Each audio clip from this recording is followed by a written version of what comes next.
Hello. Good morning. How is the everybody?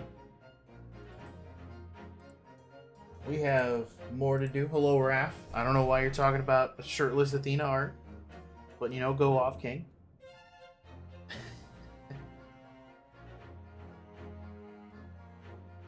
How's the morning been for everybody? We got a hopefully long stream today. It should be very quiet, mostly at work, so you know, shouldn't have too much to worry about in that regard. Maybe a couple of times where I've got to stop what I'm doing and focus on that for a moment.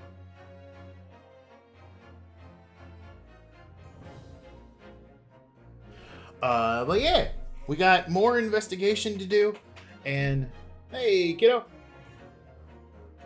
you have company, sadly. Oh, I'm sorry. I guess. I mean, you enjoy time with the company. The VOD's always there. Like, you know, you don't gotta, if you got stuff you gotta do, it's fine. There's no problem with you having to go and focus on stuff. Watch an old man cook steak with a pizza oven. Ooh. But yeah, we're gonna see if we can get through case 4 today. I'm sure that's like 17 hours from now, in all honesty. But, you know. Anyway, we finished up talking with Maria, and I was informed that now it's time to go to Fresno Street. So let's go. Oh, yeah.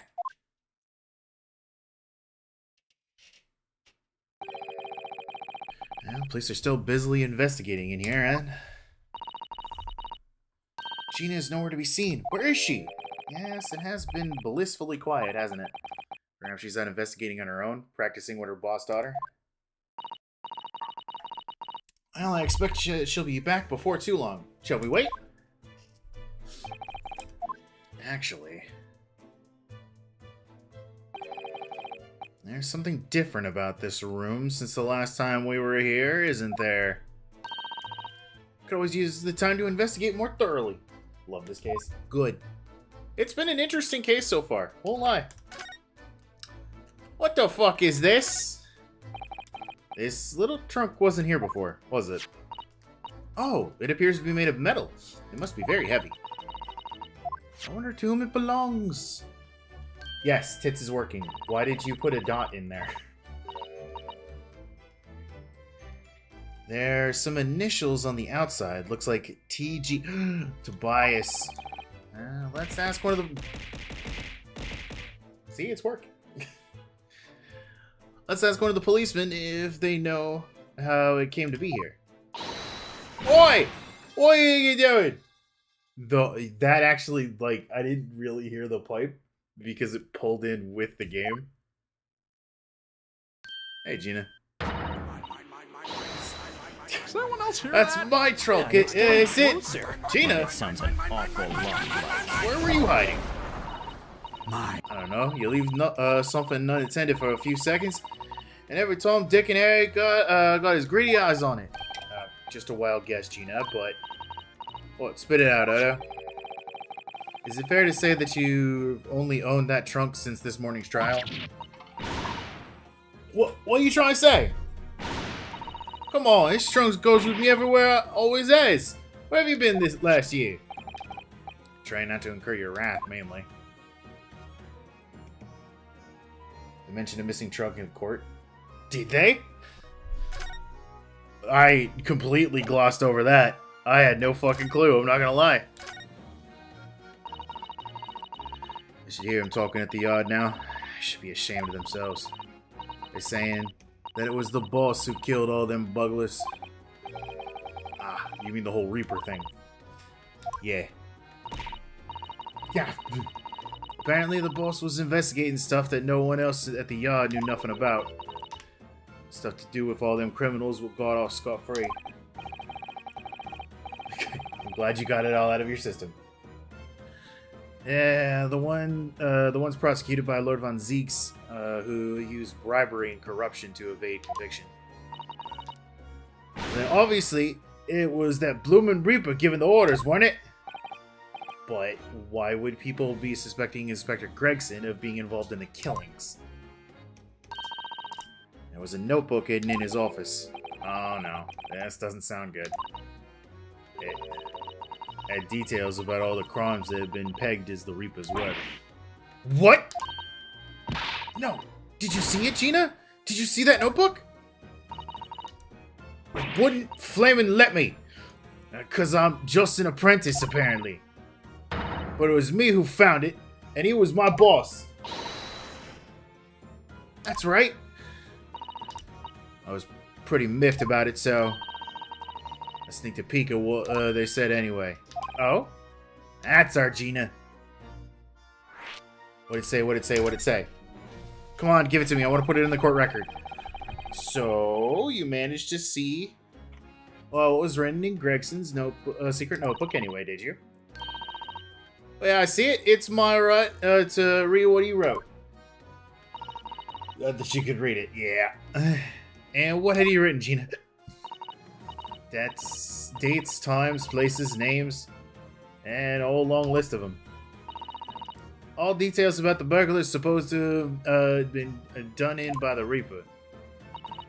But there could be an explanation for that. Perhaps there was a record of the inspector's investigation into the Reaper's activities. Exactly. That's what I said. That's the first thing you think, right? As it happens, it was full of names I recognized anyway. Hey, she can read. Well, the Reaper's targets were almost exclusively known leaders of London's criminal underworld. Well, yeah, but there was one name right at the end that was a bit odd. At the end of the list, you mean? I'm pretty sure the date against it was 31st October. Oh, the day before the inspector was found dead. So what was the odd name? She's still learning what she's getting the hang of it. That means that she can read. It weren't like a name I ever seen before. It was nothing like him. It was something like him. It's no good. I can't remember it. I don't think it was an English name, but put it away. I'll put it that way. Oh dear, what a pity. There was something else too. I don't know if it matters, but the same name kept coming up over and over. Shin. It was. Don't suppose it means anything to but.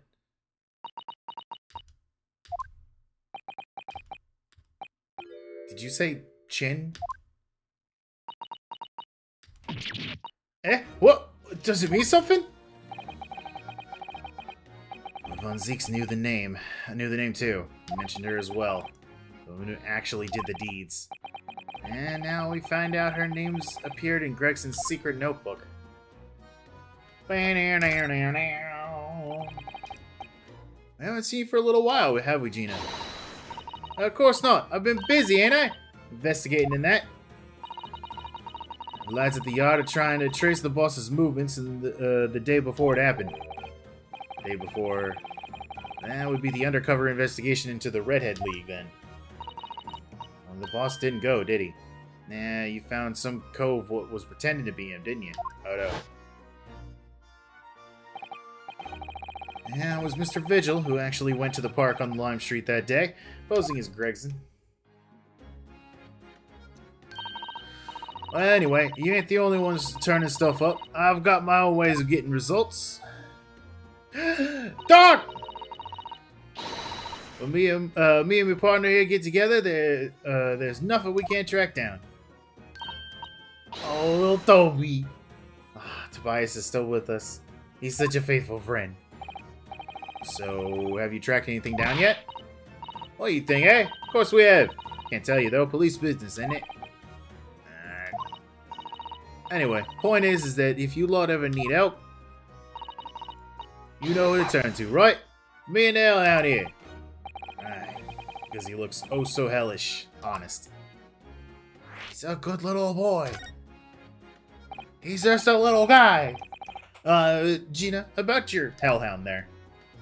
Yeah, pick it back up. Chief Inspector Toby, you mean? He's a pride of the force, he is. Japanese police dog means something quite different and not altogether nice to involve in crime. Eek. But here in Britain, it's a wonderful compliment, it seems. For a canine, at least. It should be. After all, in the great exhibition case the other day, it was Toby here who managed to locate Derber's workshop. Maybe it's time for another demonstration of what a super dog can do, eh?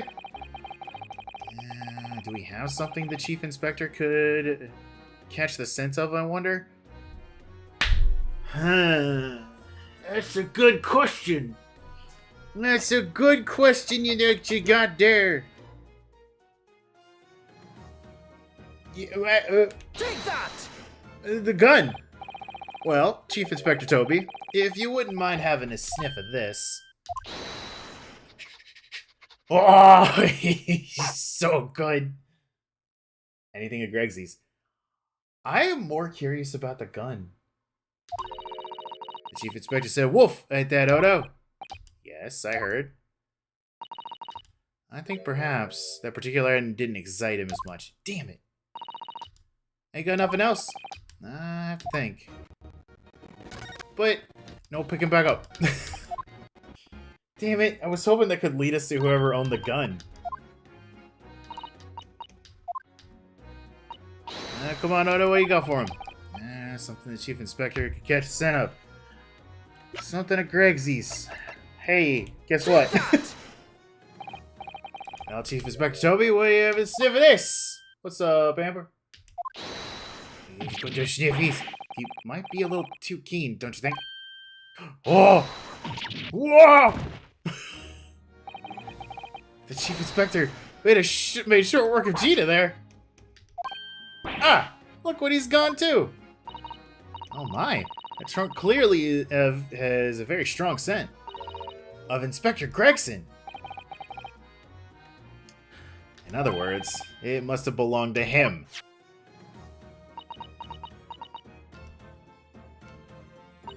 Oh, alright. It's a fair cop, I suppose. You nearly got away with it, too. If it weren't for that damn dog. You always talk so proudly about Chief Inspector Toby's nose and what it can achieve. Did it not cross your mind that he might identify something that was right next to us?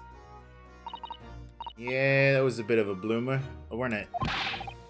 That's enough now, now then, Gina. I think it's time you told us the truth about the trunk. Fine. Go look at your server real quick. What have you done? What did you do? Oh, at the barracks?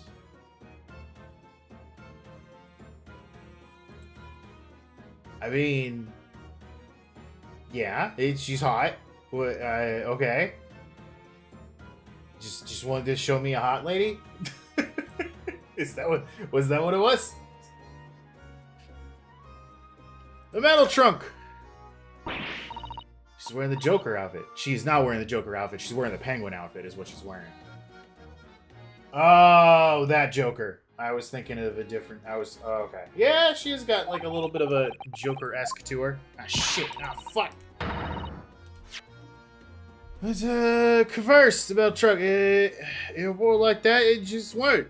What are you talking about? I know what's going through that head of yours, but ain't... oh, what happened? Alright then. What did happen? Well, like I said before, we were trying to trace the boss's movements. So I let Toby here have a whiff of the boss's overcoat, and as soon as I was done that, he went off like a shot. Straight to that sandwich. To a sandwich? Not a bag of chips. Mr. Naruhodo, Gina means the witness! Alright. I forgot about that sandwich.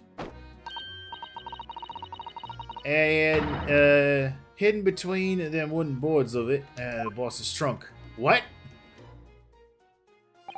You mean when they heard the sound of like a gunshot and all piled in here? Exactly. He nabbed it from the scene. Well, damn. Fucker! You can't say fucker in my chat. I can.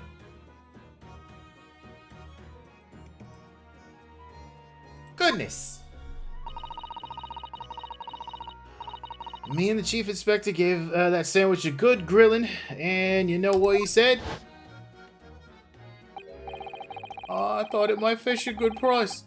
The chap wouldn't be needing it anymore, so... But that's all I did, nothing more, nothing less.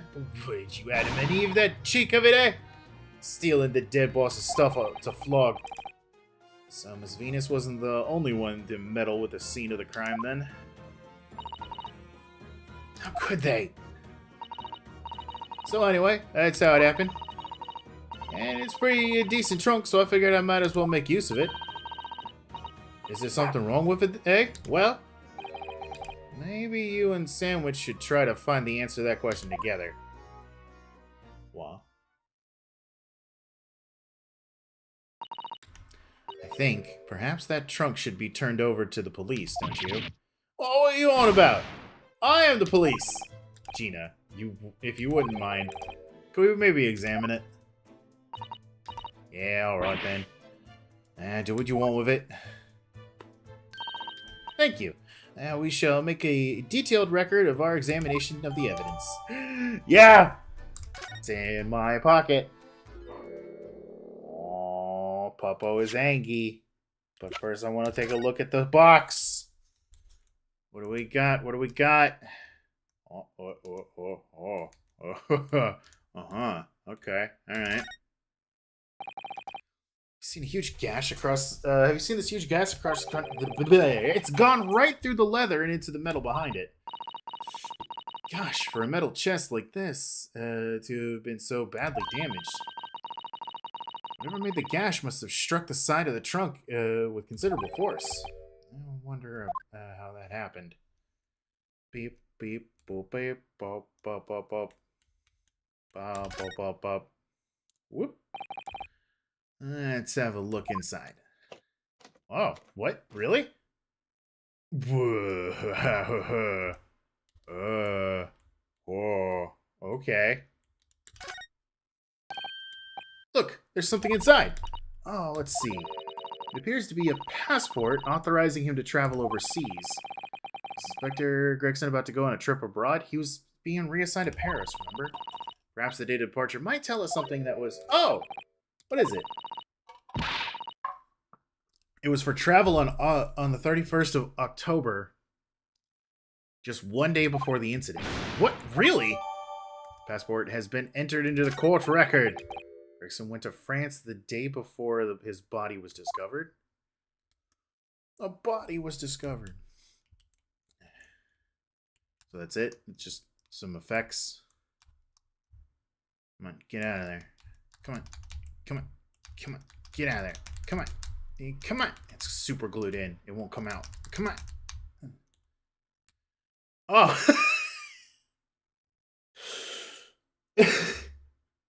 Hi. This dark stain here. Do you think... Yes, I'm afraid so. I think it's blood. I knew you were going to say that. So that presumably means that it was present at the scene when the Inspector Gregson was killed. It's the most logical conclusion, yes. I think Gina's been carrying it around with her. Is an Easter egg on that passport? I was going to check the passport next, so don't worry.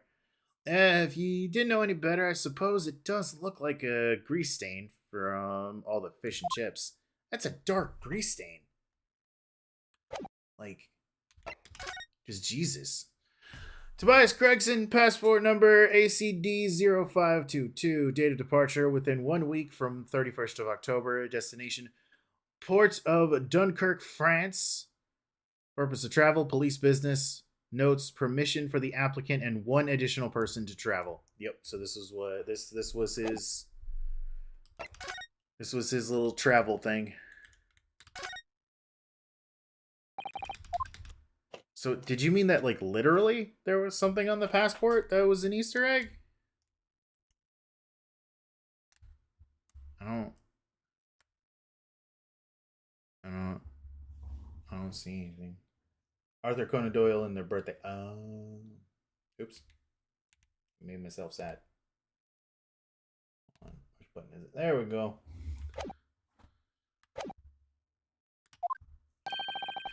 What's the matter with Toby? Why's he acting so aggressively towards me all of a sudden? Mr. Naruto, be careful! It must be the trunk! Ah! Ah! Toby, what are you doing? You gotta lick his face off! Mr. Naruto! Mr. Naruto! Arthur Conan Doyle. Cheetah, quickly! Hail a carriage! Did we die? What happened?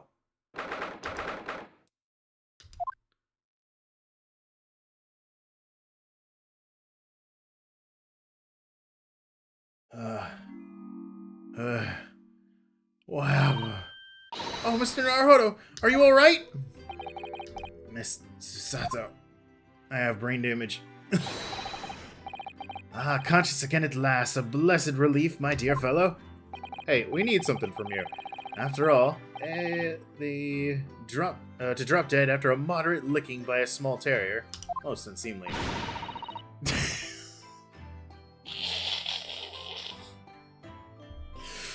When he fucking dies, it's always so good. Just like Kazuma. What it is or isn't seemingly is irrelevant here, Mr. Sholmes. Good. Just fucking killed him. I'm so glad there's no lasting damage. How are you feeling? Fine, thank you. Did you bring me back here? What's this on my head? A bandage? Sadly, we had no ice. So, that's a compress of sugar water. Sugar water? That's not good. Don't worry, Mr. Naruto. The first aid treatment that my father taught me. Oh, okay. You can use sugar water on a wound? What? So, let us take tea when you're feeling up to it. But of course, no sugar in the patient's cup. The bump on my head is throbbing sweetly enough, don't worry. Whenever you feel ready, then. Ba ba ba. Here's a kissable conversation with Gina if you go straight back to talk to her. A missable. Oh. So what, I just, like, don't talk to them at all, just peel out back to where we just came from? Is that what you mean? Hold on, guys, I'm fine. I'm just gonna go talk to Gina really quick. She's not here.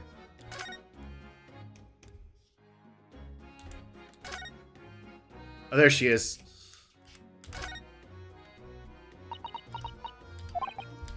Gina, I'm really sorry.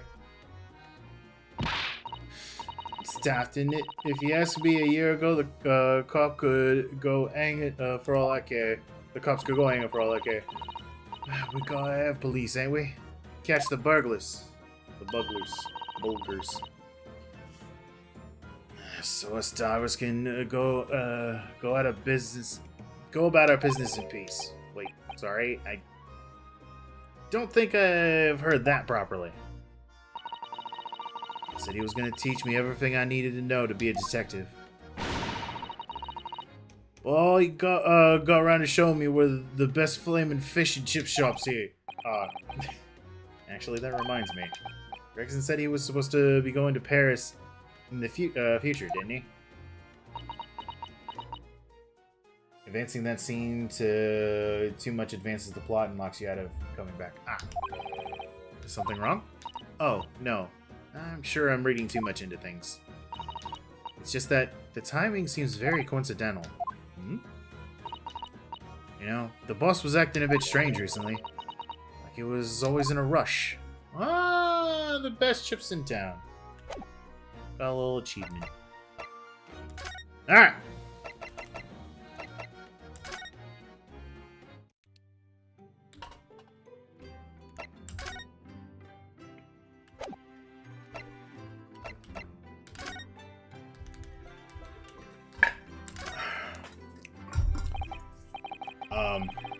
Thank you for your concern, Mr. Sholmes. My dear fellow, think nothing of it.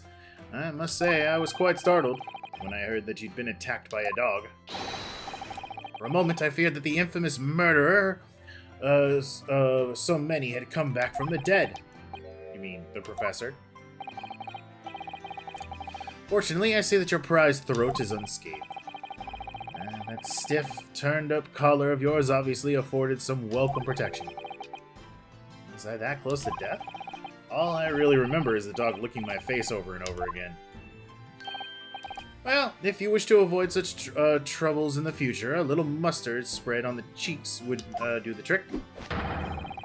I should think that would balance the sweetness of your bandage rather splendidly. What? It was extremely hard. Yeah. You know, good characters.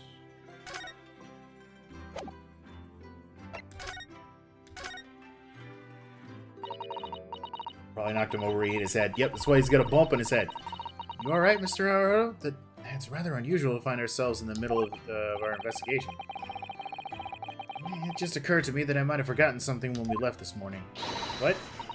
Please don't worry. As long as you continue to investigate thoroughly, you won't go far wrong. What? I don't know what I'm doing.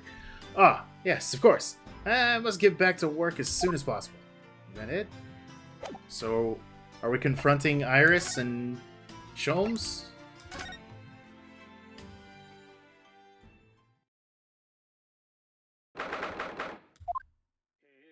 Mit dem Schwarzbiergebot brodelt wie ein Feuerberg, den Schlund es mir What did you do to him? Ach, Hopfen dein Iris, what did you do?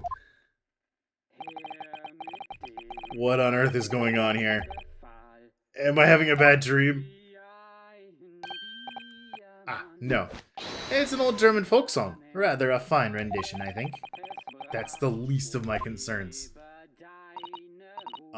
Iris? Iris, what's the matter?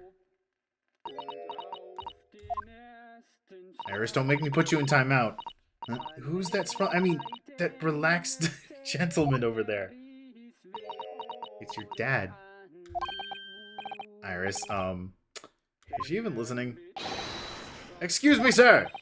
I do apologize for troubling you whilst you are singing so merrily, but would you be kind enough to explain the situation? Well, that worked. A croning gentleman and a mute young girl, a rather tantalizing juxtaposition. And one that appears to have incited the gods of deduction within me to find their voices too. Okay. It's killed the King of Germany. Mr. Sholmes, do you mean... the strains of reasoning within me are playing now as a delightful melody. One melody sings of a reunion full of nostalgia, whilst the other is a morose theme about the great secret you're trying so desperately to conceal, Iris. She's turned as white as a sheet. Probably knocked him over and he hit his head. Or he's passed out from a really weird concoction. So as usual, you've instantly seen to the very heart of the matter. And by the time my own brief performance is over, I feel sure this gentleman's song will reach its finale. So then, to Music Land, where all is sweetness and delicacy and harmony. Pray, do enjoy Herlock Sholmes, I almost called him Sherlock, his latest logic and reasoning spectacular. Read that twice, did I?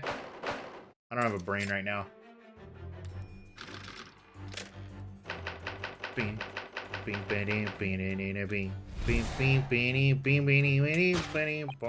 Firstly, we consider the gentleman's nationality. Clearly, he's German, with no grasp of the English language. As evidenced by the Germanic song he's singing and his apparent inability to understand when asked to desist. So why is the man here at all and such apparently high spirits? Who the fuck is Sherlock? Never met him. The answer, of course, Iris, is clearly known to you. Indeed, we only need to follow the gaze of those bright young eyes to unravel that particular part of this mystery. The reason for the man's mildly irritating warbling is revealed by the herbal tea.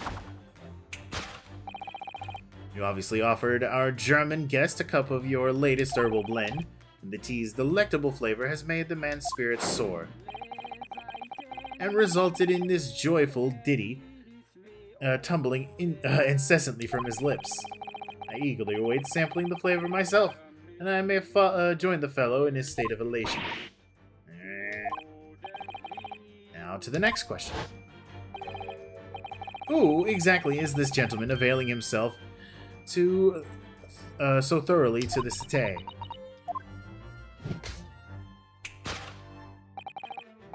As it happens, a number of years ago now, a certain gentleman of German origin engaged my services in solving a particularly delicate case.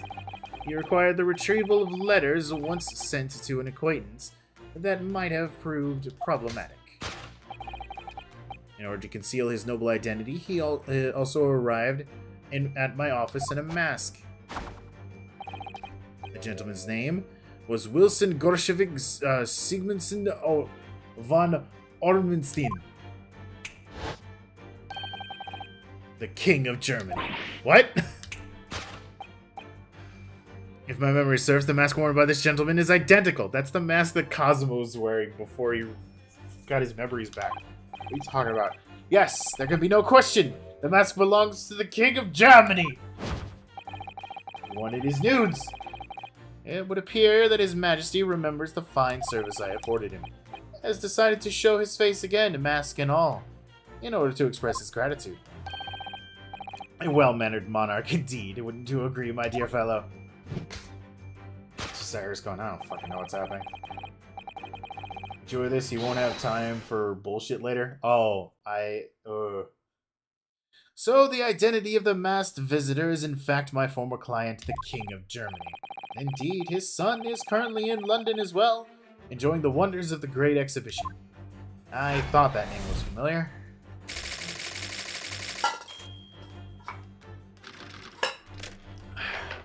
Gonna have to get more drink soon. Which leaves us with one remaining imponderable. Okay. Yes, you, young Iris. But your apparently inexplicable silence is unable to hide the truth. Aww. Yes, the reason for your muteness is concealed inside that knapsack. A £5 note, I believe. I must say, you are, as your compatriot, I am deeply saddened. She's so sad. It would appear that you've allowed yourself to be bribed into silence by His Royal Highness, earning yourself some spending money in exchange for keeping quiet about the king's secrets. And now, the final piece of the puzzle. What is this secret you strive to hide with your silence, Iris? Ah, yes. We need only follow that brief involuntary twitch of your eyes to find the answer. You were attempting to abscond with that coffee cup. I'm assuming that's the handle. My favorite coffee cup, in fact. Or should I say, the handle of my favorite coffee cup. It appears that His high-spirited highness broke it in the midst of his hijinks. Which leads us to the sad truth. My favorite coffee cup has been broken by the King of Germany, and Iris, you tried to conceal it from me! I shall have a bill sent via governmental channels to the German royal family for his replacement. He just... I love... This concludes Airlock shows great detection. This is a painful puzzle. I love the idea that this, like, he just spotted the broken coffee handle on the table and his brain was just, like, full focused on that. Not because he was trying to do a bit this time, but because he was like, my cup is broken! And that just took everything. That just took over all his mental capacity at the moment. That would have been really funny.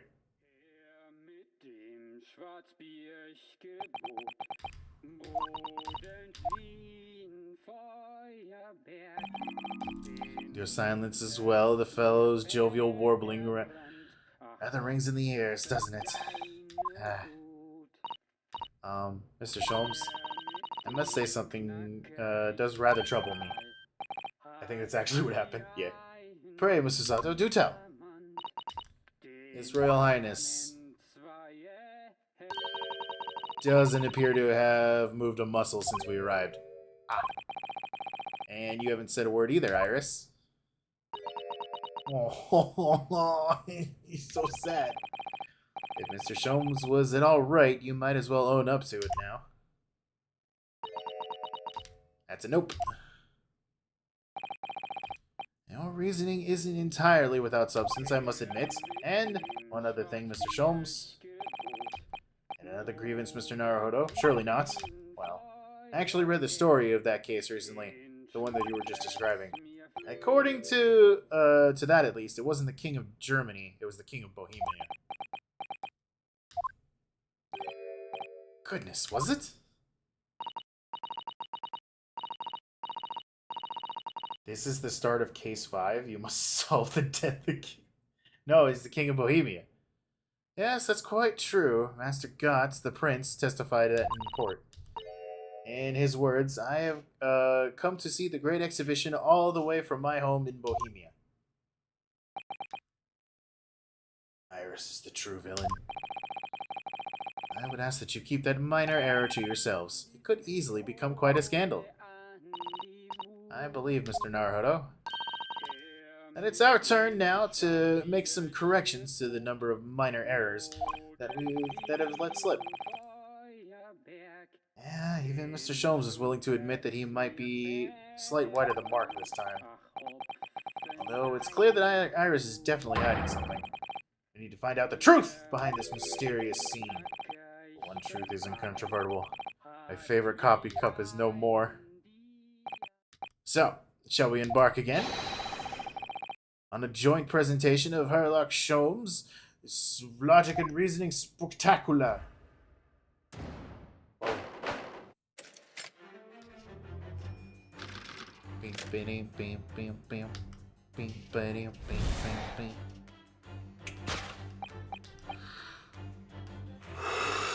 You'll never reach the truth! As soon as we get close, Iris is gonna drug us.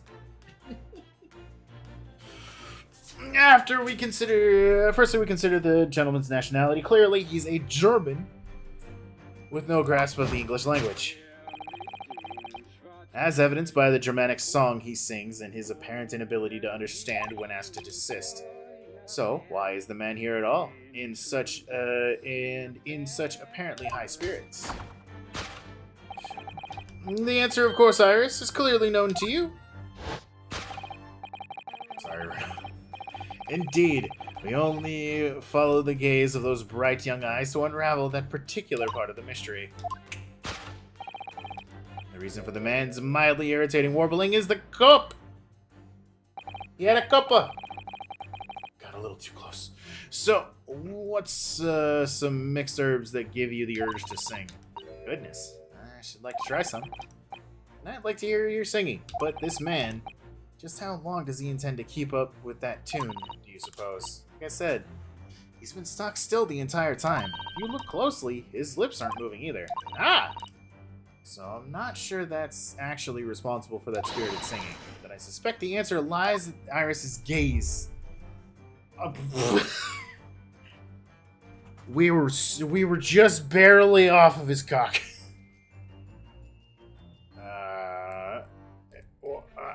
Gramophone. Wait, this... It's a gramophone, which still rarely seen in our own country.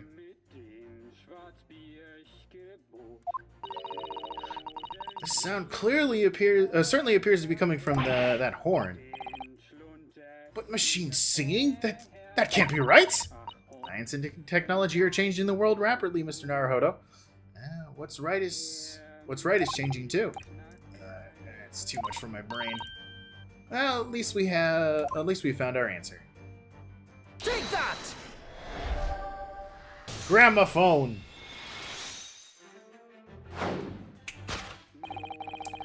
The reason for the man's mildly irritating warbling is revealed by the gramophone. Indeed! Ah, God, jump scare! Ah!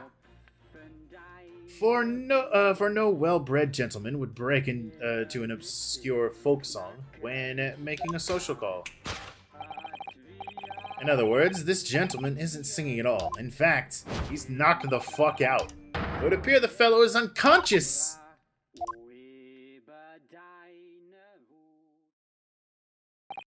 Ah, the music seems to have stopped now. Needs to be wound up again. I ask you, Mr. Naruhodo. Yes? Why would I have purchased a recording of that gibberish? How should I know? You got the point! Turns out it was in a separate menu. Oh, like a little lock menu. Got the point. I love point.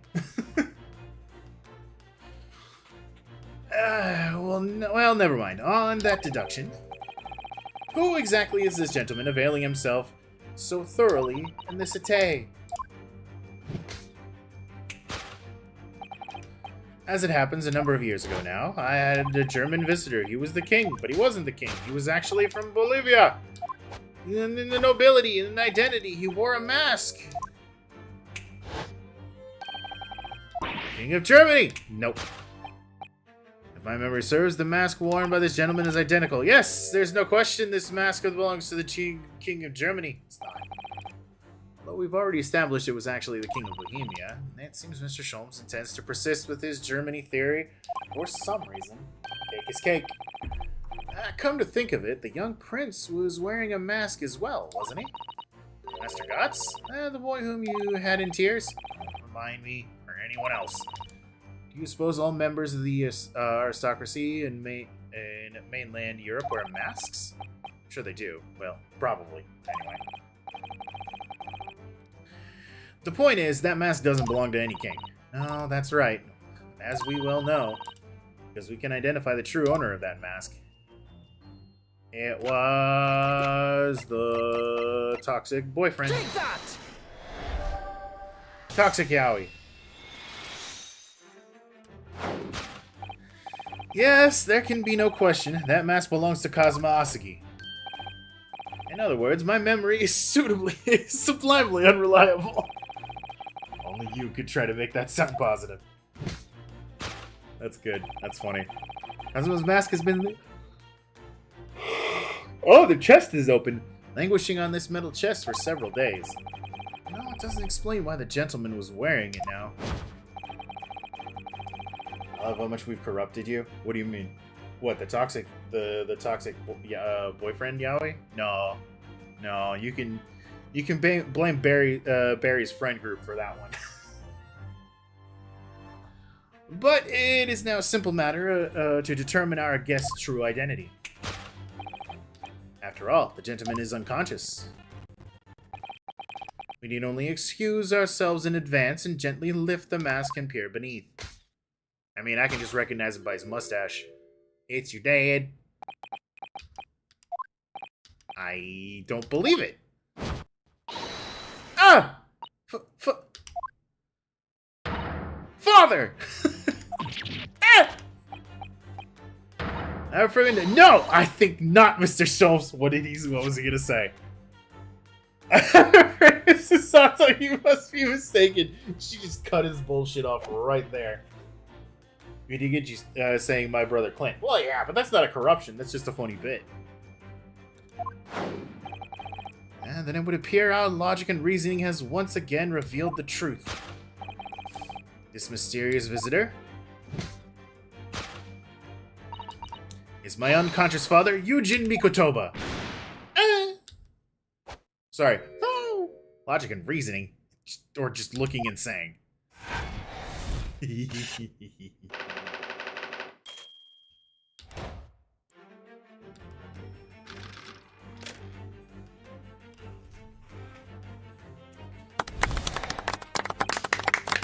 Yep, we got it. We got there. This silly. Hey, Balroth. Which leaves us with one remaining imponderable. Yes, you, young Iris. The fuck? But your apparently inexplicable silence is unable to hide the truth. Oh! Yes, the reason for your muteness is concealed inside that knapsack. So that's a 5-pound note poking out of Iris's knapsack, is it? Oh dear, can't be sure. Most money that we encounter is in coin form. I know, but I'm not even sure if we've seen any banknotes here, but at all. Sorry. But anyway, Father would never have paid money for Iris' silence. He certainly seems like the silent type himself, though, judging by his present state. There must be some reason for Iris' silence, I suppose. Perhaps what Iris is trying to hide is so hard not to give away with her eyes is something entirely different.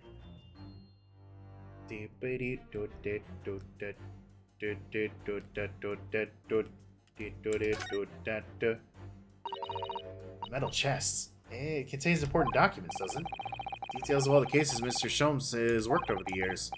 Written up by Iris' father, if I'm remembering correctly.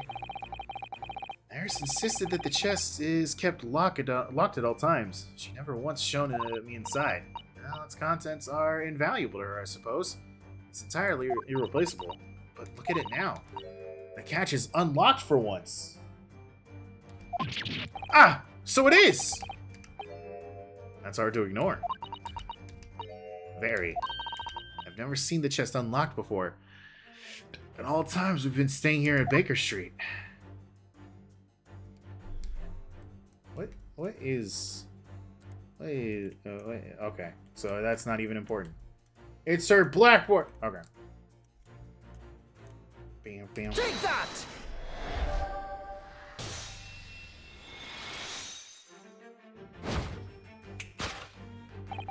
Yes, the reason for your muteness is concealed inside the metal chest. An excellent observation. Upon closer inspection, there is something different about the chest's appearance. It's kept locked at all times, yet now the catch is open. Evidently, it has something to do with your refusal to speak, Iris. But it is simple enough matter to incite you to speak, I'm sure. I merely need to open the chest. She's gonna hit him. Here we go. No! Hurley, don't!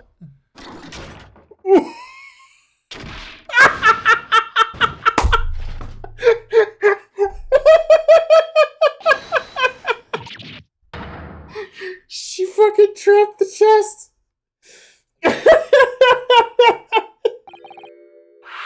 He's dead.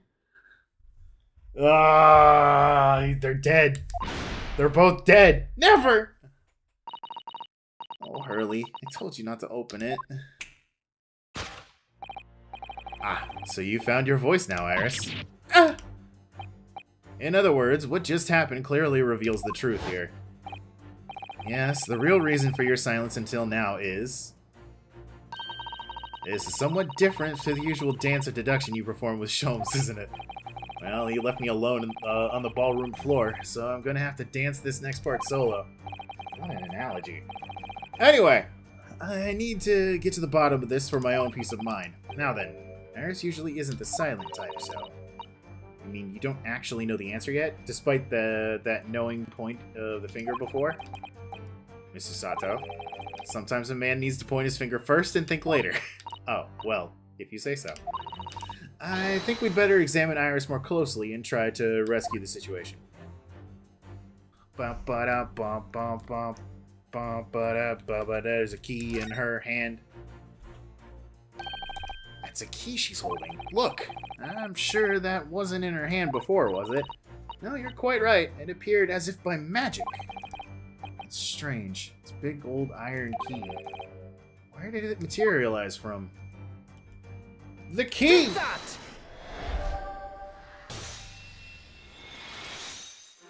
She's got two bodies to hide. I love her little key. Oh my god, she's got a little Sholmes bunny keychain and she's like a little mouse. That's so cute. Yes, the real reason for your silence until now is that key behind your back. When Mr. Sholmes was thrown into the air before,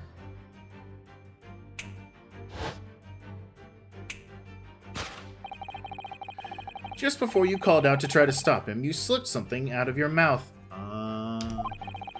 That something was the key now in your hands. No doubt the key to the chest. You're so clever, Runo. We try our best sometimes. So now it becomes clear. Thanks to Mr. Sholmes' graphic demonstration, we can well imagine what happened there. But... Professor Mikotoba also opened the middle chest, only to be punched into the air. And landed sprawled on the settee. But wait! That doesn't explain the facts! What about the stylish scarf and the cup of tea? Above all, why would he be wearing Kazuma-sama's mask? Well, for those curious details, I think the only one explanation. Clearly an unbelievable miracle took place in this room. I can't explain the teacup, but I can guess on the mask and the thing. That's the thing that was covering up the chest before, and the mask was on the chest. So when they got launched, he got launched after it landed, and they landed on him. Bam, done. Isn't that right, Iris? Consider how the room was arranged before this whole painful experience took place. When Professor Mikotoba opened the chest and completely unaware of what awaited him inside, the mask was flung into the air just as he was, only to land neatly on his face when it fell back down. The teacup's journey through the air ended when it was caught on the unconscious professor's finger. You mean that the stylish scarf is actually a tablecloth? This is the great detective's office, after all, a place of miraculous deductions. Sholmes is really knocked out. Nah, that's cute. Would you expect anything less? Yes, you're right. It happened exactly as you said. Couple goals. Yeah. Brilliant, Runo. Why did you knock out the dad? They're sprawled on top of each other. It's so fucking funny. That concludes Ryunosuke Naruhodo's great deduction of this punchy puzzle. Good bit. Good bit. Professor! So then, why don't I make a fresh pot of tea for us all? Homo! Stopping by to say hello. You might want to run quick, because there's a lot of spoilers ahead. We're on case 4 of the second game. I appreciate you dropping in, though. An admirable performance, Mr. Naruhodo. But in the final act of the show there, you rather missed everything of importance. Mr. Sholmes? If you would cast your mind back to my earlier deduction. Iris, clearly you are hiding a great secret. Major spoiler incoming. She is? From the look on her face... Mr. Sholmes must be right, whatever that great secret is. The cat isn't out of the bag yet. So I put it to you again. Were you attempting to abscond with the coffee cup? Really is a shame about Mr. Sholmes' cup. Yeah, it must have been smashed when Professor Mikotoba opened the chest. Oh dear, so many things seem to have been broken here. But now that the deduction has taken a different direction, Iris doesn't seem to be trying to hide the broken cup anymore. In other words, her great secret is something else. Let's put our observation skills to work here in one final time. I know I'm going back to Kazu's redebut now. Oh, okay. Speaking of, she's still alive. That's my suggestion for your raid later by now. Okay, I'm going to be going for a long time today, so if she's still alive when I'm done, I'll see about raiding over to her. We're attempting to abscond with the cup! Wait, what is that? Surely this time, at last, the knapsack is going to be the answer. I'm really not sure why you're so intent on showing Iris's back to be complicit in this event. This is really funny if you just decided to point it out every single time and weren't going straight for the answers like I was. Because it's a sizable bag, big enough to carry things around, Mr. Naruhodo. That's what bags are for. So the knapsack might never see the limelight. You see what you mean? I really wouldn't like to say. Damn it! I was really hoping it was like something to do with the paper. Coffee cup. What? Wait. What? Oh. No. That's the coffee cup, but we're saying like it's not the coffee cup.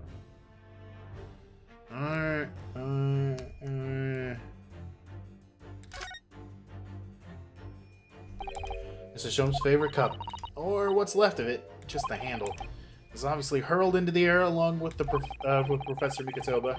If only it had been the cup that had caught on his finger before it hit the floor. Yes, but anyway, whatever Iris is trying to hide, it's clearly not this handle. No, it's not. So,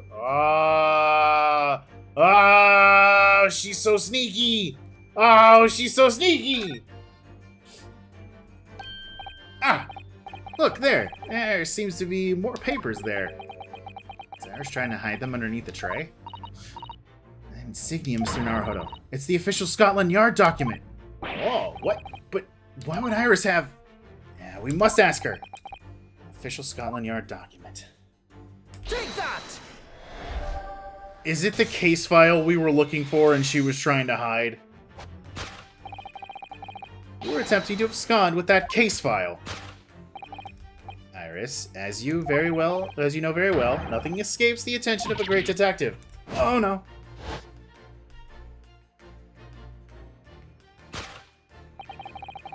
We visited Scotland Yard's autopsy laboratory earlier today, and Dr. Gorey informed us that the autopsy report of Clint von Zeeks had gone missing. Clint von Zeeks? Yes, I do seem to recall. That some years ago, I asked to see the report in question. You were with me, weren't you, Iris?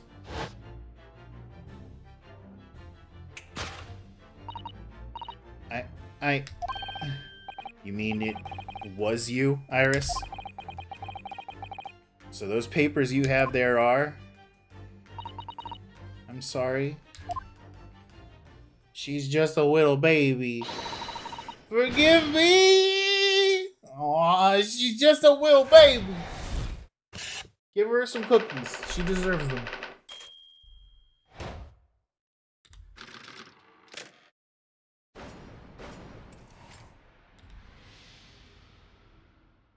She's so small.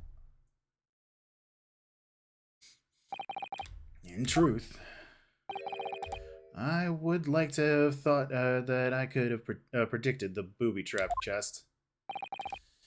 It caught me completely off guard. It was very nearly the late consulting detective Herlock Sholmes.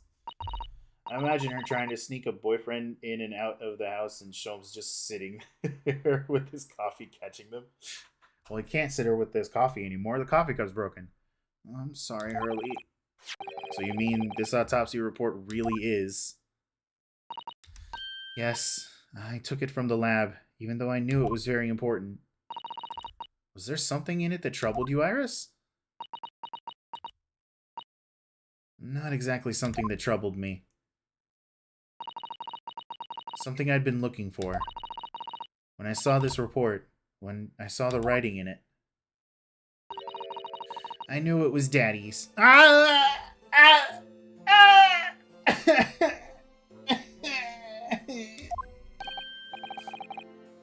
The writing? I don't like it. Your father's writing. What do you really mean? Iris? It must be something that's hard for her to talk about. Forgive me for interrupting, my dear fellows. Mr. Sholmes, what is it? I feel as though the poor unconscious gentleman on the settee has been somewhat forgotten. Ah! Father! Perhaps we should find our guest somewhere more peaceful to rest. Mr. Naruhodo? Yes?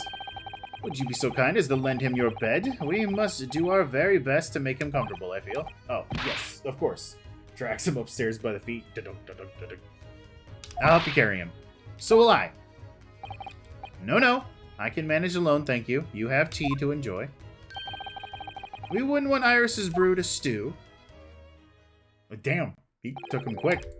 Because there's no better way to make the professor comfortable than dragging him upstairs like a trunk. I wonder.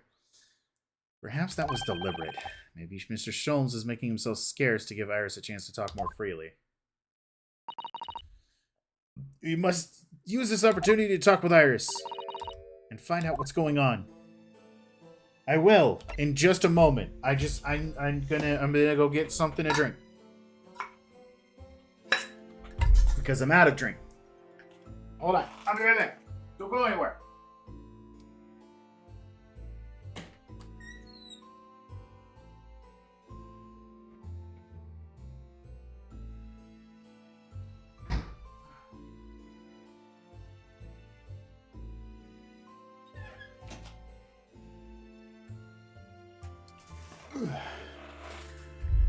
All right, I'm back.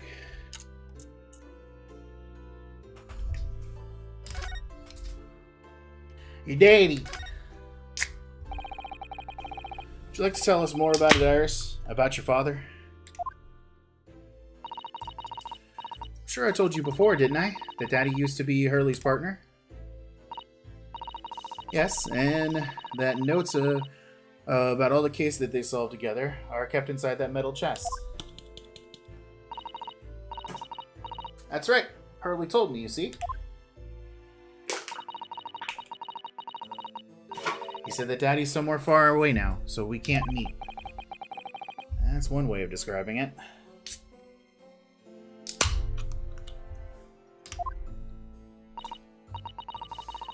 Then, when I secretly unlocked the chest to read through the papers inside, I started to build up a picture in my head of what Daddy must be like. Well, that's only natural. You're just like any other girl your age. Yeah, Susato, you would probably know, be able to, sympathize with her.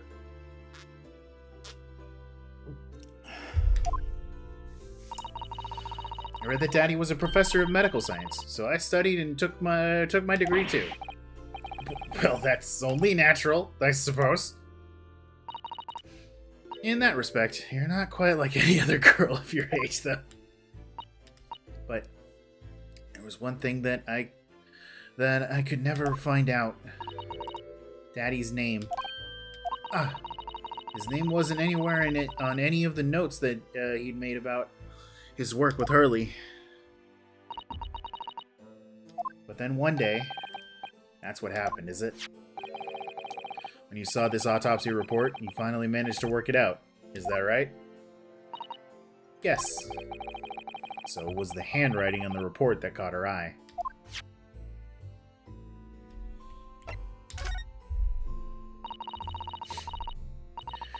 When I saw the writing on the report, I could hardly believe it. I know that handwriting, I thought to myself. Because it was the same as the writing that you'd seen on your father's case notes. Iris family history, Trucy family history. I don't know, I think they're about equal. I think that Trucy's probably doesn't hit as hard because Trucy doesn't seem to care all that much. You know? Like, she's got her dad now. She doesn't really care about what happened to her biological dad. So she's happy with Phoenix and occasionally with Edgeworth whenever they're in the same room. I'm still learning Iris's. Yeah, but I'm just saying, like, I feel like they're about equal in comparison. Exactly. I was desperate to compare the two properly. I needed to see them side by side. I asked the doctor in the laboratory, but I was told I couldn't take the report away. And even worse, I was told that was the first and last time we'd be allowed to even look at it there. So he decided to steal it.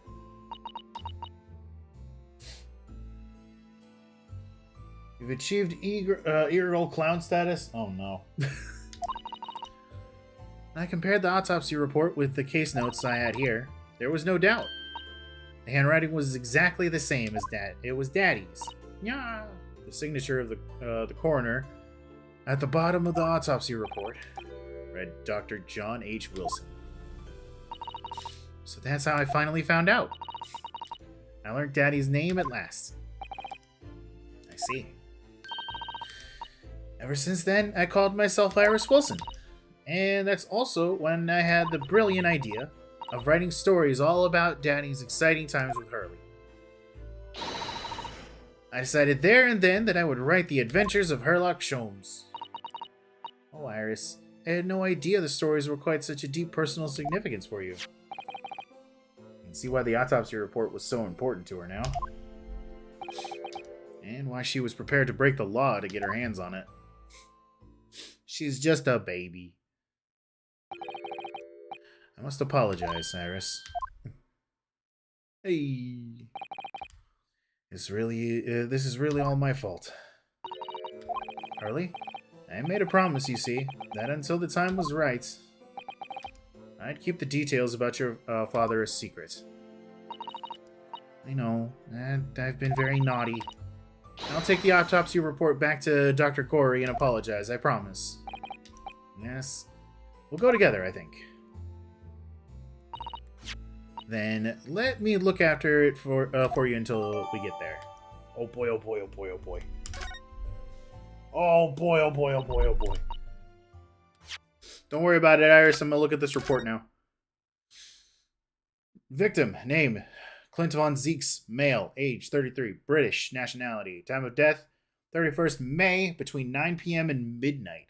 That's a really, really long time. Death from a single stab wound to the heart. Other superficial external wounds indicative of a duel. Recent scarlet ink stains visible on the little and ring finger of the right hand, but no document in corresponding ink was found. What a signature! Autopsy findings: vital evidence recovered from victim's stomach during autopsy. Credit to Inspector Gregson for pensioning so doggedly with the autopsy procedure. No internal trauma noted anywhere in the body. What was found in the stomach?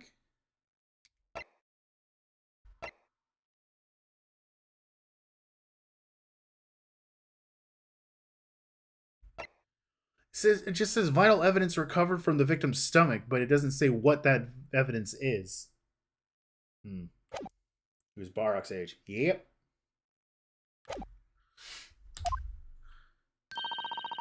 I must go and water my herbs, I think. I'll see you later. Poor Iris. She must be feeling awful. I know Mr. Sholmes is here for her, but still. Ah! What? How? What's the meaning of this, Mr. Sholmes? Mr. Sholmes? No, dear me. So, you've noticed, I see. But that would mean... What on earth's the matter, Mr. Sato? You turned it as white as a sheet.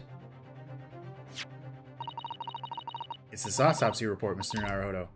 The one from 10 years ago. The writing isn't Dr. Wilson at all. What? Huh? Huh?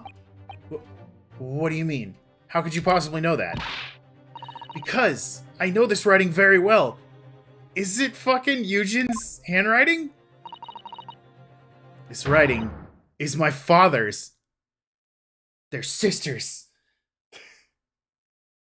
They're sisters, damn it! What? Professor Mikotoba's? Indeed, it's true. And now you know, my dear fellows. No! I don't know anything! What on earth does all of this mean, Mr. Sholmes? Because the idea that's slowly forming in my mind is just too extraordinary to believe we got around. Please, you have to explain. What the fuck? So this autopsy report was actually penned by Professor Mikotoba then? But that makes no sense. It's not possible, surely. Not possible? My dear fellow, pray take a deep breath and think again. Cake is cake, Mr. Naruhodo! Yes, you're right, in some ways. It actually makes a great deal of sense. It does? 10 years ago is when Father returned to Japan after his extended study tour in Britain. And prior to his return, where was Dr. Mikotoba engaged? Of course. He was an assistant to Dr. Wilson's laboratory, learning about forensic science. And as an assistant, he would have aided with the dissection work, making detailed notes, which would be assembled into the full autopsy report. Once the work was complete, the head coroner would check the contents and put his signature on the document. In other words, the only writing of Dr. Wilson's in the report would be his signature at the end. I see. So Iris got the wrong end of the stick, you mean? She saw that and assumed the whole report had been written by Dr. John H. Wilson. Which is very understandable, of course. A complicated situation. Details of Clint's autopsy report have been updated!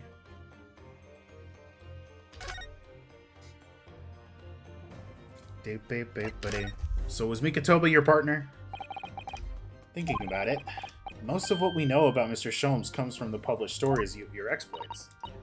Yes, the adventures of Herlock Sholmes written by Iris.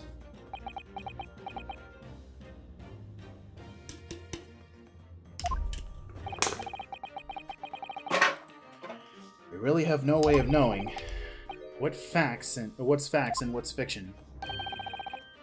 Most troubling for you, my dear fellow, I'm sure. So, what about this supposed partner of yours? Did he really exist or not? Ah, you've come straight to the point, I see. Please come straight to the answer. I believe Iris explained it in one of her installments. He was a trusted comrade, and the only person I could truly have called a friend. Did this partner of yours truly make a record of all of your cases? Are his notes really stored inside that metal chest? Absolutely, my dear madam. Absolutely. So, where's your partner now? We rarely meet. You see, he lives on the other side of the world. He's sleeping upstairs. He got knocked out by a chest containing his own notes. But if the autopsy report and the records of all your old cases were penned by the same hand, the autopsy report was written, though not signed, by your famous partner, where would there would be only one logical conclusion. Pray, impress me. Your partner would have to be Yujin Mikotoba. In other words, Misusato's father. Upon my word, Mr. Naruhodo. Yes?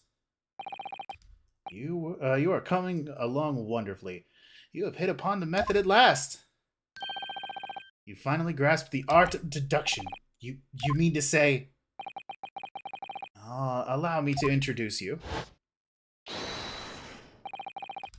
to my great friend and partner, Mikotoba. God damn it, Mikotoba. You son of a bitch! You had a second daughter, and you left her with Sholmes? What the fuck, man? Professor Mikotoba! I can't believe he left his second daughter with Sholmes. He abandoned 2 children! This motherfucker! Ah, shit. I was holding the space bar. Does this mean that you're the real Dr. Wilson? No, my dear. I'm still my old self, Eugene Mikotoba, your father. Oh, of course. This is obviously too much for Susato-san to take in.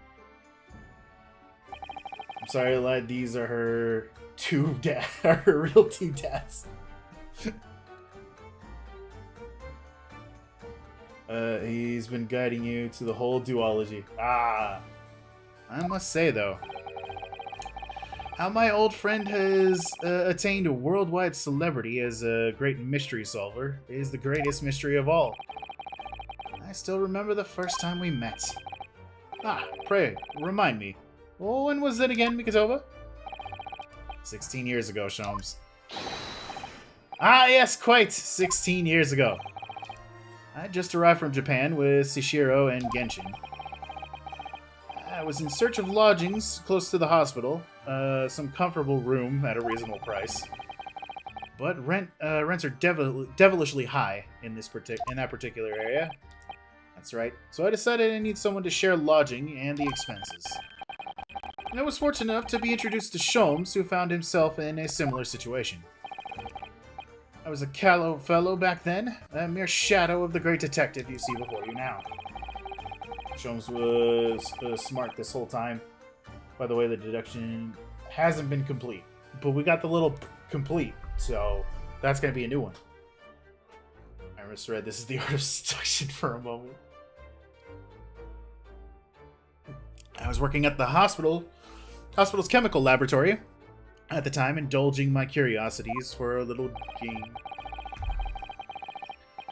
And the situation of our cohabitation led us to pursuing cases together, you see. Hard to believe, it was a mere 6 years ago. And we had a great many adventures. But in the last year of Mikitoba's stay in Britain, the most infamous of cases presented itself. The case with which you've become rather familiar yourselves. The Professor killings. After the trial, Sashiro and I were summoned back home. Hardly surprising, given the circumstances. So there you have it. And as you know, all of the details recorded by my trusty chronicler remain in that metal chest. It's just amazing. Professor Mikitoba really is Mr. Sholmes' famous partner.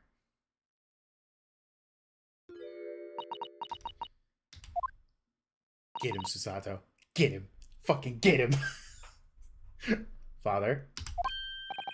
Goodness, my dear. What a cutting look.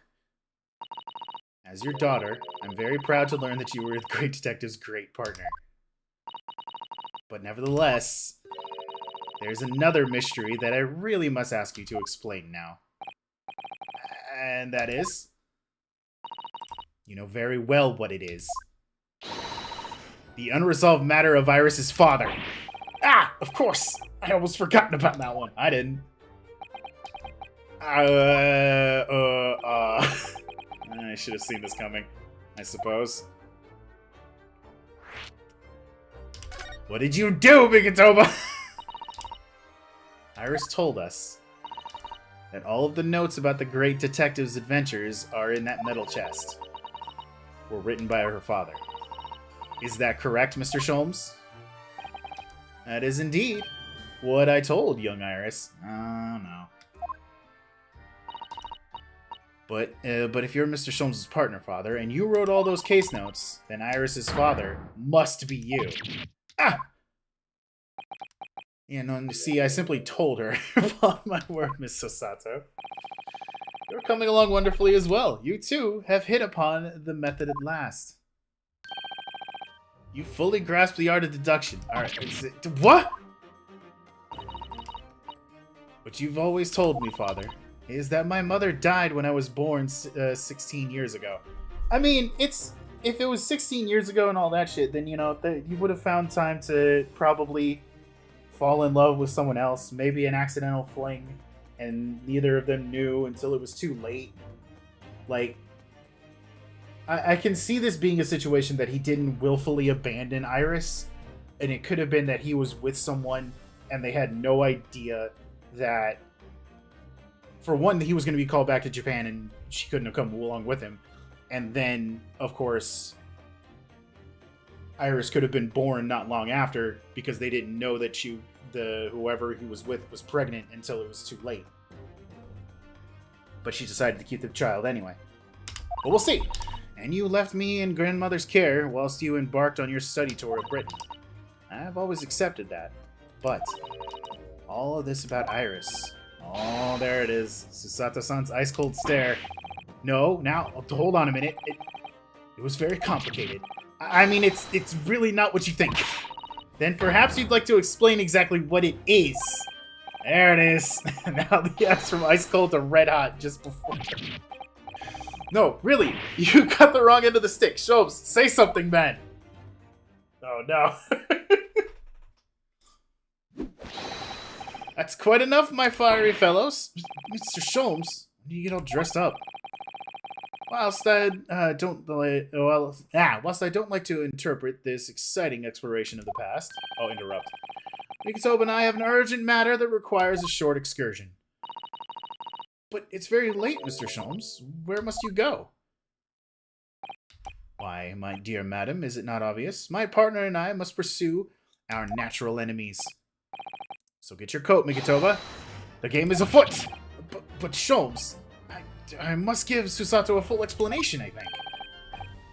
Later, my dear fellow, later! Our carriage awaits downstairs already. You haven't changed one iota, have you? I mean, really. I visit our home after 10 long years. And when I open the chest in a fit of nostalgia, quite unexpectedly pass out. And as if it wasn't enough, when I eventually regain consciousness, I'm plunged straight into all of this. Father, please. Go with Mr. Sholmes now. What? I have no doubt that whatever happened, you were acting in everyone's best interests. I trust you, completely.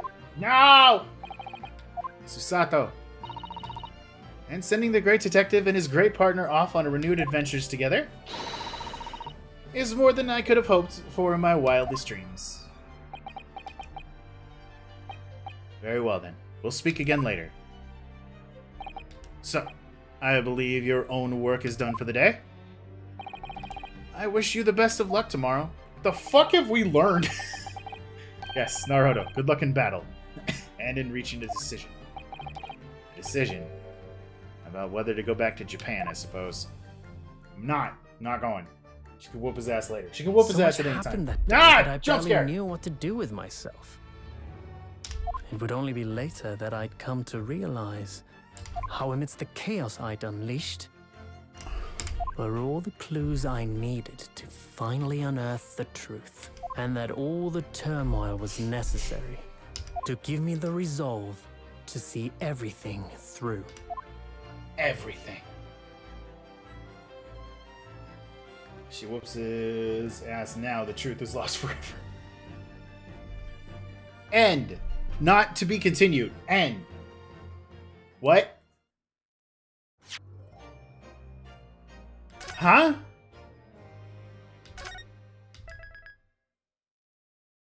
What? What do you mean? What?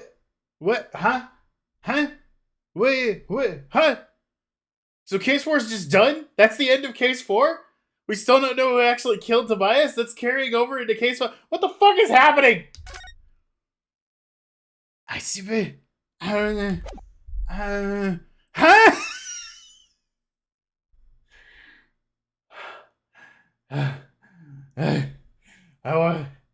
Well, hey, look at that. I finished case 4. I did it. It was me.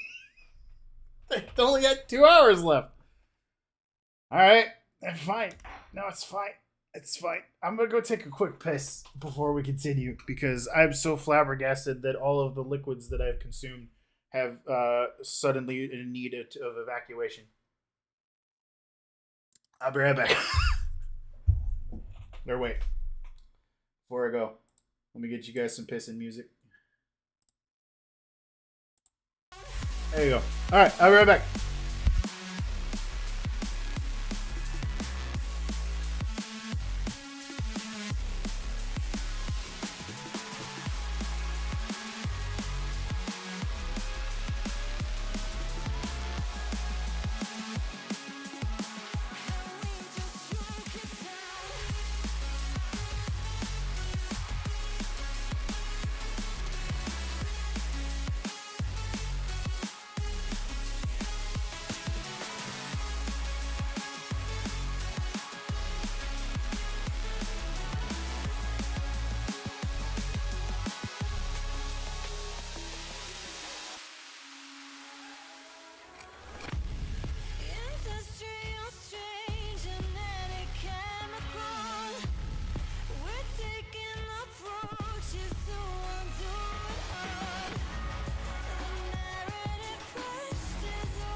Okay. I am back. Back to the insanity. Oh my god, what is happening right now? Didn't acknowledge you yesterday. Hi, Siren. I think I did say hi. I can't tell on the YouTube side who's like new or not, unfortunately. So, but hi. Welcome in. I'm sorry I apparently ignored you yesterday. I'm a bad streamer. The final chapter.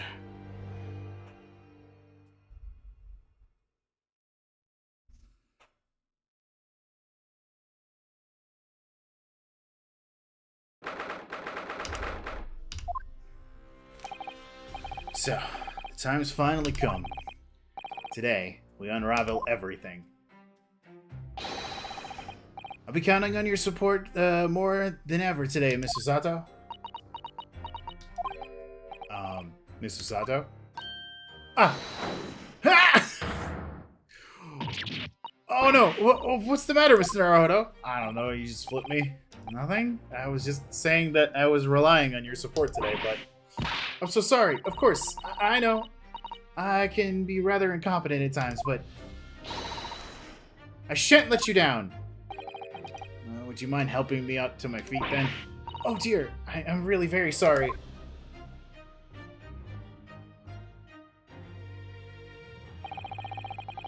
Sato-san isn't her usual self at all, but it's hardly surprising, I suppose. She just found out that her father was the partner of the world-famous detective, not to mention... Good morning, sir! Lord Von Zeeks! Thank you for all of your efforts yesterday. What? Did I hear that correctly? What? Oh, no, nothing. Just, I hope we can clear things up today. I really can't make this man out. His face says I hate you, but his words are almost jovial today. In fact, he hasn't been very Reaper-like at all since this all began yesterday. Lord Von Zeeks isn't the Reaper, Mr. Naruto. Good point. Baby girl, there he is! The Reaper. I suppose in hindsight, I shouldn't have allowed that misconception to go unchallenged. It was my tacit acceptance of that pseudonym.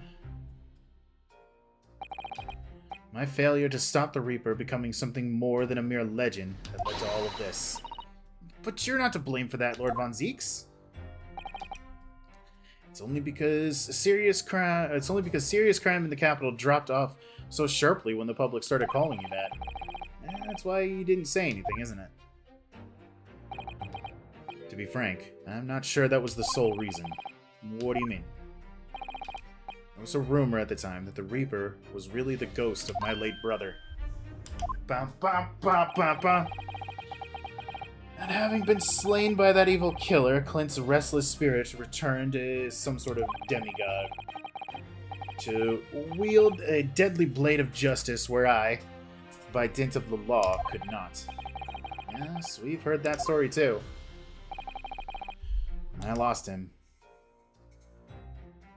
My brother, Clint. I felt as though I lost my guiding light. I didn't know where to go or what to do. And so, in some small way, I wonder if perhaps those rumors made me feel his absence a little less keenly. My brother.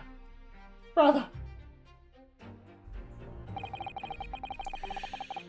Even if I knew it was all just an illusion, just some nonsense conjured up by an over-imaginative public. I gotta say, there's one thing that I'm really looking forward when it comes to the Greatest Attorney series. Like, that's not story related or whatever. I'm really looking forward to when Barry plays it. Because he's kind of how I experienced like the first two trilogies, essentially. And he just has a lot of fun with the stupidity of the series. But this one's so well written and well put together, and everything is folding in on top of each other. I'm kind of curious to see how he's going to react to that. Because I'm a big Barry fan, and, you know, I'm fucking whatever. I don't try to bring up other streamers too often on the stream, but yeah. He was obviously extremely important to you. Lord Clint von Zeeks. Well, what's important now is uncovering the truth, and that's all that matters. I know that you didn't take anyone's life. And I intend to prove that beyond a shadow of a doubt in court today. Don't worry! It'll be batshit insane. Oh, I expect nothing less. Never thought I'd say this. But I can see it in your eyes, that burning desire to cut through all the lies and the deception. I can't deny it any longer. You are a lawyer of absolute integrity. He just proposed to us, guys! He basically just said, marry me. Sorry, I couldn't help it. Anyway, thank you. Now, tell me, why do I detect the scent of expensive tea leaves in the air? Iris! Oh, Iris! When did you get here? Oh! I brought you some of my special blends. Hurley loves it. He says it helps clear his head. I thank you. Oh, what, Iris? That's surely the first and last time I'll ever see a sight like this. Gay, homosexual, gay. You seem different today, Iris. Oh. Sort of subdued, I suppose. I'm not! What happened yesterday is obviously still playing in her mind a lot. She's clearly very troubled about having stolen that autopsy report from Dr. Sei's laboratory. Alright then. Good luck to you both. I have to make a move now. Oh, you're not staying? I thought you'd want to watch today's proceedings. Well, I'd like to cheer you on, obviously. But I've got lots to get ready. Get ready? For what? Oh, yes. Would you take this? I would love to take that. Isn't that one of the little felt dolls that's usually dangling from your knapsack? Yeah, it's still there. It's a lucky charm. A little Hurley that I made once. A Hurley? Yeah, it looks like a Hairley to me. Give it! I want it! If for some reason you'd completely run out of options in the trial today, then just pull on little Hurley's ears as hard as you possibly can. What? Pull his ears? That's right. It's a way to bring good luck. I think you might need it.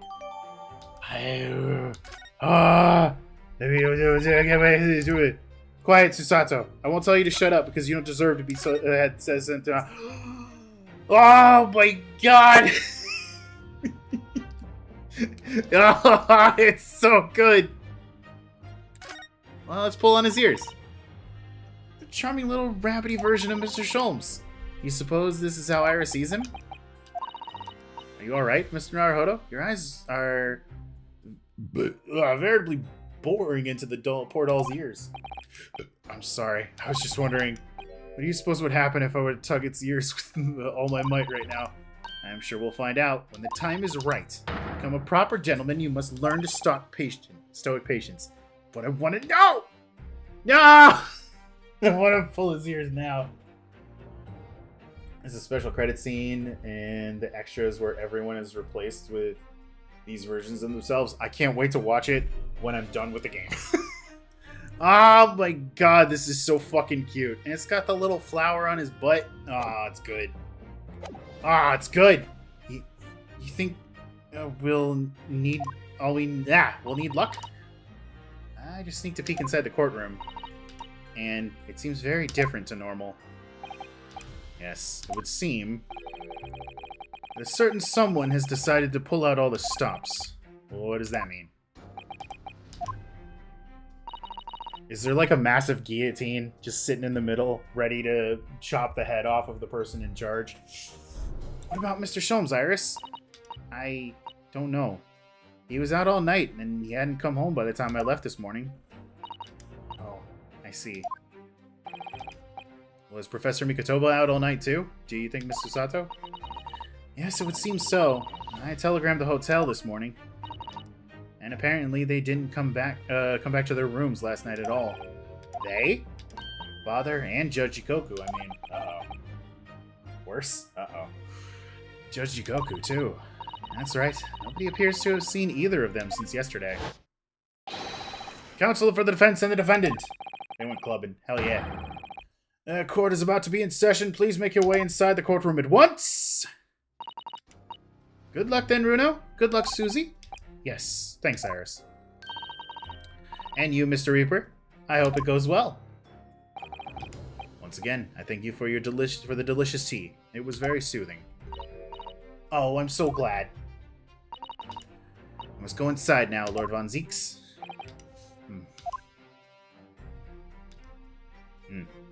Here. Lord Von Zeeks has always been the formidable prosecutor that I had to lock horns with in the court. Not today. Today I battle with another in pursuit of the truth. My best friend, Kazuma Asagi, who I trust more than anyone else in the world. Now I understand what it was that drew me here to Britain all those months ago. Now I know exactly what destiny had in store for me. It's all been leading up to this one day, this one trial, to this one final reckoning. He stands like a little gay boy. You know, those little gay boys that stick their chests out, like, powerful. Well, everything seems the same. Where's the judge? Feels more oppressive in here than it did yesterday. That cold stare is piercing me like knives from all sides today. Ah! Mr. Naruhodo, look! Son of a bitch! Lord Strongheart? Kazuma must have known beforehand. The ramifications of this trial now extend far beyond the murder of one Scotland Yard inspector. In fact, events have come to light that threaten to rock the very foundation of our country's legal system. Escape of a condemned criminal on the night of his execution, the subsequent unlawful shooting of the man, and the revelation that prison staff must have been complicit in the jailbreak. Britain is currently hosting influential members of the judiciary from other countries all around the world. It is imperative that we uncover the truth in these proceedings to avoid international embarrassment. But by royal decree, this will continue to be a closed trial. He stood up! And one which I, male Strongheart, exercise total and unequivocal authority.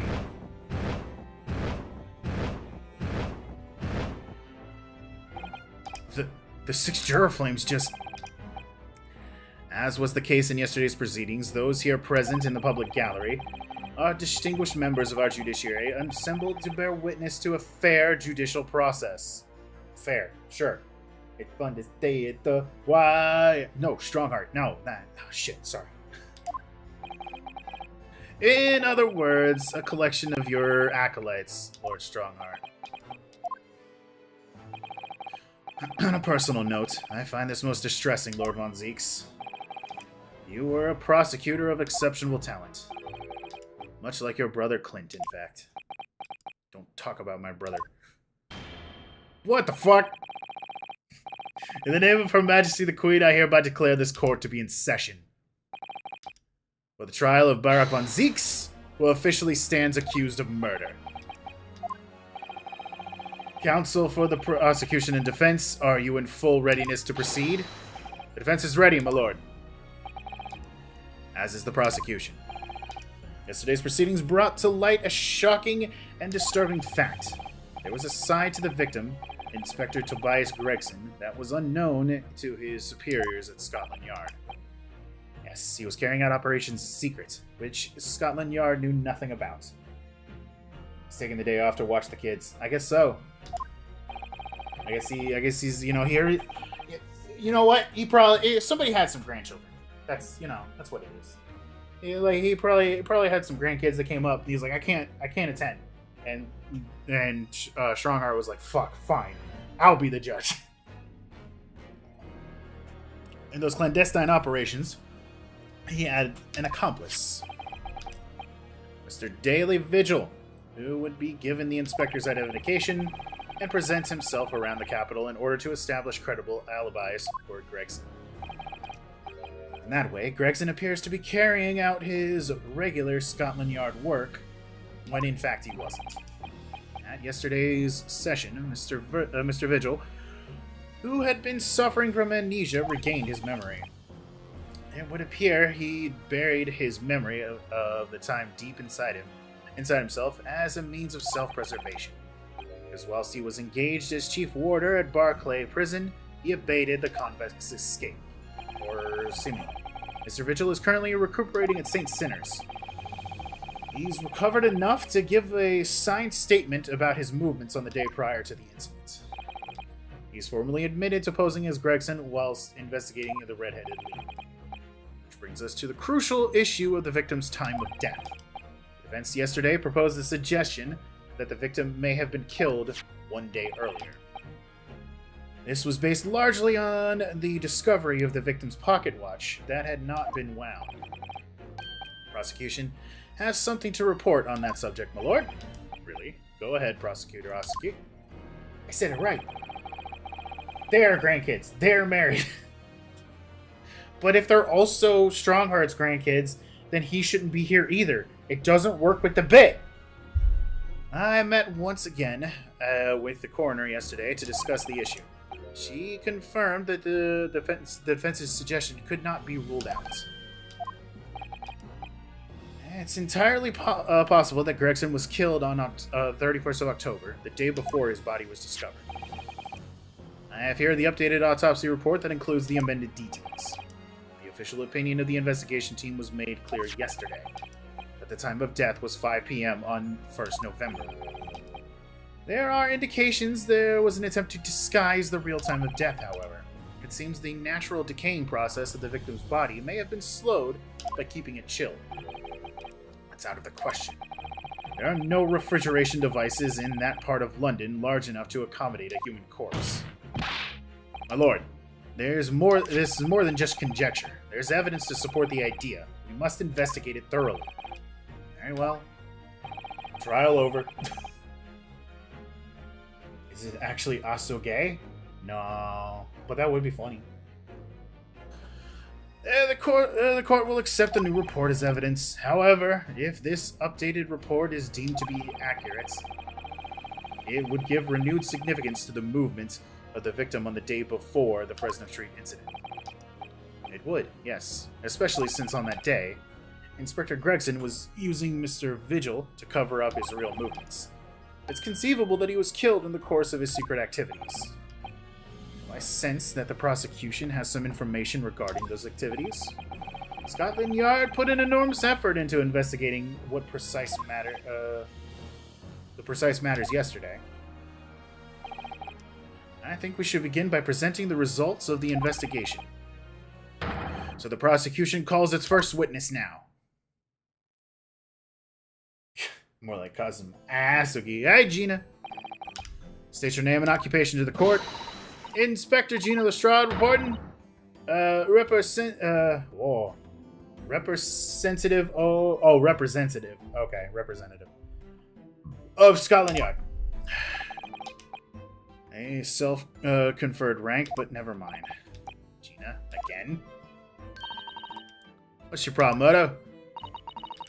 What's with that Gina again look, eh? Ah! The boss meant the world to me. He done more for me than anyone else ever did.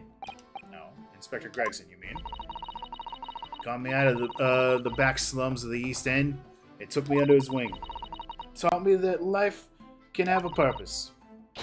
So that's why I'm the best person to be standing here speaking for him. Oh, Gina. Right. All out of the goodness of Gregson's heart. Not all that he had his arm twisted by Sholmes now. What's relevant into these proceedings is that the outcome of Scotland Yard's investigations yesterday have revealed the victim was carrying out some assignment the police knew nothing about. Very troubling. That face. Lord Strongheart knew. So, Inspector Lestrade. Let's hear exactly what it says in that report. Coming right up, sir.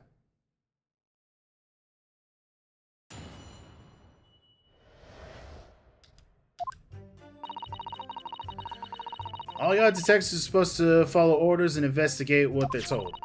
But a little search of the boss's office turned up a notebook and a load of secret meetings. According to that, the boss was looking into some smuggled goods dealings that day.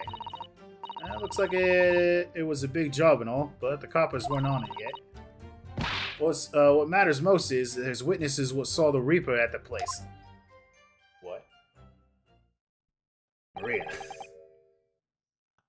So it says he likes dick, and you know, it's fine. Dick gumshoe. I don't know what that means. Smuggled goods? I don't know, do I? I'm just telling you what's written in the book. Tobacco, tea, spices, medicine. Goods of all sorts flow into London by illegal channels from across the globe.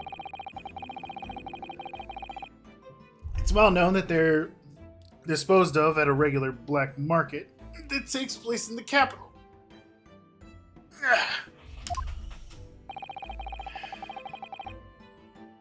If she had more screen time? Yeah. But the police are rarely able to locate them in time. So Inspector Gregson was investigating one of those black markets. It's been suggested that high-ranking government officials may be involved in black market activity. No doubt Gregson was trying to avoid details of his investigation being leaked to involved parties. Explain why he was operating on his own authority without the Yard's knowledge. And do we know where the dealings were taking place at this time? In a particular room of a certain exclusive London gentleman's club. And on the day in question, the accused is known to have been there. That's the conclusion of Scotland Yard's investigation into the matter. That can't be. You haven't heard anything about this.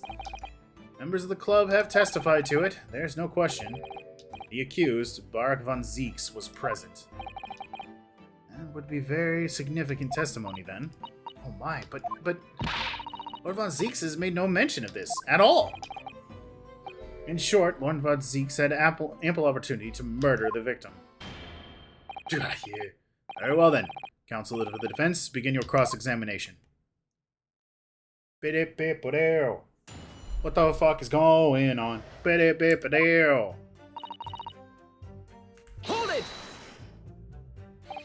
So, you follow orders, do you, Gina? Nah, not me. I'm above all that, see? Oh. Boss always had special orders for me.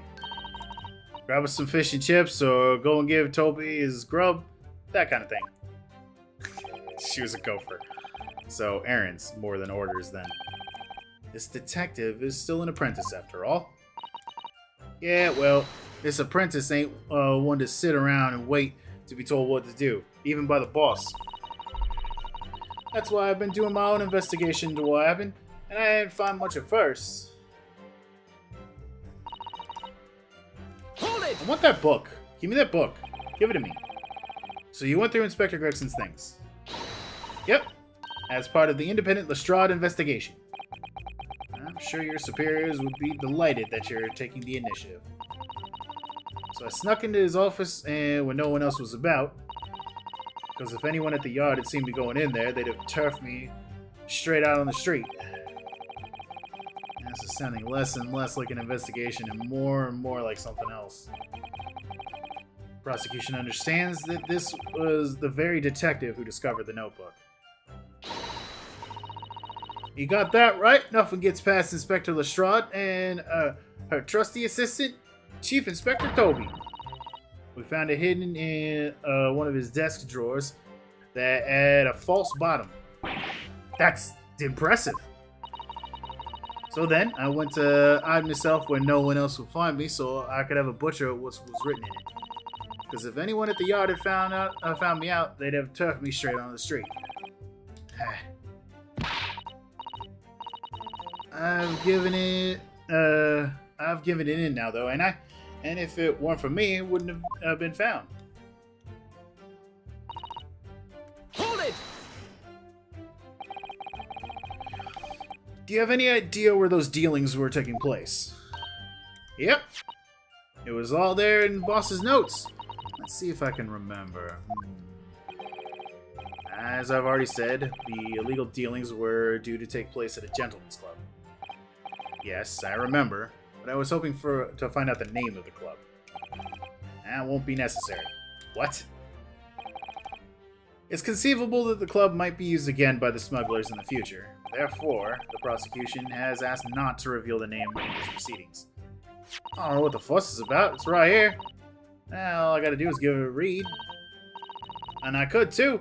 I've got this reading game buttoned up now. Can I show you what I can do? Ah, come on. What's the harm? Judge hasn't signaled his objection yet. I could try to find out. Insist! She was in the office because she missed her new dad. Yeah. This is a closed court. The proceedings are confidential. There shouldn't be any possibility of the information being leaked. As I explained, there are some possibilities of politicians being involved in this affair.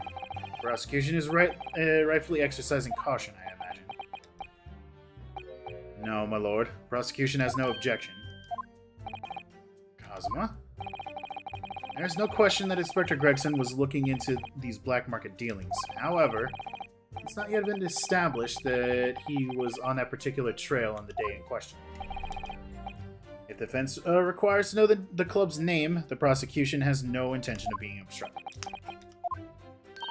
Alright then.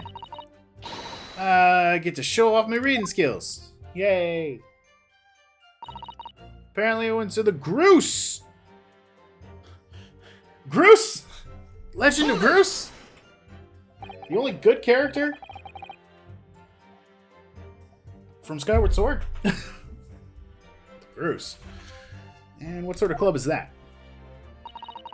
I ain't got the foggiest. Clubs ain't exactly my thing. But I'm kind of curious, and not a place where a foreign student like you would be readily admitted.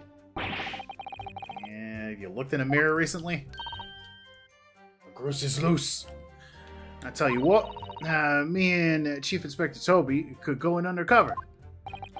Could you, though? I could pick up a few good marks and see what else I could find out while I was in there. I really don't think you should go picking out anything. Anyway, that's where these black market dealings were going to take place, is it? Yeah, it's gotta be. That's what the low-ranking detectives at the... accordingly... Yeah! Says the even lower-ranking detective. Also, it's grouse, like the bird. Grouse. Hey! Hold it! So, how did Inspector Gregson come to find out about it in that case? That's the question, ain't it? But I'm just an apprentice, so... And why didn't he inform Scotland Yard of his findings? Yeah, that's what I'm asking myself. Because, you know, I'm just an apprentice. When it suits you, yes. Anyway, the point is, something went on in that club, no question. Can't say that for certain though, surely. Wait, did he actually forget? Are you talking about me? Because there's a very good chance I forgot a lot of things. You should always expect, when it comes to me, you should always expect the answer to, wait, did he forget? To be yes. Hold it! Lord Von Zeeks was at the club. He was. Detectives who visited the club yesterday to make inquiries have confirmed it. Several members report having seen the accused being admitted to the room in question as a guest. Yeah, it looks like there's no disputing that he was there then. Well, we know that Lord Von Zeeks was investigating Inspector Gregson, don't we? Perhaps he'd already discovered the inspector's secret notebook? We had a whole conversation about this. That doesn't mean anything. I'll still forget. I'm an idiot. Which led into the club, you mean? Maybe. Presumably, then. There are also eyewitnesses who came to testify that Gregson was there. None have been identified at this time. No. So the all-important victim wasn't seen at this mysterious club. Oi! Why ain't you asking Inspector Lestrade here, eh? so that's all I've got to work with. Gina's not holding back with that ice-cold stare of hers, is she? I really don't know what to make of all this. Lord Von Zeeks told us that he was investigating Inspector Gregson, but he never once mentioned that he met the inspector the day before the incident. You don't think Lord Von Zeeks could have been lying to us, do you? That's not the only way to explain this. Oh. If everything Lord Von Zeeks has told us is true, then there must be a mistake in this testimony somewhere. I mean, there are details we've yet to uncover. Exactly. A clue, perhaps, that even Gina hasn't noticed. It's what we should be looking here for. So it's something to do with the name of the club. I'm assuming that's what you're like, what? You forgot? Because, like, of course I fucking forgot.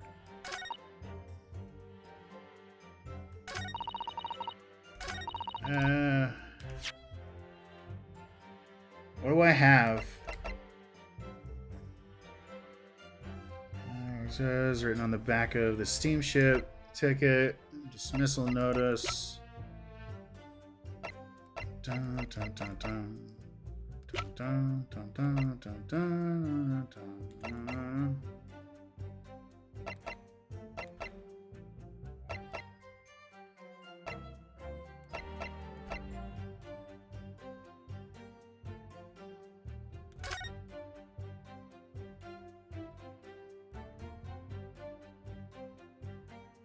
Who said it wasn't important? That's still not ringing any bell. If you, I don't know what the hell you're talking about. I really don't. I don't know how much more I can express this. I fucking totally forgot. You said it wasn't important for case 4. Well, then the second you said that, my brain was like, oh, well, this isn't important at all. And I just fucking, there it was gone. The ticket?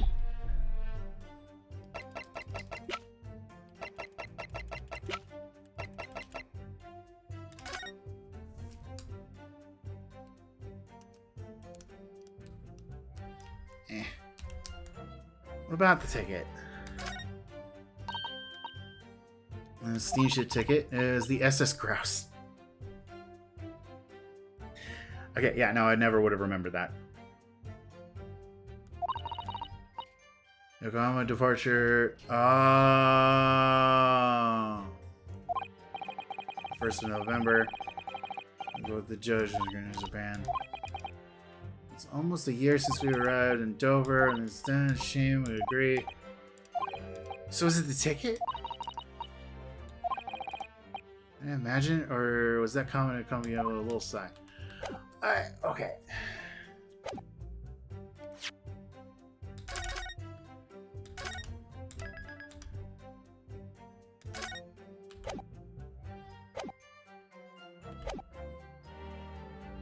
Bum, bum, bum, bum, bum, bum, bum, bum. I don't really know if this is right. Objection! It was right. I've read about these clubs that exist here in Britain. As I understand it, they're places where well-to-do gentlemen socialize with friends and colleagues.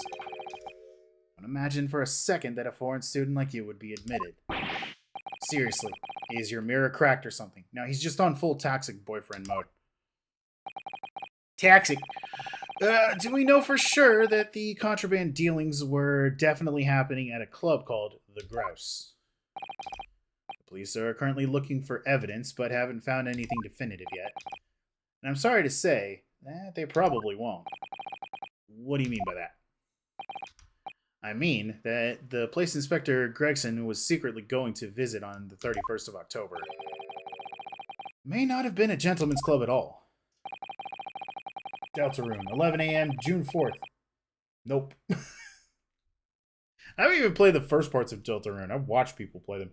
They're showing a very irreverent attitude towards our country's police force there, Council. If it wasn't a gentleman's club, then what was it?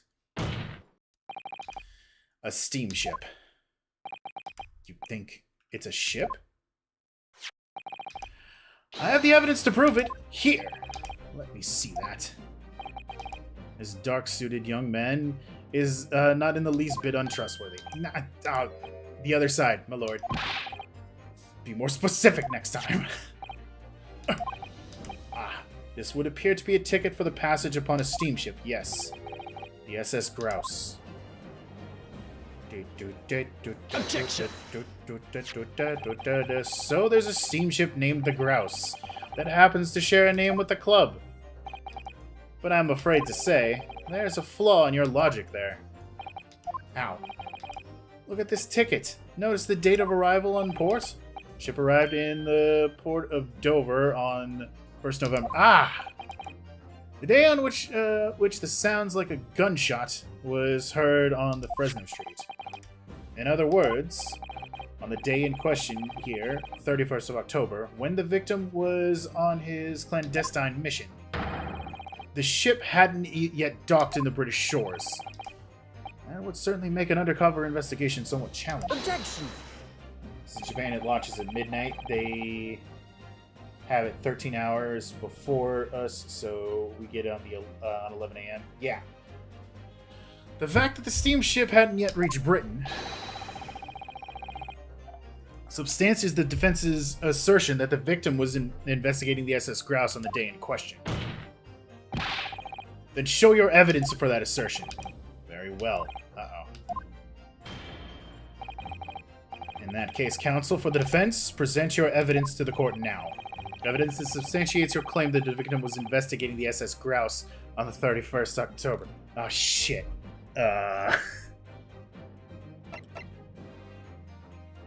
He had a passport that was within a week from the 31st. So this could be it. Oh, look, a bot. Oh, by the way, I did add the gunshot sound to Blurb. So get ready to use it. The bot is dead. Somebody shoot it. I just feel like it's the passport. But I'm not 100%. There it goes. It wasn't as loud as I thought it would be. I'm gonna have to turn it up.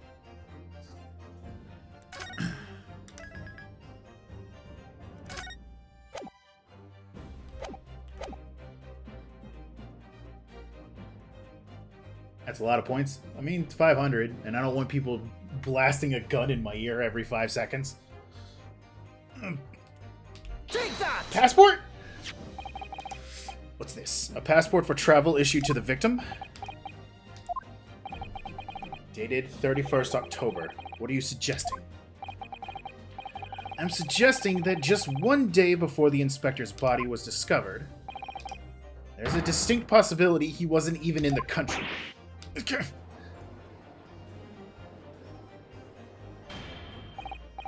Order! Order! I'm so used to order! This document is for passage to France. It does appear to have been officially authorized. The day before the SS Grouse arrived in Dover, it docked in the northern coast of France for a night. According to my father, who was on board at the port of Dunkirk, France. Oh, what could possibly have taken the victim there? I'm impressed, Ryunosuke Naruhodo. I certainly didn't expect you to get your hands on that passport. What? You mean you knew about this? Prosecution's strategy for this trial has been laid down by the Crown's prosecution office. On the day before the incident, the victim was investigating contraband dealings at a London club. That's the outcome of Scotland Yard's investigation and the line the prosecution has been asked to follow. But personally, I don't agree. I think the prosecutor's office is trying to hide something. What? And now that you've expertly disproven their assertion, I intend to reveal what I believe that's something to be. What are you playing at, Prosecutor Asugi? A courtroom is a forum for the truth, my lord. Which is why it's my duty to present all the facts without exception. Let me guess. This is your intention from the outset, was it? The reason Inspector Gregson secretly made his way to the steamship docked in France on the day in question was to carry out a mission for the Reaper. The Reaper? Oh, order! Order! What on earth are you saying, Counsel? Prosecution made an assertion in court yesterday.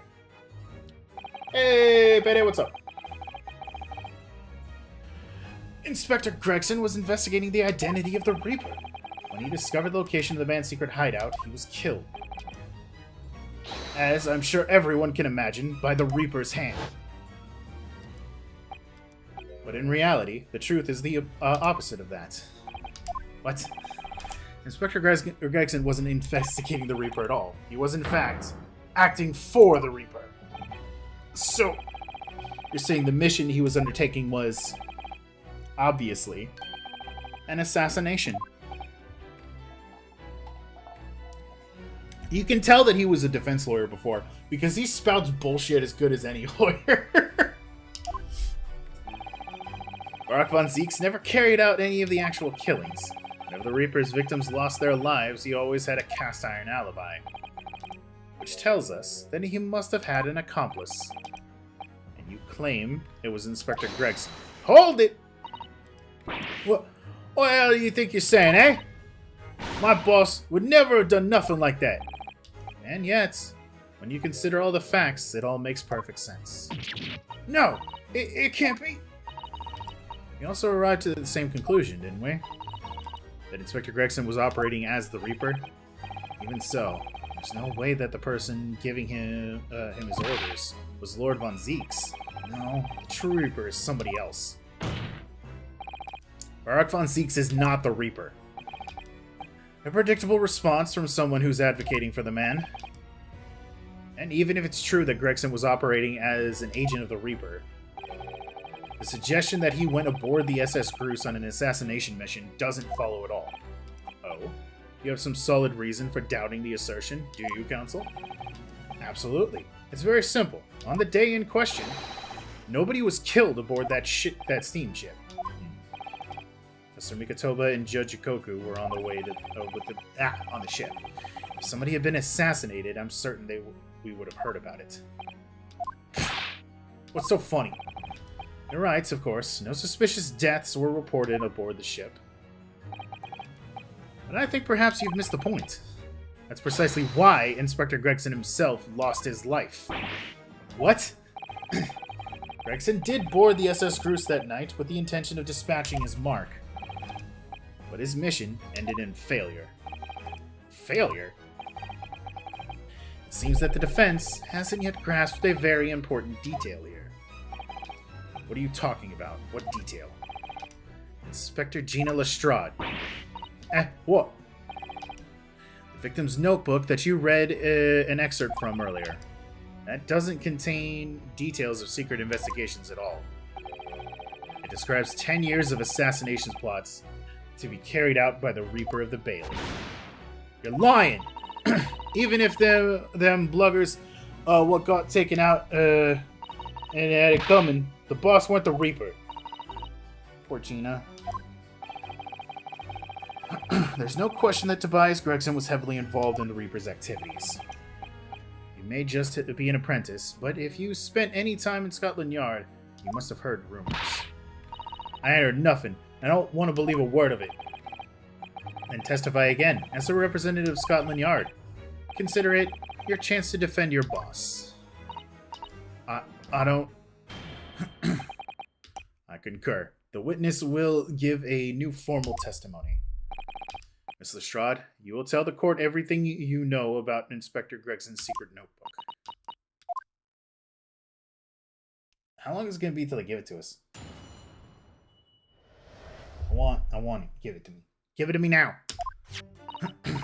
Yeah, this notebook doesn't have a load of stuff about what the Reaper got up to in these past 10 years. Names of victims, dates, and places and stuff. In the last century, there was 31st October. It said grouse. More for the place on the date and then the name of the mark. There was a note about being a criminal. What got away about him being a criminal that got away from the Reaper in court 10 years ago or something. Be honest, the boss didn't do none of it. He was just investigating the Reaper. That's all. No, she's quiet. Keep personal opinion out of your testimony, witness. We require only established facts here. This must be so hard for her. Can't deny, you can't deny it now. Surely, Ryunosuke Naruhodo. What can't I deny? That notebook contains the name of the final mark and the location where the assassination would take place.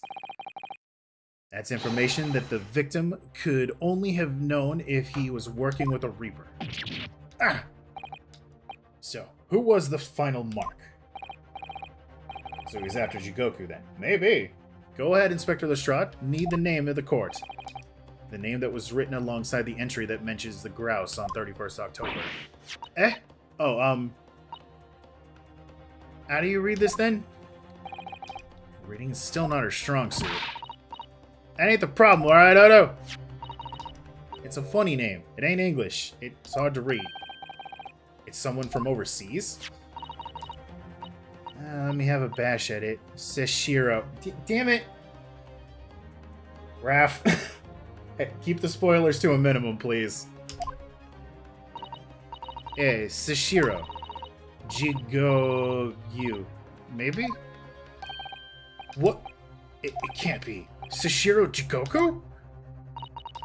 But that's Judge Jigoku! Seshiro Jigoku. Certainly not an English name, you're right. But that can't be right. I know Judge Jigoku. I saw him the day before yesterday, here in London. So I know for a fact that the man hasn't been assassinated. As I said, the Reaper failed. Oh. Gregson missed his chance to kill his mark and return to British shores. But the Reaper wouldn't tolerate the mistake, so he killed the inspector. Personal. Spoiling was not my intent, purely conjecture based on what she said. Alright.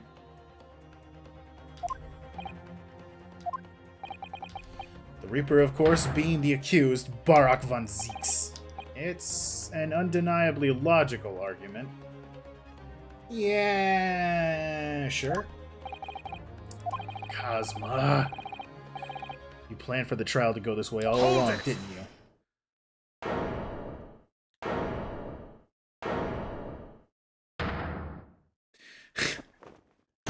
Ah! Leg! Like, pray forgive the discourtesy of filling my hallowed chalice whilst I stand accused of murder. Lord von Zieks! The accused has no right to speak uninvited in court. You'll return to the dock. I say nothing of whether or not I'm the Reaper, and that's the task of this court to decide. But there is one thing I can say unequivocally. That girl is no detective. Eh? What? No, that's right, I ain't. I'm an inspector. Reading rumors heard around the yard, reading entries from a notebook of unconfirmed origin. That's not a test. That's not testimony. That's practically a script. No doubt the rest of this trial will go exactly as you've clearly planned. Your hatred of me is understandable. In your mind, I'm sure I'm the Reaper, who sent your father to the gallows all those years ago. But you're in danger of becoming a far more sinister Reaper yourself, by attempting to have me condemned with this feeble excuse for testimony. What did you say? Mr. Naruhodo, this is our chance. My lord, the defense requests that the defendant be allowed to speak. He may be privy to important information relating to the testimony just given by the witness. I hope those gloves are thick, because that's not like your usual, like, fucking gavel right there. That's got spikes on it, dude. Very well. I'll make an exception and grant the request. The defendant may remain at the witness stand for the cross-examination. And allow me to toast the court's impartiality. Don't raise your glass in my direction, sir. Counsel for the defense, begin the cross-examination immediately. I want Chinese. I don't know why I just thought that. I want Chinese. God of the what's serving of this courtroom. At once, my lord.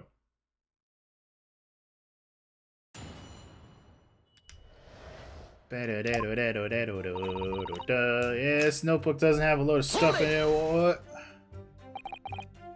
In other words, it shows that Gregson was basically acting as the Reaper. Not you and all. That ain't the only explanation, is it? I could have been investigating the Reaper in secret, and that notebook said what we found out. If I may. When originally people began referring to me as the Reaper, I didn't object. I believe the power to immediate London's criminal classes into compliance with the law to be beneficial. But you carried out your own investigation into the true identity of the Reaper, didn't you? Yes, and those investigations proved conclusively that Gregson was one arm of the Reaper. One arm? What are you on about? The Reaper's victims were all extremely shrewd criminals at the top of their game. There's simply no way one person could have taken them alone. The Reaper is an organization. With you at its head? I had spies at the yard keeping me abreast of Gregson's movements, letting me know when he was elsewhere. So I'd been able to check the most recent entries in his book. I knew the location. You knew it said Grouse. Believing it would be a reference to the Gentleman's Club, I went there on the day in question to investigate. Alone. So that explains why several members of the club claimed to have seen you there. But of course, the inspector was not there, because at the time he was making his way to the steamship docked in the northern coast of France, as shown by the passport found in the victim's metal trunk. There you go. Very well then, back to your testimony about the contents of the notebook. So this isn't going to be like a press situation. This is going to be, she's going to say her due, and then Barak is going to come in on it. Is something wrong, Mr. Naruto? You seemed a little shocked by something a moment ago. Oh, no, it's all right. Am I overthinking this, aren't I? I'm overthinking this, aren't I? Uh-oh. I think you at least got the dance? Maybe! But it's also a gentleman's club, and while, yes, clubbing has changed a lot, at this time period, a gentleman's club really was more of a... There's a bunch of dudes hanging out in a house, or like in a really expensive-looking place, smoking cigars and drinking and that kind of shit. So, I don't think there was music there, and if there was, it was classical stuff. Names of victims, dates, places, and stuff. What in particular? Well, beside the victims' names, this other name kept cropping up. What other name was it? It's the one I told you yesterday. The same name written over and over again. You mean Asa Shin? Yeah, that's the one. She's a friend of yours or something, isn't she? Were you listening yesterday? Asa Shin. The assassin. I know, I'm just saying shit. Fair enough. Imagine getting a lap dance to fucking Mozart. You think that hasn't happened? Like, just being so real right now, Balroth. I'll tell you right now, that's probably happened way more times than you think. What? Like, a killer, you mean? Gregson was the tactician, and the one who came up with the plan of attack. He investigated the mark thoroughly, finding out when they would be vulnerable, and who to use to get at them. The person actually executing his plans was someone else, you're saying. If that's true, then the Reaper does indeed start to sound more like an organization group of vigilantes. Then perhaps what's said in the passport document, permission for the application and one additional person to travel, could that additional person have been clearly the assassin, who was sent to take Sashiro Jugoku's life? Gina, can you confirm that? Against the final entry listed Grouse and Sashiro Jugoku? What name was written? Oh, well, that's the only entry that didn't have a name next to it, as it happens. What? It just had, like, a question mark or something like that, I think. In other words, Gregson himself didn't know the identity of the assassin in this case. But Gregson was the one making the plans, was he not? Oh, how infuriating. A nameless assassin.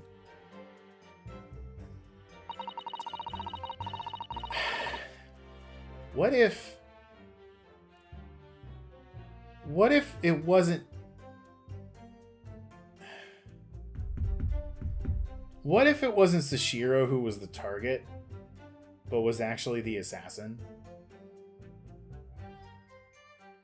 Because, hey, remember when I pointed out that somebody could probably fit in Sashiro's bag? I still think somebody was in there. Hold it! And it may be the person that he killed. And you're saying that the mark listed was Shishiro Jigoku? That's what I said. Funny name, if you ask me. I thought you had, and your name was odd. So pleased to have lost my crown there. Mr. Jigoku is the presiding judge of Japan's Supreme Court and Judikar. I remember the man. He came to our country as a visiting student 16 years ago. Studying international law and diplomacy under your tutelage, Lord Strongheart. That bearded young fellow was a very able man, I must say. So Lord Strongheart was Judge Jigoku's mentor. If I'm not mistaken, he returned to Japan 10 years ago now. 10 years ago, after that fateful case. Precisely. In the aftermath of the professor's case, his reparation was organized immediately. It's a mystery why such a man would be listed in the inspector's notebook. I didn't think anything was possible. I didn't think it was possible, but the mood in here's gotten even worse now. Maybe I'll just keep talking.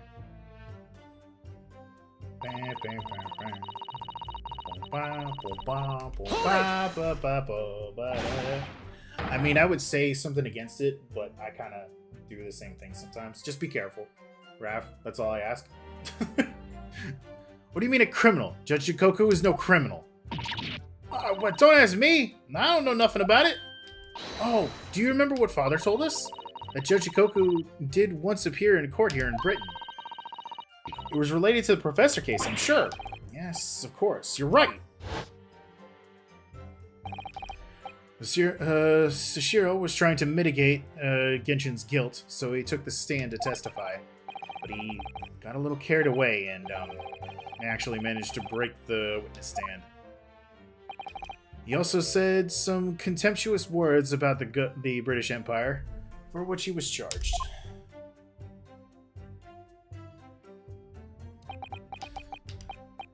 It was a painful situation, yes. I'd forgotten all about it. But I prosecuted that trial too, as it happens. You did? It was considered to be an adjunct to the professor's proceedings, you see. But he was acquitted after being told to make reparations for the damage caused to the stand. And there you have it. Have what? Surely the accused hasn't forgotten his own rule. That there's no saving anyone who faces the Reaper in court, guilty or innocent alike. But that was well before the Reaper had even started to become a thing. What? No! Are you suggesting that the reason Judge Jigoku was targeted for assassination? The man was sent back to Japan immediately after the trial. The Reaper had no time to do his work. But then, 10 years later, the mark returns to Britain once more. Perhaps now you start to see just how vindictive the Reaper is. Come on, that's absurd.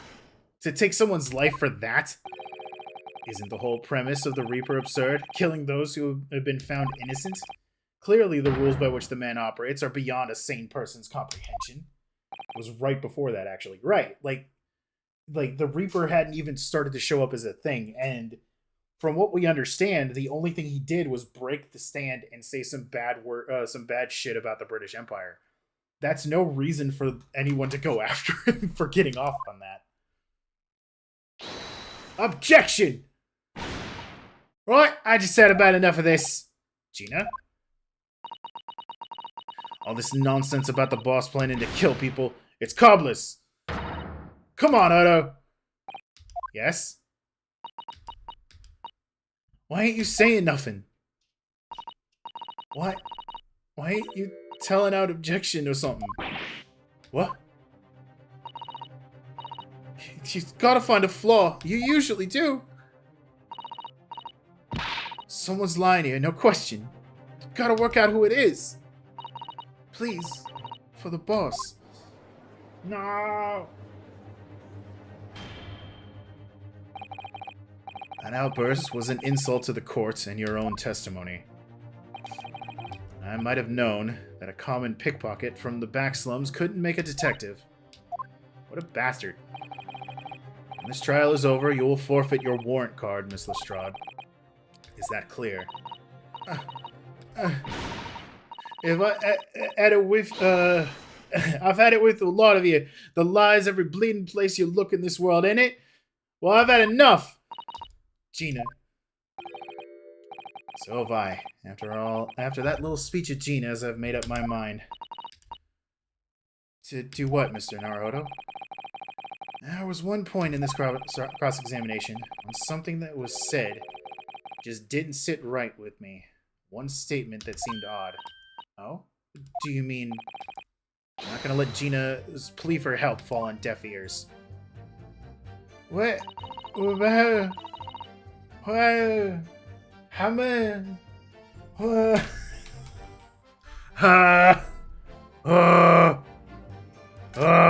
boy, there's being a criminal got away from the Reaper of the court 10 years ago.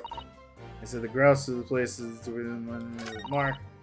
Names of victims and the entry is 31st. His notebook does have loads of stuff. I don't. Hold it! Hold it. I want to thank you, Gina. You helped me find my resolve. Eh? What do you mean?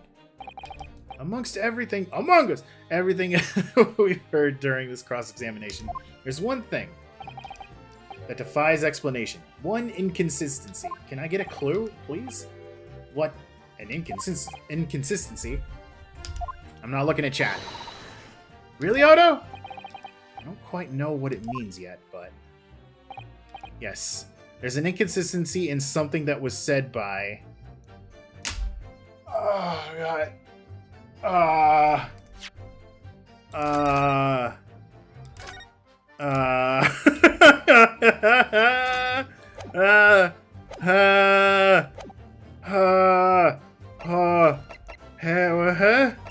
Well, maybe, huh? Or huh? I don't know.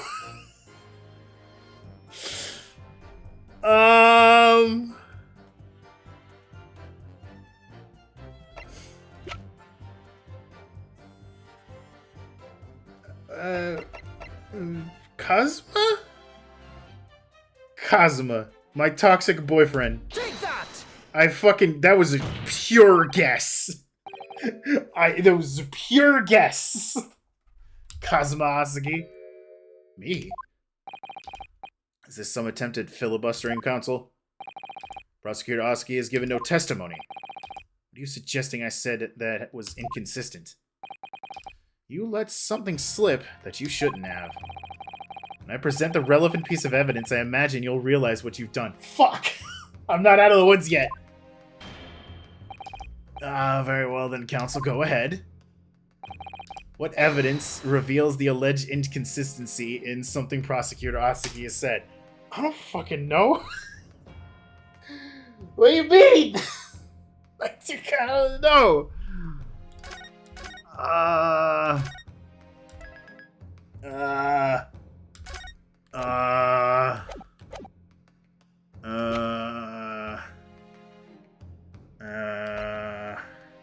Is it time to pull on the rabbit's ears? Because I need some luck right now. Passport. Claims to disappeared. After conflict's execution, apparently, his rescue described as the only weapon I have left.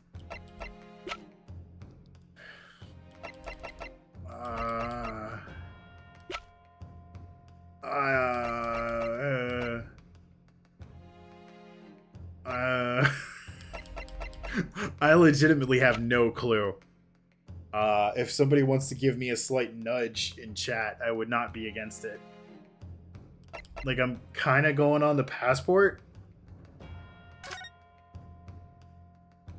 Within a week from the 31st. That's the date of departure.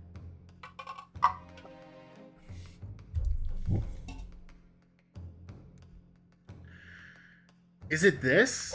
I'm gonna throw the passport.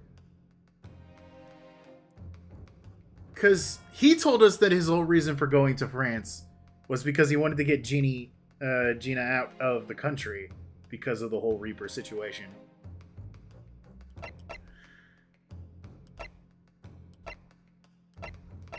I'm gonna Take that!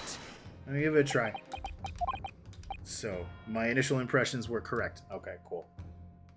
Fuck it, we ball. This is nonsense. You accused your best friend and back it up with that. Clearly.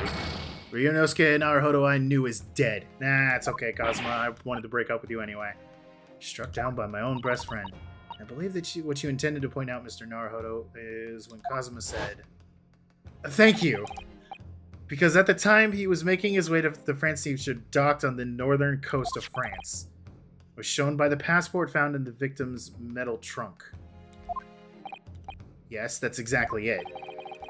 I take it that from your expression, you're not going to let this go. What? He knows more than he should. What shows why he knows it? So the slash mark was...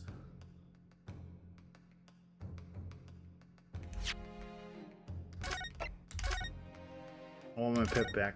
Give it back. I do appreciate that. So... is it because of the slash mark? Cash on the side of the trunk is right through the leather to the metal behind. As he is a bitch-ass motherfucker. He pissed on my... I miss my wife, Tails. Whatever made that gash struck to the side of the trunk was a considerable force. I wonder how it happened. Take that! Okay. To be fair, I do understand it. I forgot about the slash mark, so this actually does make sense. This is a trunk that belonged to Inspector Gregson. Metal construction, is it? It's certainly very heavy. What is this? A bloodstain? And a relatively fresh one, too. What? You mean that ain't grease from old Boss's fish and chips? Fresh blood on the inspector's trunk. That suggests that the victim was traveling with it, with that luggage when he was killed. That can't be. There was no mention of any trunk in Scotland Yard's report. Hey, Cosmo was missing for a couple of days. What was he up to? Yes, there's a reason for that. Immediately after the inspector's body was discovered, one of the street peddlers made off with the trunk, hoping to sell it. But I found it, me, with me nose for trouble.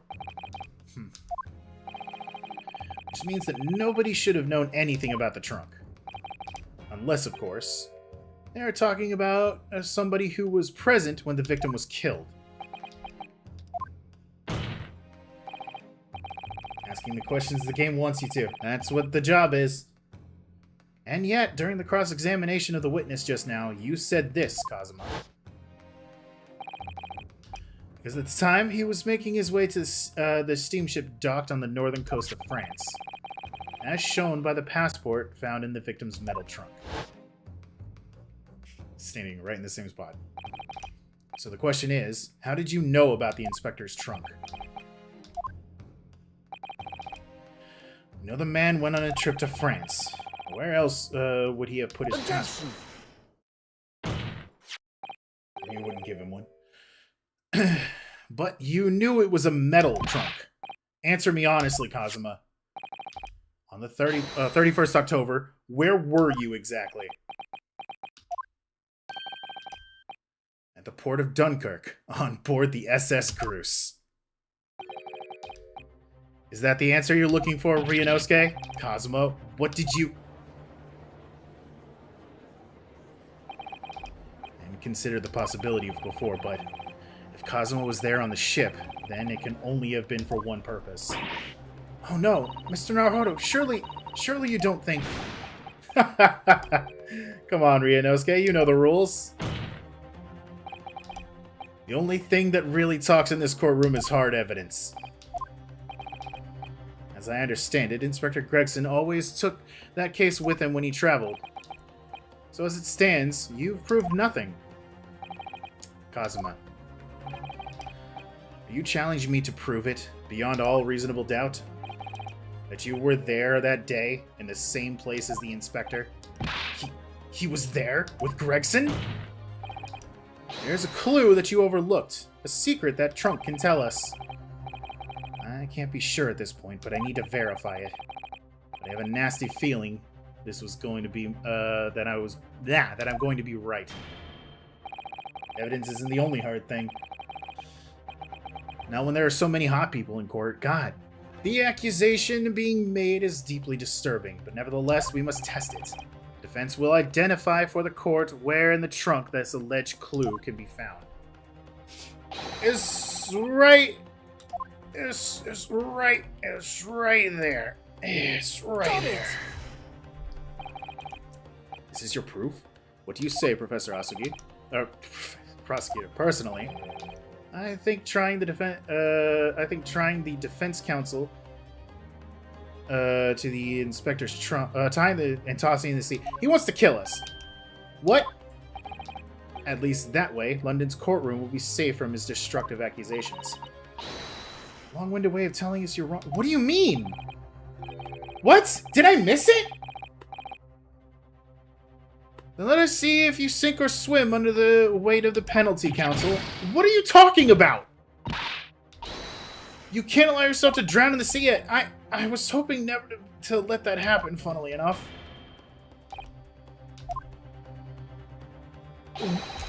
What? Is the professor confirmed? What do you mean it's not... Did I miss? I don't understand. Are you saying that it's... Okay, legitimately. Did I fucking miss? Inspect the blade? What? Oh, okay. I didn't see that there. But, okay. There's a huge gash in the middle chest and is made of the gash in the comfortable force. What? Okay, did I not get onto it well enough? Because I see the piece of metal now. It just keeps calling it a huge gash. I have to open it? That's so dumb.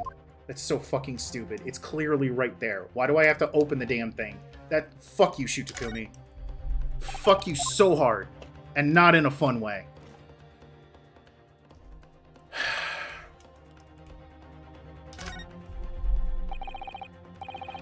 You see that? There's something stuck in the side of the trunk. We could only see it when it was opened up. It's not like it's sticking out of the fucking side. Looks like a fragment of metal of some sort. But it's wedged so tightly I can't remove it. Well, don't cut yourself. Yeah, you better leave it, I think. Got it! Fuck you. There's a small piece of metal lodged in the wall of the trunk here.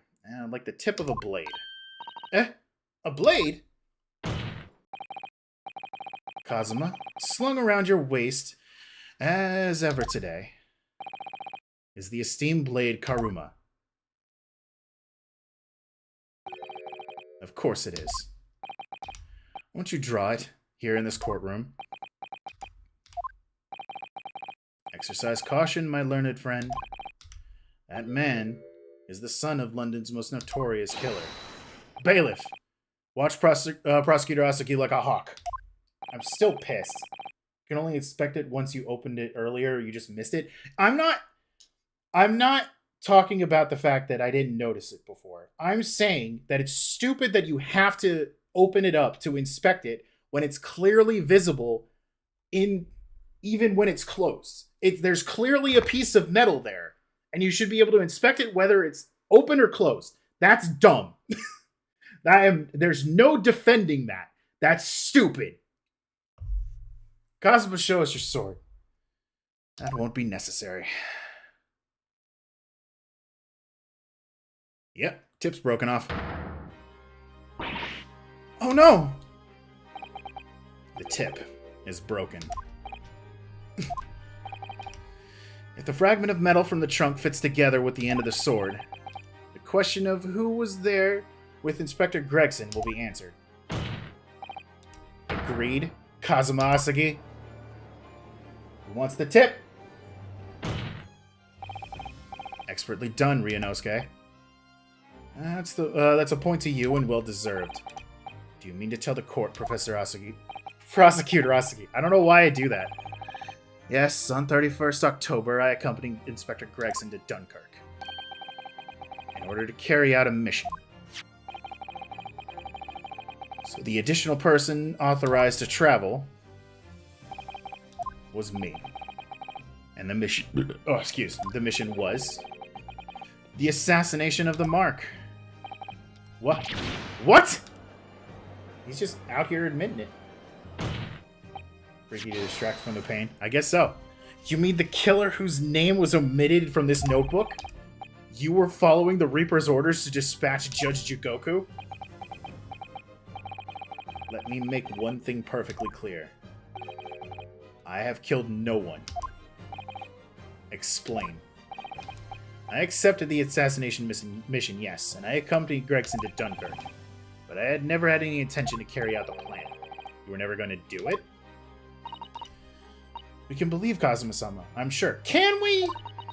After all, Judge Jigoku arrived safely in London the following day. I mean, sure. On the 31st, I boarded the train from London with Inspector Gregson. We traveled to Dover, and from there we crossed the Channel of Dunkirk. When we boarded the SS Groose and made for the cabin deck, as indicated in the plan, you went to Judge Jigoku's cabin. Exactly.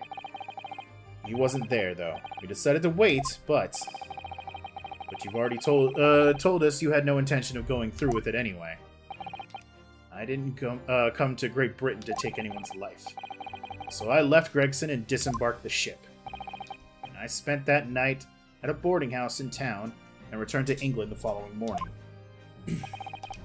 Boarding house in Dunkirk? My signature will be in the register book. It would be simple enough to verify. Then, what became of Jigoku? Gregson was no assassin, so the mark was spared. I'm sure it's easy enough to imagine what happened after that. Gregson returned to England as well, having failed to complete the mission. He met with the Reaper in that room in Fresno Street to report his failure, causing the infuriated mastermind to pull the trigger and end his wretched agent's life. So then why'd you slash the box? That's the real truth behind Inspector Gregson's murder. But if you did nothing as you claim, how did the tip of your sword come to be lodged in the inspector's trunk? I don't need to answer that. What the fuck you mean? The victim was killed by a gunshot. A small fragment of a Japanese blade isn't relevant to the case. No, it's pretty relevant. And accordingly, I chose to exercise my right to silence on that matter. Be that as it may, the court will sequester the sword as evidence. As you wish, my lord. We got the sword back! We don't need Kazuma, we got a sword! We must take immediate action now to verify whether Shishiro Jigoku remains unharmed. We haven't seen him in a while, so that's pretty... Yeah. We haven't seen him in a bit. Hey guys, stare at the sword for a minute while I get my work system pulled up. You know, just everybody take 5. Everybody take 5. Enjoy the well-crafted 3D sword. Just give me a moment.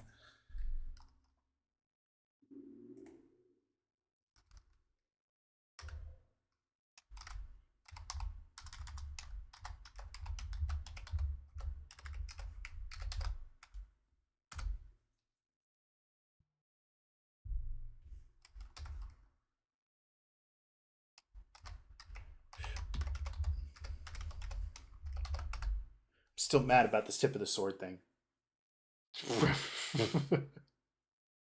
What the fuck was that, Ref? I saw that for a second. What the hell did you do? Alright. I got a moment while everything is going. Let's continue for a bit. Kuruma, the Great Blade. It's such a thing of beauty. I want to gaze on it for hours.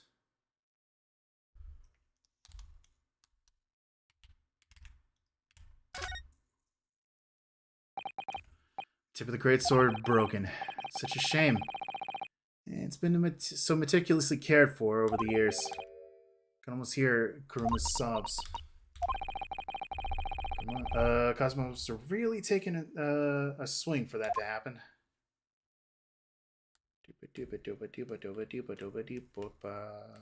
Can't look inside of that thing. Is that it? It's just the tip? As one might say.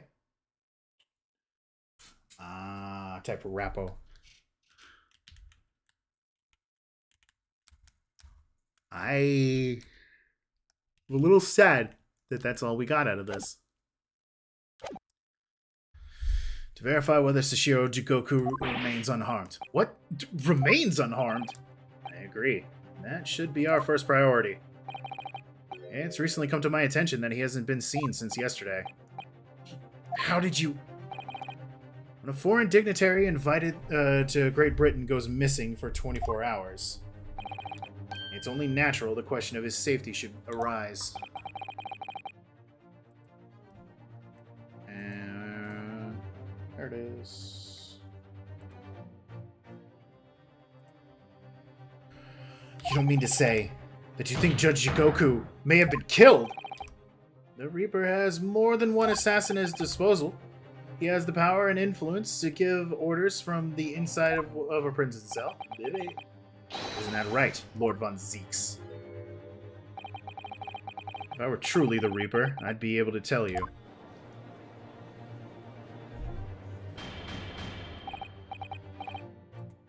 Bang, bang, bang. Bang, bang. Order! Order in the court! Order! We will take an emergency recess for 30 minutes. Now? Guests of the symposium have been told to maintain regular contact with the organizer's office. If the man can't be located within half an hour, we will have to assume the worst. Oh no, not Judge Jigoku! No one would want to kill a harmless Japanese man who'd only just arrived in the country. Well! Except that is... for the Reaper, wanting to finish off the mark that slipped through the net 10 years ago. Again, they hadn't started doing the thing yet, Kazuma. You're really killing your character for me, man. I would have to agree. Mr. Naruhodo, for the defense's sake, my lord, I sincerely hope we are successful. If we are unable to confirm Mr. Jigoku's healthy existence in the next 30 minutes, you will face grave difficulties. Court is adjourned for 30 minutes.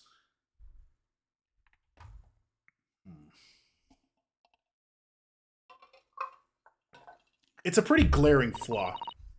Kazuma-sama, the Reaper's assassin.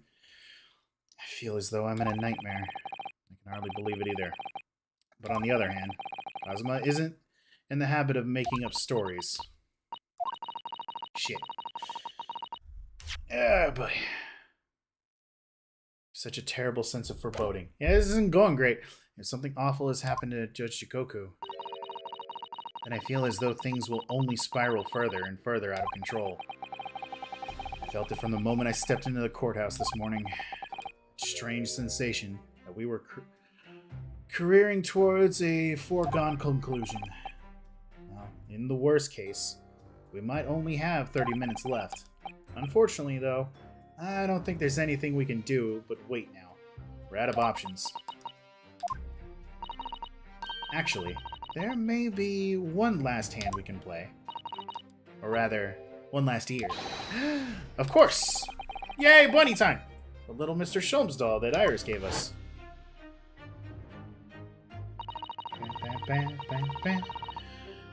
If for some reason you completely run out of options in the trial today, then just pull this little Hurley's ears as hard as you possibly can.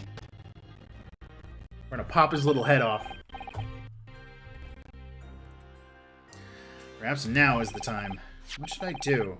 Pull Hurley's ears or not? Why wouldn't I? I'm gonna do it. Here goes then. I'm gonna do it. Good luck, Mr. Naruhodo.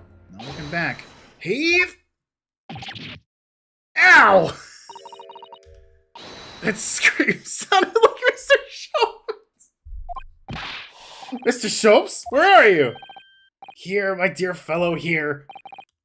It's the felt doll talking. It's got a communicator in it. Pull the ears again, Mr. Naro. As hard as you can. Alright then, I'll pull all my strength. Heave!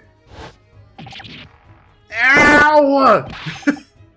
Please, my dear fellow, you don't need to pull my ear off. Mr. Schopes, where are you? Myself and my trusty partner are presently on a first-class cabin of the SS Grouse. The SS Grouse? She left Dover last night after a final piece of cargo were loaded.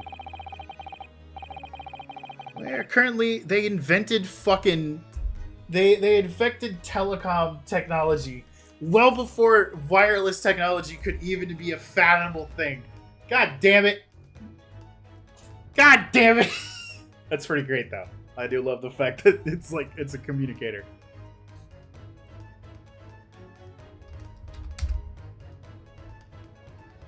Ah, it's funny. We're currently docked in Dunkirk, but due to be underway again in half an hour. You've taken a ship to France? Please. Even with my athletic prowess, I would struggle to jump the straits of Dover. After we left Baker Street last night, we hurried by cab to the station and by train to the port, in order to board this vessel in time. So, you mean you'd already worked it out? That the steamship was where everything really took place? Mr. Naruhodo, pray, what is my name? Sherlock Sholmes, world-famous detective. What? You're not gonna be like this today. Hold on.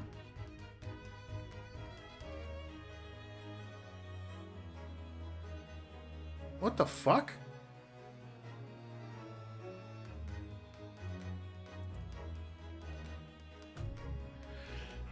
It's of course when I'm doing something. It is always when my work system wants to be stupid as shit. You're a genius, Mr. Solmes. There's the only word for it. Ow, ow, ow, ow. Miss Susato, gently with the genius's ear, please. Oh my, I'm ever so sorry. If I may, Sholmes.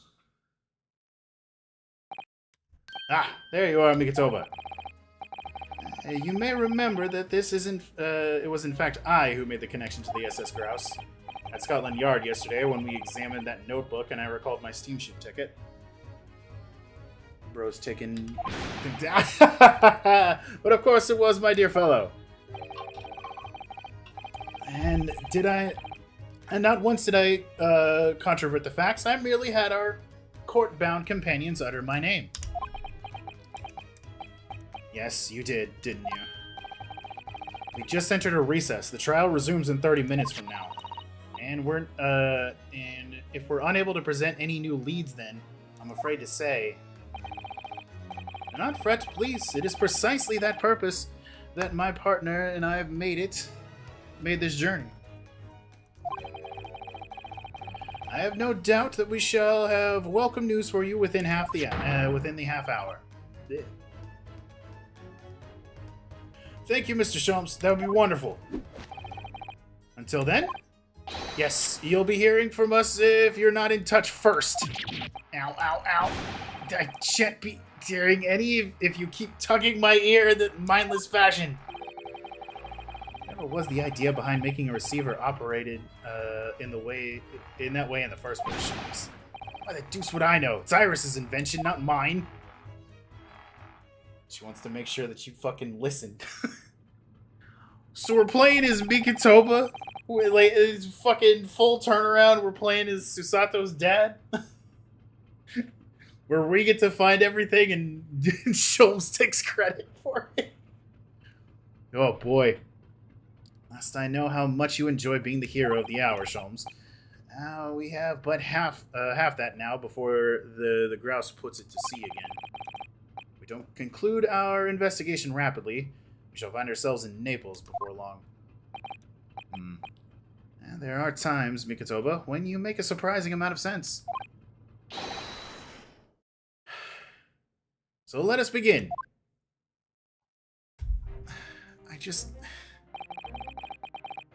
Well, don't he look familiar?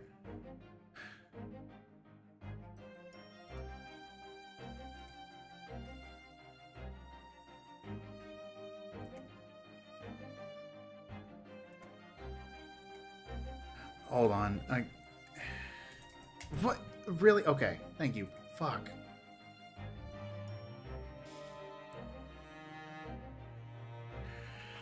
First class cabin number 2. Yes, this is the one. It's Rick! I don't believe an investigation of the cabin is going to be a plain sailing. That crewman standing in front of the door is an angry-looking fellow. Why are you loitering here? Who are you? My dear fellow, do you not recognize a world-famous great detective when you see one? The question really ought to be, who are you? He's got Sholmes written on his arm. Do you not recognize world-traveling great sailor Chicken Stroganoff when you see? Great detective. Ha! I don't think so. Do you see that, Mikotoba?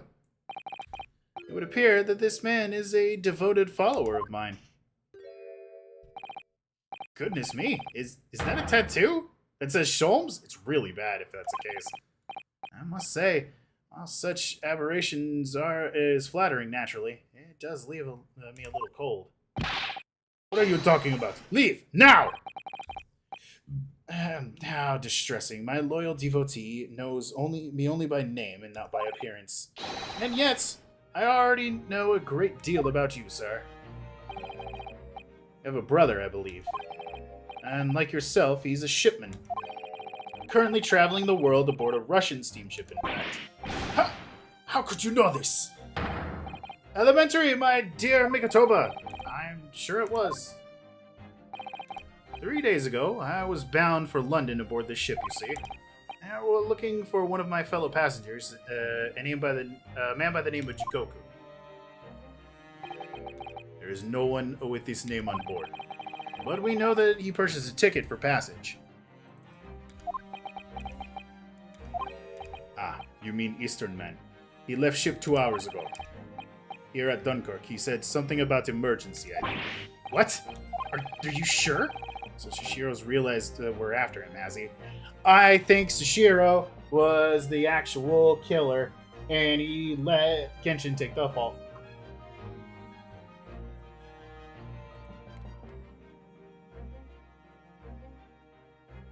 Ba-ba-da, ba-ba-da, ba-ba-da, ba-ba-ba-ba-ba-da. Please load properly this time. Thank you. Don't know why I had to fight my work system today, but you know, it's par for the course at this point. This cabin is the one behind you. We should like to investigate, please. No, I have orders not to let it even mouse inside. Mikotoba, be a good man and draw the sailor's attention away, would you? Make up some excuse so that he leaves the area. Doesn't Great Detective see that even sailors have ears, both left and right? Curses! The plan is ruined! Damn it! I forgot that they have ears! And you have only yourself to blame, I'm afraid, Sholmes. Forget it. Cabin door is locked. Even if I'm not here, you cannot get inside. Mikotoba?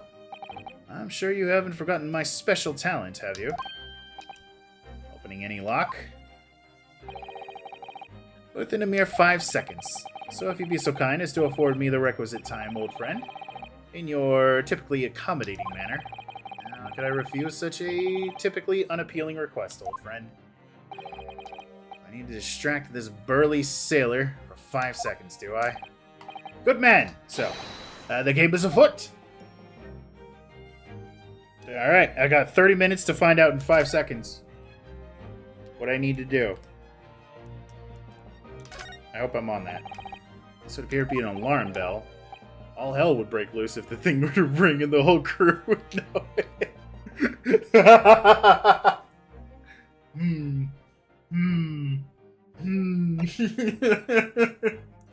1 second. Oh, I think not. That would never work, surely. I need to concoct another distraction. I think it would work. I think it would be great. But I just want to look around a bit more, just for more stuff to... Must be a mousetrap, I think. Perhaps I could distract the crewman's attention with this somehow. Do it.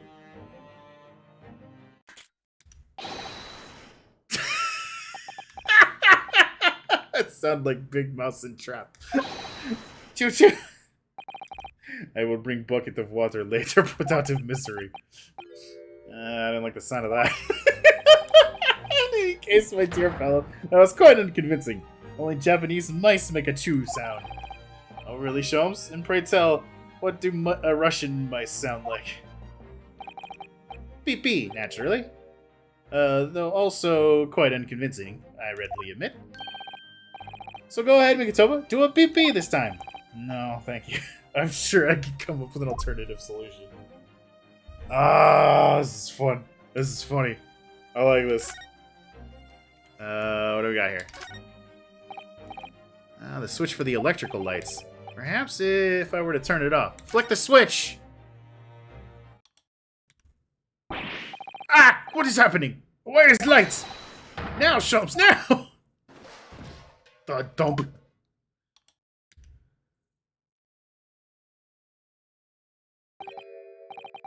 I just realized he's got 2 fish. Nobody there. That was a close shave. What a knack you have, stumbling so violently in an apparently empty corridor. Do be quiet, Sholmes, and I shall have to think of another approach. Damn. That would have been really funny. It's a speaking tube for members of the crew to communicate with one another around the ship. I could just persuade our stocky sailor friend that he needed to use it. Sholmes could unlock the door whilst he was distracted. Question is, how? Do I have to, like, actually talk to him?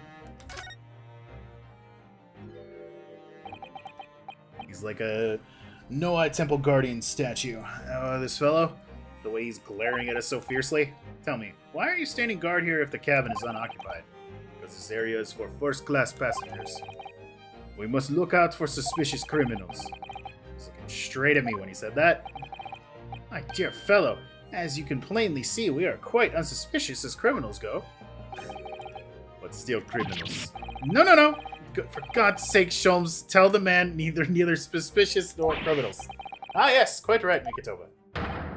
Curses! This seaman is far too able for his own good. But extremely careful. Be extremely careful in what you say. One of us ought to be, yes. Alright, let's do it. Alarm bell. All hell will break loose. Do it! Here goes then. Pardon me in advance. You! What are you doing? If we're at sea, that would be a very bad problem. What's going on there? Seaman's strong enough. Report at once. Hey! Sorry, sir. Nothing to report. It was just a stupid trick. No, not by me. By world famous. No, as I told you. Now, Sholmes, now! Done. Not even 5 seconds, eh? Now, don't stand there gawping at my brilliance, Mikitoba. In we go! Oh, yes. Whee!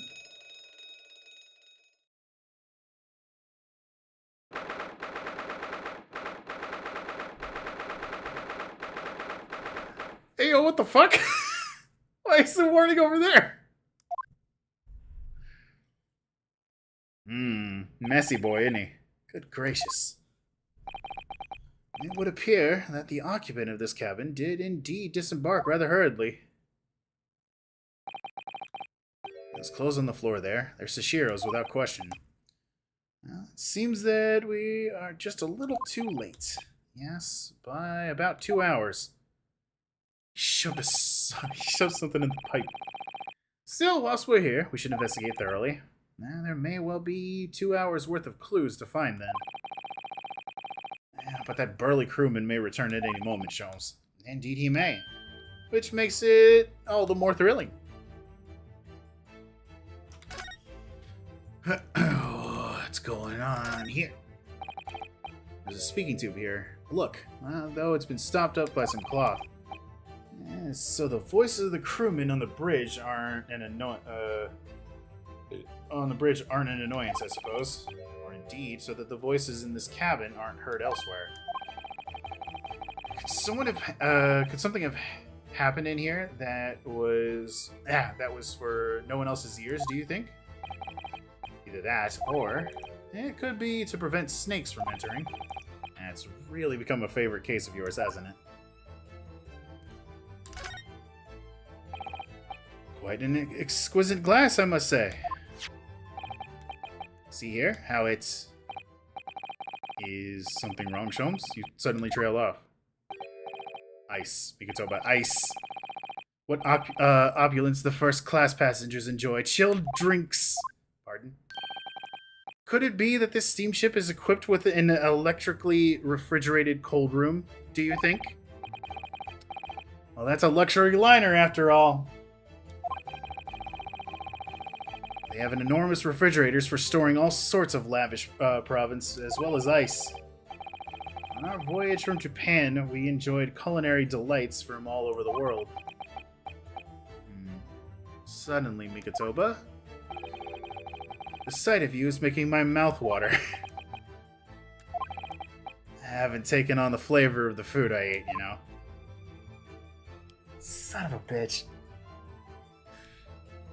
So... okay. This is my running theory at the moment. After Kazuma left Gregson behind to handle the assassination attempt on his own, he confronted Jigoku, who in turn killed him, stuffed his ass in the freezer for a while that they clearly have on the ship, and then put his ass in the box to bring him back into London before finally dumping him off later and then leaving. That's my best guess. According to the report I was given, Naruhodo was concealing himself in Asagi's wardrobe. Indeed he was. It was of a similar size to this one. Ah, you must climb inside yourself, my dear fellow. What? Whatever for? It was the site of my first faithful meeting with Mr. Naruhodo. You can experience the moment for yourself now, complete with my dramatic rhetoric. Come along now, in you go. This will only take a moment. Really, Sholmes? Surely you could just tell me what you said. Well, I uttered some brilliant remark and opened the wardrobe to reveal the stowaway murderer. I think I'll just read about it in the Adventures of Herlock Sholmes. They modeled it for this scene. What? The case? It's a very sizable trunk indeed. Shiro is partial to all things large. Oh yeah? And a rather clumsy fellow. If you failed to notice, he'd left that behind. Perhaps he left it on purpose. It's lighter than you might think, but still a hindrance or a speed escape. Pity, it's locked. Oh, I thought that was somebody bashing from the inside. Have to go have fun with Peak. Alrighty!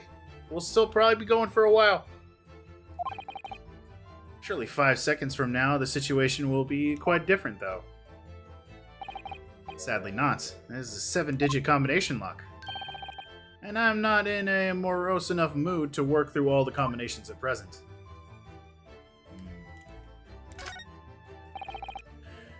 As the rules of passage, passengers are not to keep weapons or other dangerous objects in their cabin. Pets are also strictly forbidden. Additionally, there are severe punishments for stowing away in wardrobes and or travel cases. I feel the rules have increased since I last read them. Probably just my imagination. What about the fact that they're not straight on the wall? Does that strike you? You may be right. Probably just your imagination, though. A trifle. You know what I always say, Mikatoba? There's nothing important about trifles. It's probably just my imagination, but I think that might be slightly off. Can't move it. Deduction was incomplete. Yeah. Slightly different color here, didn't you say? Indeed. What you have observed arises when a frame has been hanging for some time. It's removed. Perhaps your friend is an art thief. There is a bold deduction worthy of a great detective, I'm sure. He may very well be the elusive thief who has been plaguing Francis' galleries of late. I think perhaps we should focus our attention elsewhere, Sholmes, don't you? That outline on the wall. I feel as though I might have spotted something of a similar shape and size elsewhere. You mean that? You mean this one? Okay. This was missing his true partner. Yeah. Plenty of reading material to keep passengers occupied on the long sea voyage. I found a mixture of classic literature and easy reading to be most satisfactory, I must say. Whoever stuck this bookcase was a hopeless heretic. There's no copy of The Adventures of Herlock Sholmes, my dear fellows. I'm afraid it's just me.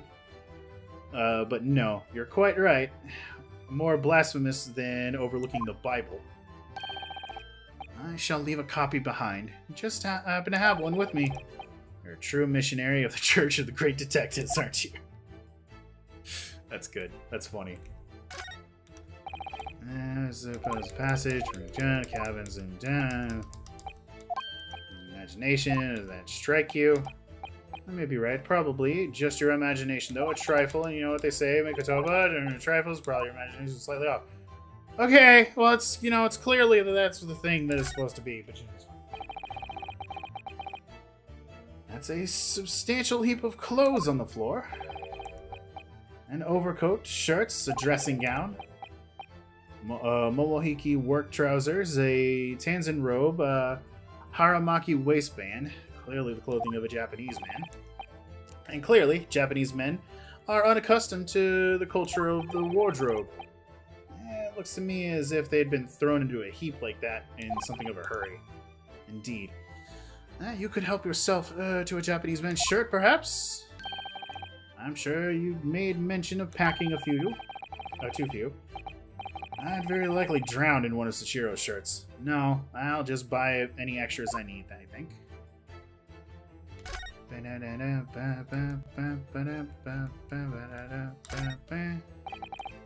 It's a waste paper basket.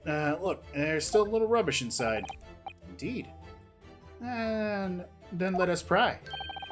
I've discovered recently that I have a penchant for exploring the contents of others' wastebaskets. I sincerely hope you're only for your work. Ah! Here we have a notice issued to passengers from 3 days ago. 3 days ago? The night before we arrived in London, then. When I was still aboard myself. Following departure from Port Dunkirk, all crew members are required... It was an evacuation drill, I remember now. For our safety and security, all first-class passengers were constantly under the watchful eye of the crew. So it was a welcome relief to have some privacy for once. Been added to the court record. Here, let me beam this to Naruhodo and my daughter. Just gotta use my special powers. If I hadn't shot the bot, I could ooh for this. I got him. It took you a while to figure it out, Raph, but that was my plan the whole time. To give you more reason to use your points. Because you don't like to throw stuff. So I had to find a new way. You are still here? Nope. Nope. Nope. I can't get into... Why can't I get into the court record? I'm sad. Abel Seaman Stroganoff. Hello again. I was beginning to think that you'd never materialize. You were waiting for me? Well, of course. I was expecting you to burst in with a hearty Russian profanity far sooner. I was in trouble with Captain because of trick you played before. Poor innocent Tichin. And the best tracks of the game. Oh. And it's all your fault! Ship is leaving port soon. Get off. Now. Of course, we shall disembark presently, my dear fellow, but first, there's something that must be done. What are you talking about? Why, naturally. The debunking of your deceits and the bearing of the truth. I'm afraid I see through your lies. For one thing, Mr. Jigoku has not yet left this vessel at all. Ah! And for another, my dear Seaman Stroganoff, you know exactly where the man is, even as we speak, don't you? How can you... Good gracious, Sholmes, you mean you've worked it out? All of it? It's really been too long, hasn't it, old friend? 10 years, no less. So, would you care to join me for a dance of my imitable logic and reasoning? Nothing would please me more. They're so gay, Your Honor. We hear Strongheart's voice from, like, way out of the back. Yes, they are. And what is this? Ha! We have but minutes until the vessel puts to sea. No games now. Oh, fuck. Time is of the essence. Mr. Stroganoff, allow me to remind you of your earlier claim. You told us that Jigoku left the ship some 2 hours ago. Da! That is what I said. Sadly, it was a rather clumsy lie. You see, there's something in this room that quite clearly contradicts it. What? Ah, yes, of course. I see you've noted it, Mikotoba. Then please, do take the lead. What in this cabin shows the impossibility of Jigoku having disembarked? Let's see what the last 3 years have done to your observational skills then, Mikotoba. It's been 10 years since we last did this, Sholmes, not 3. Why, of course it has. Quite. Now, all of the clues are here in this cabin for your eyes to see. But, as I always say, you must not merely look, but observe. Observe and the answers become clear. So impress me. I think I can manage that. I physically can't stay still listening to the full version of the song. It's pretty good. What in this cabin shows the impossibility of Jigoku having disembarked 2 hours ago? I feel like it's the glass. Because if it was 2 hours ago, that ice would have been way further down. Oh, I can't observe. Both.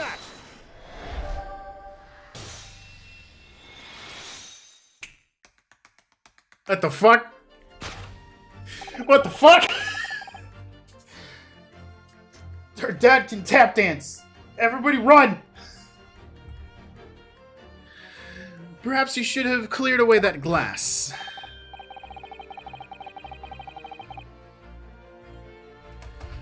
Curious how the ice shouldn't have melted despite it being abandoned 2 hours ago. Ah! It would appear that the man was here in this very cabin until moments before our arrival. The full song on the soundtrack has him tap dance in the intro. Nice.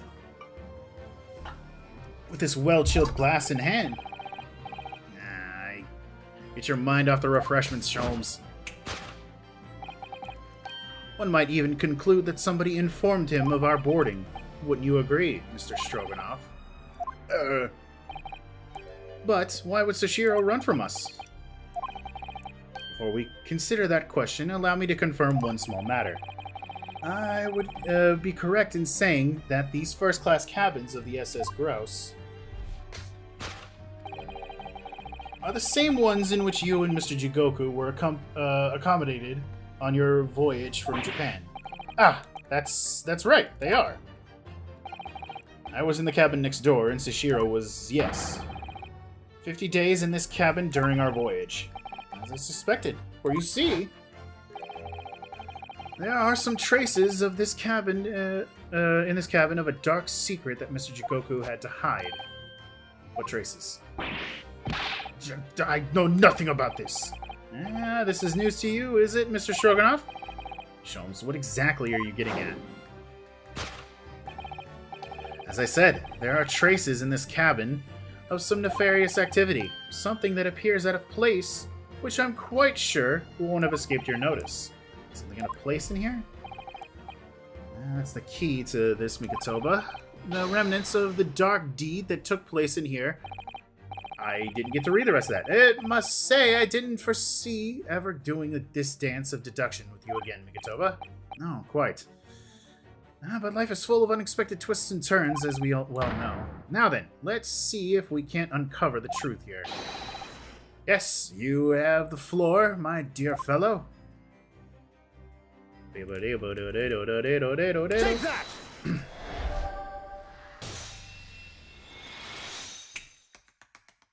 Does he do that every time? What the fuck? It's the rules of passage in this frame here. They're obviously out of place.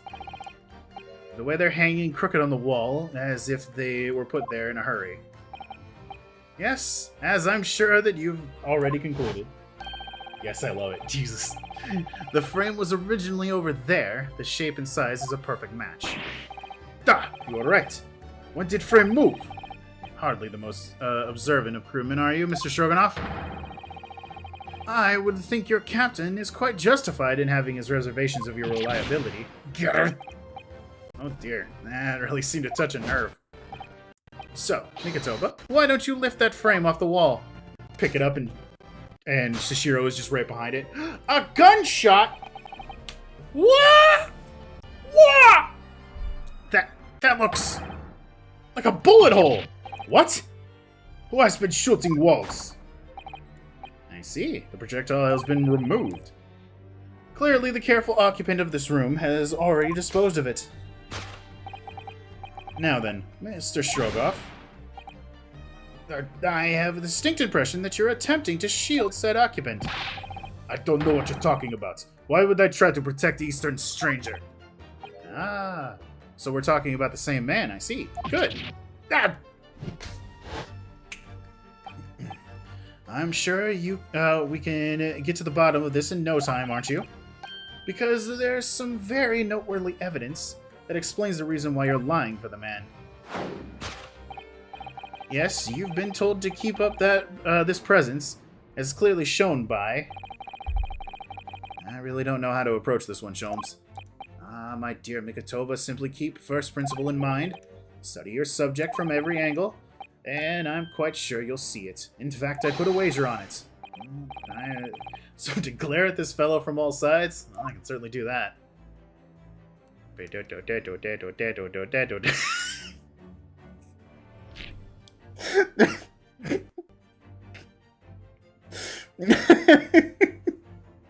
don't understand what you think I would do something for some random Eastern man. Don't look in my back pocket. Don't do it. Take that! Motherfucker, you got a fucking fat stack of notes sitting out of your goddamn pocket. What the hell you think was gonna happen? It's almost too obvious for words. Quite. The universal language of the world? Money. Ah! And I'd wager that the Eastern fellow in question is Sashiro Jigoku. Yes? God! Shit. So I presume you realize what this means. There are clear signs that a crime was committed in this cabin. And the way that you're going, sir, you'll find yourself accused of being an accomplice. But... And I believe you know, Mr. Stroganoff. You know where Mr. Jigoku is hiding at this precise moment in time. Always, Mikotoba, in matters of deduction, the furtive glance is in your unflattering ally. But that wasn't even just like a glance. That was a straight up, I'm gonna look down. Yes, I think you're onto something there. Sholmes, you found the chink in this burly fellow's armor. We need only follow the man's gaze to know where the prey is hiding. The slightest flicker of a pupil, and a minutely delayed blink. Nothing escapes my attention, even that which is barely perceptible. You could hardly call it barely perceptible, Sholmes. The man's entire turned his entire head. It's not exactly what you describe as a furtive glance, is it? It's almost too obvious. So let your tapping toes decide, my dear fellow. So, okay. I just want to see if I can swing around. Okay, yeah. Okay. Take that! Bippity, bippity, bippity, boom!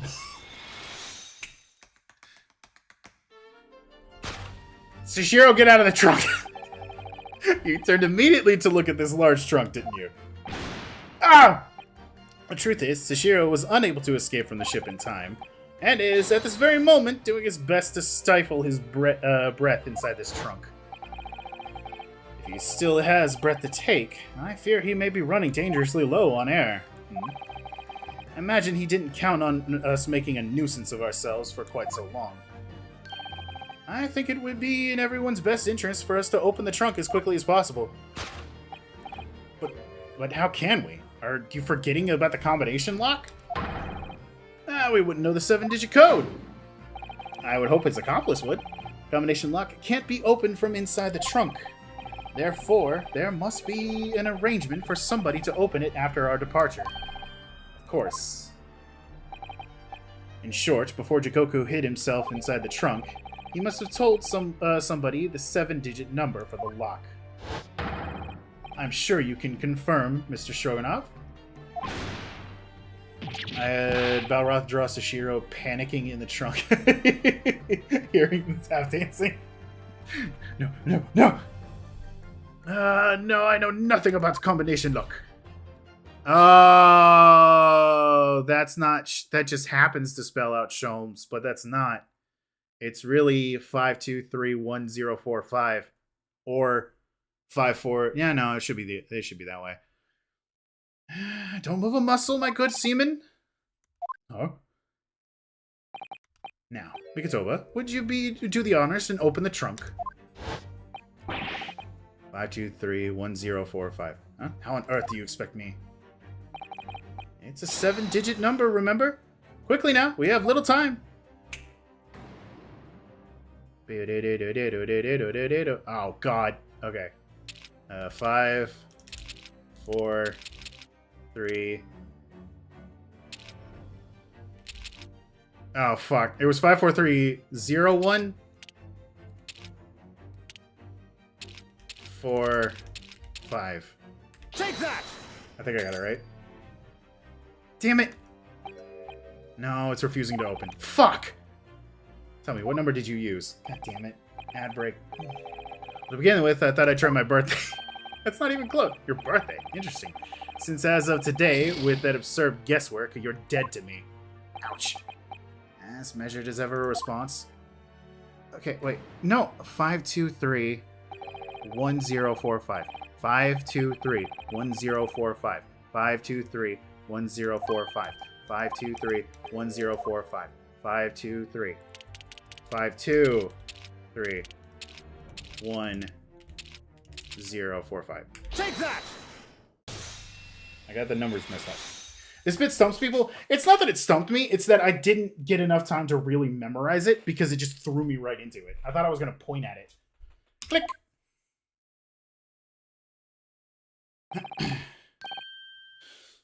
That did it! It's open! You had to meddle, didn't you? Ah! That just looks so fucking tight. Well, Eugen, you found me now. Sashiro. 5231045. Yep. I was really hoping beyond hope not to find you here, you know. But you're not entirely unsurprised, I take it. It's why it's so big. Yeah. Oh, no, quite. I just wish it were some other way. Well, are you ever going to introduce me? Ah, your reputation precedes you, Mr. Sholmes. I've read stories of many of your exploits. Excuse my manners, Sholmes. This is Mr. Jikoku, my old friend and traveling companion. The devil is in the details, Mikotoba. I believe you meant to say your old friend and traveling companion who made the cowardly decision to flee the country without a word to anyone when things turned sour. I see my reputation precedes me as well. What an honor. Well, Sashiro, are you going to explain all this? You know it's it all by now, I imagine. What you don't know, of course, is that 3 days ago, on the night before our arrival in Britain, an attempt was made on my life here, on this very ship. By the Reaper of the Bailey? Yes, I've since heard. Because you were once prosecuted by the Reaper, weren't you? 10 years ago now, mind you. And I had no idea at the time what a dangerous individual he was. Anyway, when we arrived in London to find the symposium was postponed until goodness knows when, it became all too apparent to me that I might very well be targeted again. So you decided to flee the capital without saying a word to me about it? I'm afraid so, yes. Of course, I realize now that I really ought to have confided in you. Yeah? It's somewhat surprising, I must say. What is? Well, first-class cabins aboard luxury steamships are in very short supply. It's more than a little hard to believe that this one just happened to be available. So says the protagonist of some colorful short stories. Well, I don't care for your opinion. The cabin did just happen to be available, so I purchased a ticket and here I am. I've just seen for myself the obvious remnants of that incident in this cabin. You'd already purchased your return ticket before we even docked in Dover, had you? To prevent anyone else taking this cabin and seeing the evidence, is that it? I have nothing to say to you. Well, in a mere 5 minutes, the ship will set off on its onward voyage and not make port again until Italy. I'm afraid we must insist that you disembark with us at once. You have no jurisdiction over my movements. We have this, Sashiro. Take it. What is it? It's a subpoena from the Old Bailey. You're a man of the law. You know what the ramifications of ignoring a document like this from the British court would be. You came prepared then, Eugen. Come on, let's go. One moment. What is it, Sholmes? Inside Mr. Jikoku's trunk. I found a rather fascinating trinket. That's the top of the pocket watch. Yep, he shoved him in the trunk. Lack of fucking around. Oh yeah, because he knew he was actually on a time limit this time around and really couldn't fuck around. I can't help you, I'm afraid. It's just some small component of something. But what? About what? I have no idea. I look on his face, and I think he genuinely doesn't know. Well, let us pocket it as a small souvenir of our brief sojourn in France. Yeah. We got the time set dial for the pocket watch. Well, young Naruhodo, I think we've done as much as we can, I'm afraid. The rest will be on the shoulders of you and your assistant. Definitely not on Kazuma's shoulders. He's too tunnel vision right now, the bastard.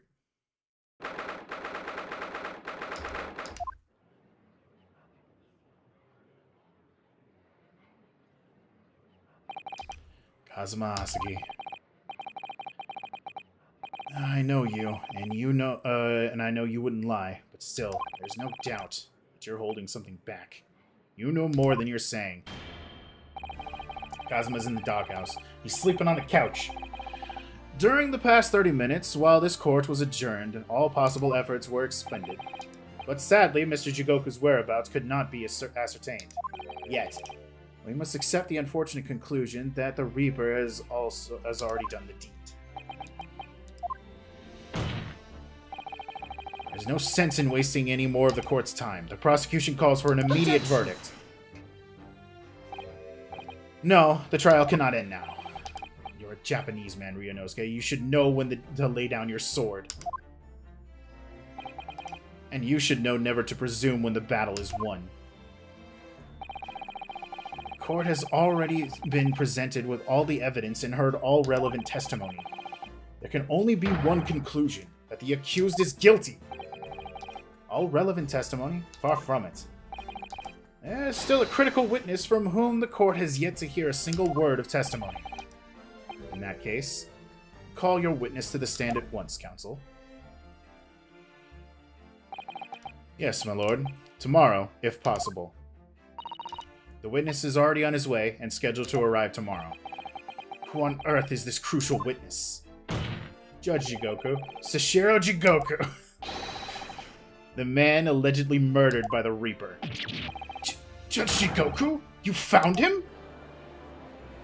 I love how they didn't tell anybody. But the investigation of every every policing resource in the capital suggests that Jigoku is already dead. How in the name of God did you find the man? He was located in France during the recess at the port of Dunkirk.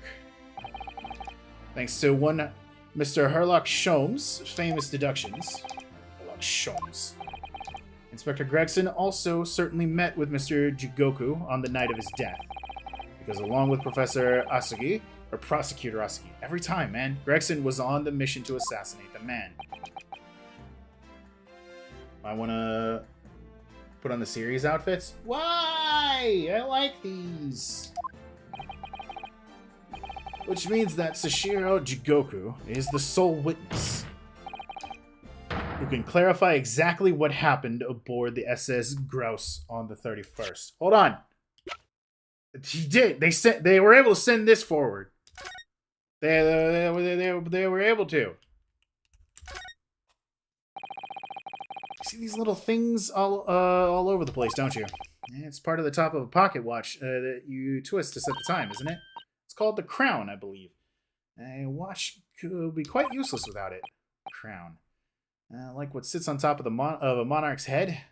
It's a very grand name for a tiny part. But actually, yes, Mr. Naruto, this is a crown. I have a feeling I might have seen a monarch around here somewhere with a bare head. The monarch, you mean pocket watch? I'm quite sure you have. What does it say?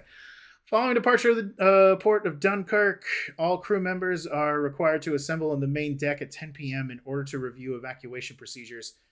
And the drill will take 20 minutes. Crew to resume duties as soon as the drill is over. So that's when he snuck him off. Ah, shit. No, wait. Hold on. Back into the court record. I forgot how far away it was.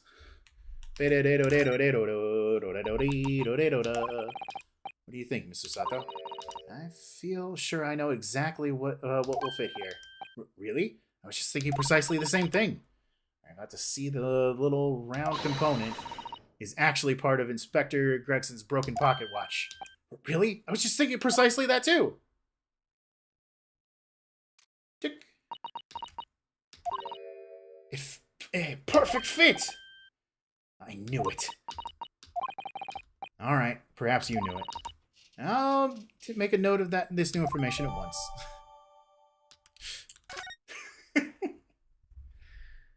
I just wanted to get that over with. Who can clarify exactly what happened on the SS Grouse? Well, it would appear that it's too soon to move to education at this point. The prosecution concurs. The court must hear Mr. Jigoku's testimony. No judgment should be passed until all testimony has been considered. In that case, I hereby call an end to today's proceedings. Court will reconvene at the same hour tomorrow. No objections from either side? No, my lord. No objections, my lord.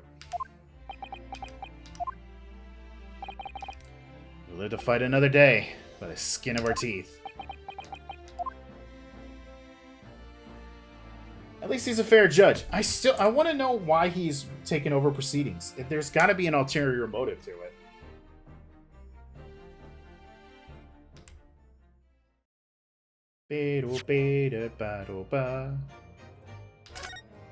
We're gonna save progress.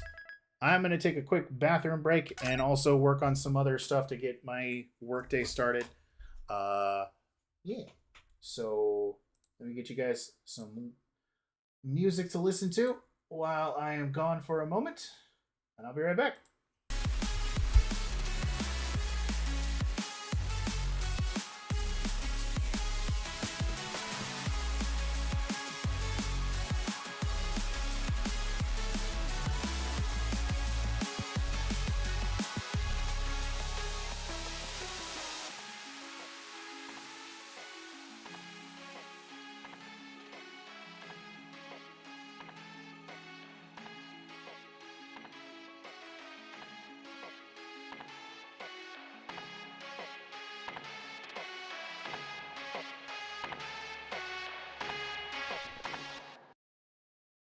Well, I woke up on the lobby floor. Yeah, last night was some kind of war. I'm coming down like a waterfall. I check my phone, but you never call. Lost in the ceiling, caught up in the ceiling. I can't seem to let it go. Locked in this cage, I've been stuck here for days, and I can't seem to let you go. You pull me up and I put you down. You gave me love, then I stole your crown. You let me in, then I pushed you out. Come let me make up for all these pain. I've been a mess, tied by all these chains. Open my eyes, now I finally see. Shut the key, yeah. Can we be free? You pull me up, yeah. Can we be free? And I put you down. Woke up and saw everything but you next to me. I know that I've been the enemy, but I've had my moment of gravity. Lost in the ceiling, caught up in this feeling, I can't seem to let it go. Locked in this cage, I've been stuck here for days, and I can't seem to let you go. You pull me up and I put you down. You gave me love, then I stole your crown. You let me in, then I pushed you out. Come let me make up for all these pain. I've been a mess, tied by all these chains. Open my eyes, now I finally see. Shut the key, yeah. Can we be free?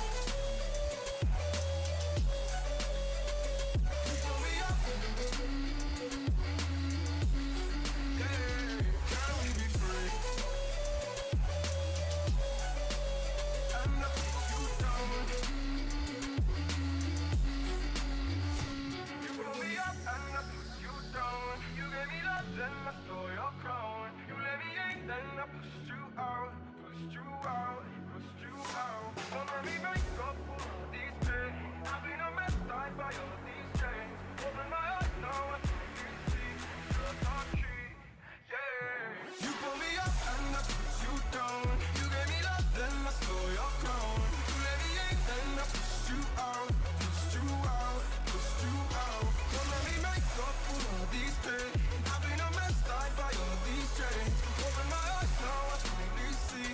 Shut the key. Not fully back yet, but figured I can at least turn my mic back on. What's everybody up to? Getting up, stretching a little bit. I hope.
Almost done. Sorry.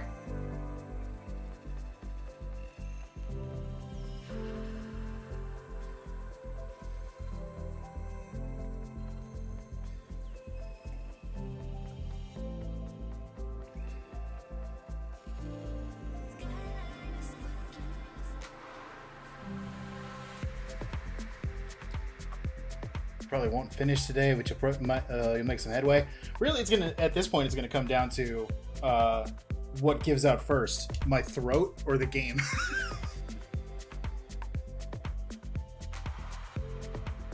just for just for my own knowledge to really make a decision. How long is Case 5? Like from start to finish?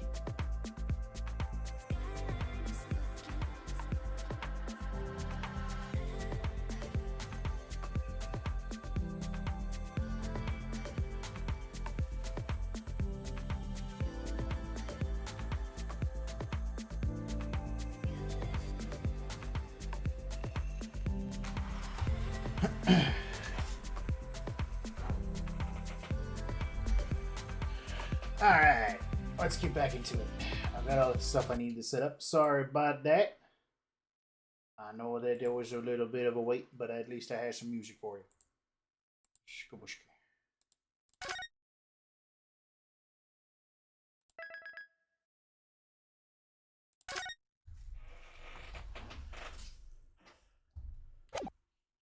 At least 10 hours? Okay.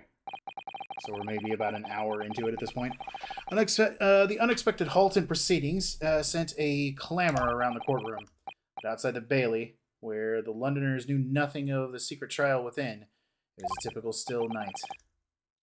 Then, a little past 8 o'clock in the evening, Mr. Sholmes and his partner returned to Baker Street. Holy shit!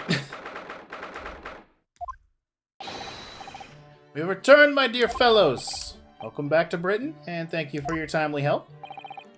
Think nothing of it. I believe you had an even more wearing day than Mikotoba and I know. You could say that. Well, you were on the brink of defeat in the courtroom earlier. So that prosecutor, Asagi, had you on the ropes, did he? And he's your best friend, you say? Well, he's not really the man I knew in Japan anymore. Kazuma's changed. Oh, Mr. Naruhodo. I mean, it's incredible.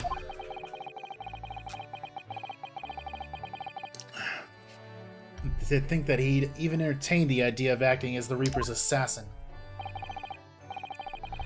Well, nevertheless, you must introduce me. After all, I've only ever seen the man as a corpse. Well, that is... when this all started, almost a year ago now. Mr. Sholmes hasn't told us the truth about what really happened back then. About the motivations for what he himself described as a great detective's lie. Now then, I must say, it's really quite a journey all the way to France.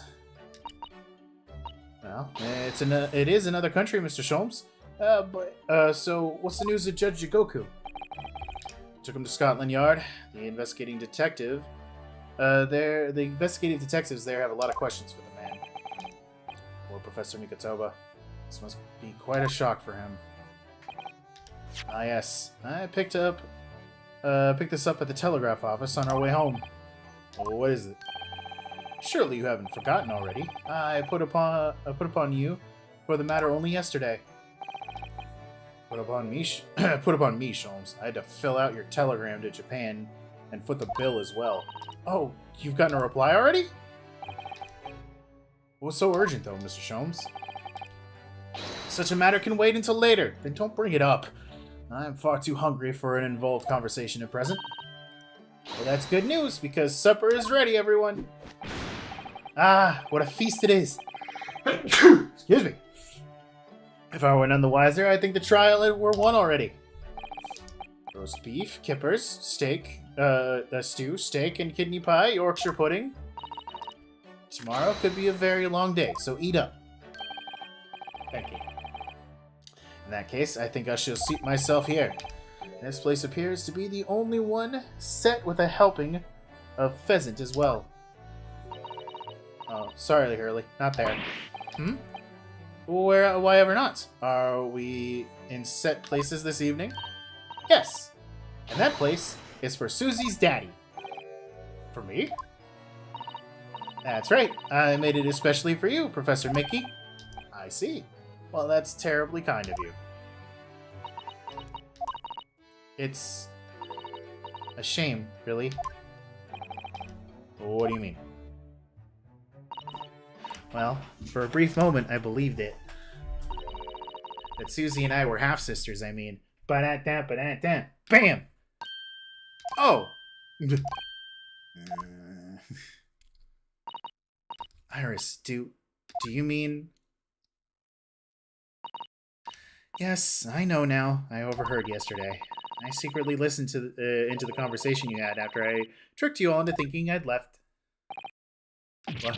What? She's clever. What do you mean, what? It's not unsurprising. A misunderstanding arose because of that autopsy report from 10 years ago. But actually, it turns out that neither Dr. Wilson nor Professor Mikotoba are Iris's father.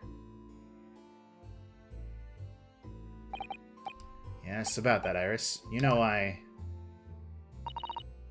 know. You can't tell me at the moment. Oh, Iris. Damn it. The pheasant is a way of an apology. I'm sorry for eavesdropping. Oh, no, that's quite alright. Then why do I not get any apologetic pheasant? So just who is Iris's father? I suppose that's not something we'll find out today.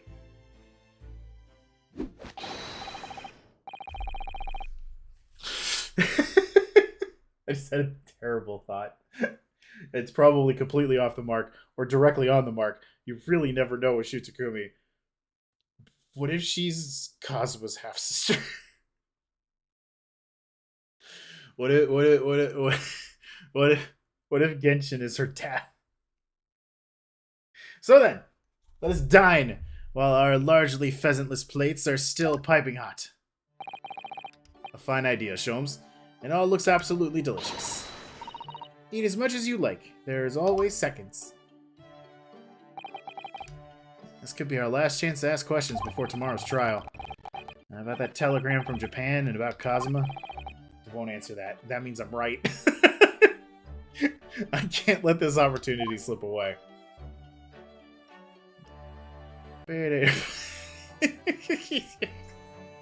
Well, I wanted some pheasant, but I don't get any pheasant. I'm not allowed to have pheasant because I'm not her dad. Mr. Sholmes, what are you doing? Yeah, he's sulking. Surely it's abundantly clear that I wasn't brooding over Mikotoba's refusal to share his pheasant with me. Nevertheless, I felt the need to withdraw from the social circle for a while and look on with hungry eyes. Ha! Sorry, Hurley, but I cooked... Oh, fuck off. Really?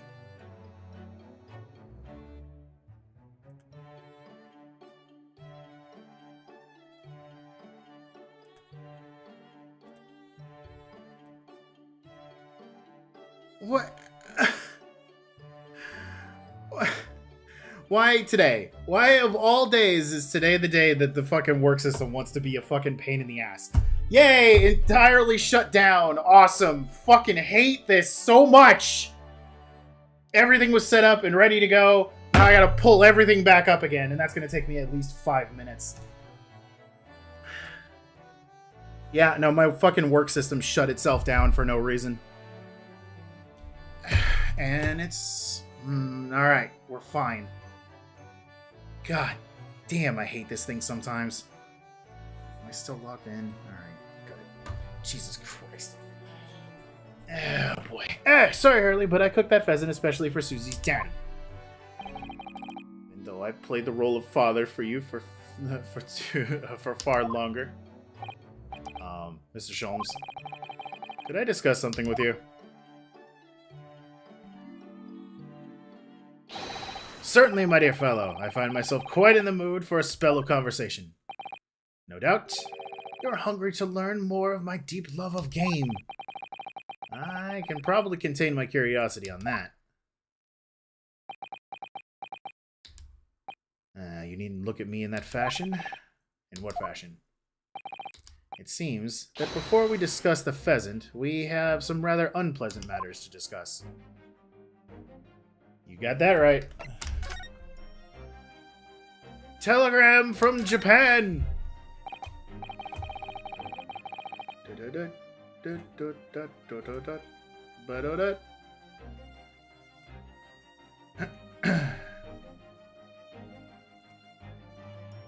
Sorry, one more thing I gotta pull up I forgot about.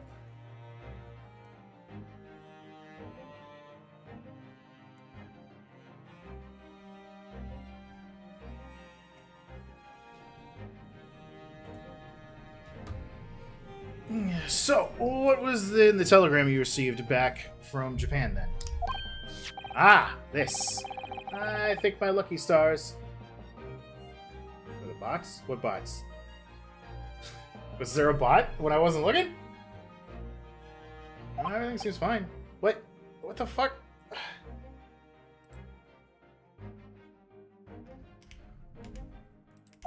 I fucking...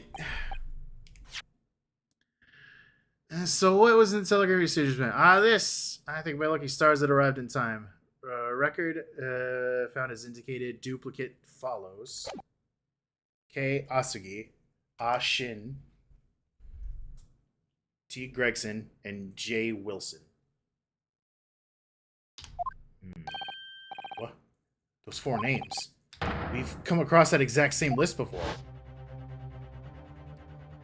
it's the tear gun. Yeah, the tree gun.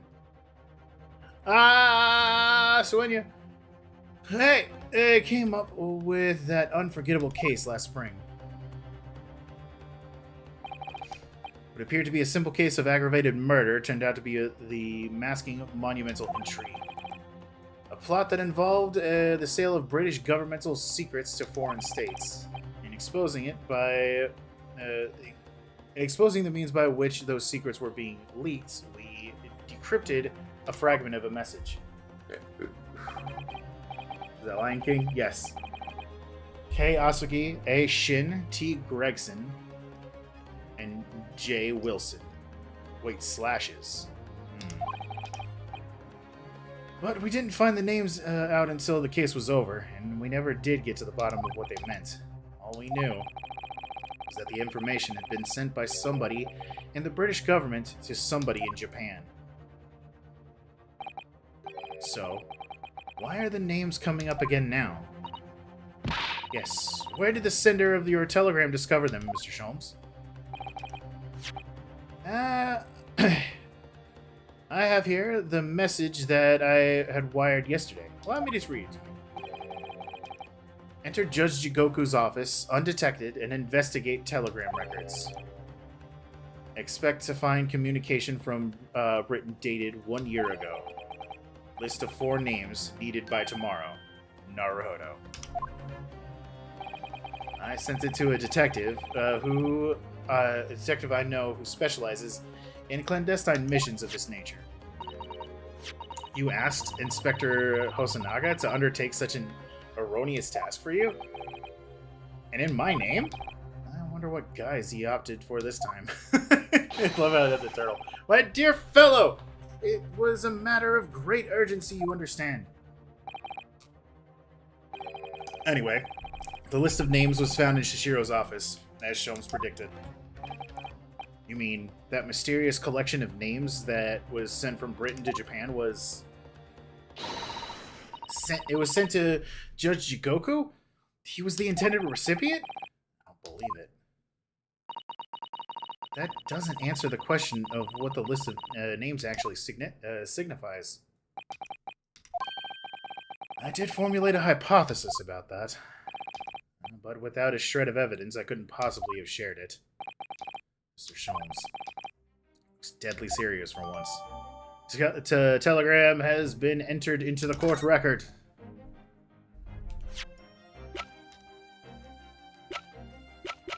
What? Oh.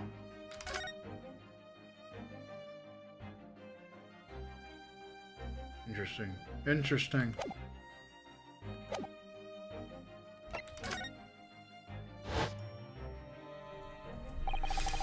That tragedy we had to go through on the SS Bruya, it was all for nothing. Cosmo wasn't dead at all.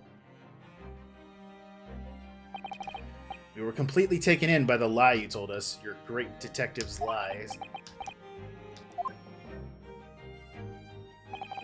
I took no pleasure in deceiving you. However, at the time, all that concerned me was preventing the young man's study tour from taking place, whatever the cost. What? I capitalized on the events that transpired to see that he was sent back to Japan. His remains, you mean? Precisely, Mr. Sato. And then, I made sure that somebody else was sent to Britain in his stead. Oh my, you mean... The arrangement between our two countries was already in place. One university student lawyer and one judicial assistant to be accommodated on a study tour.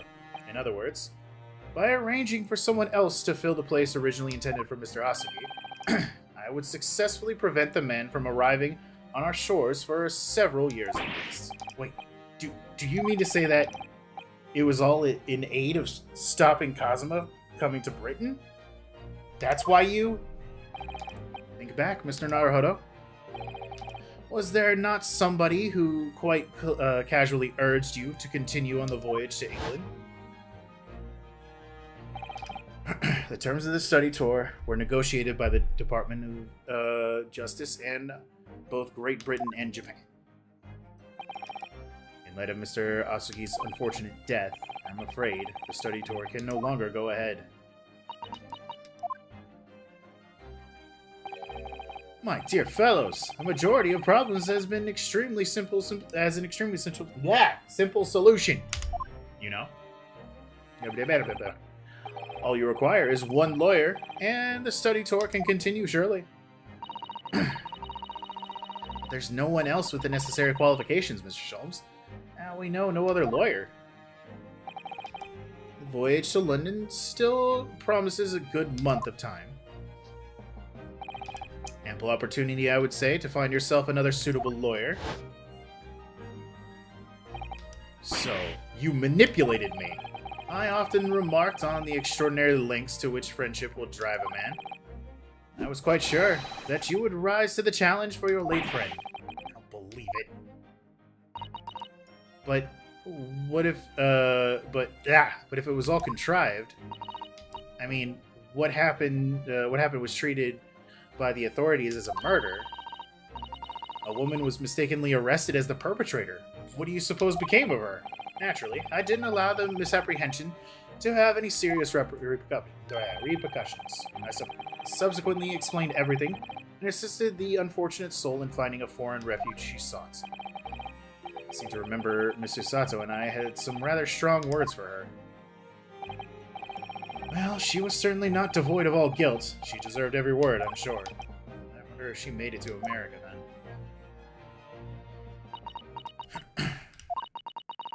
I'm afraid I simply cannot comprehend it.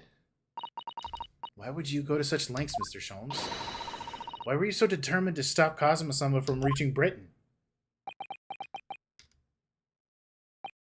Truth is, 12 months ago, it was already a very tangible omen of impending tragedy, you see. Oh? An omen that, at this very moment in time, is close at hand. An omen of all these tragic events that already existed a year ago is close at hand? We need to find out exactly what Mr. Sholmes knows. That's it? What do you mean? Huh? Wait, what do you mean?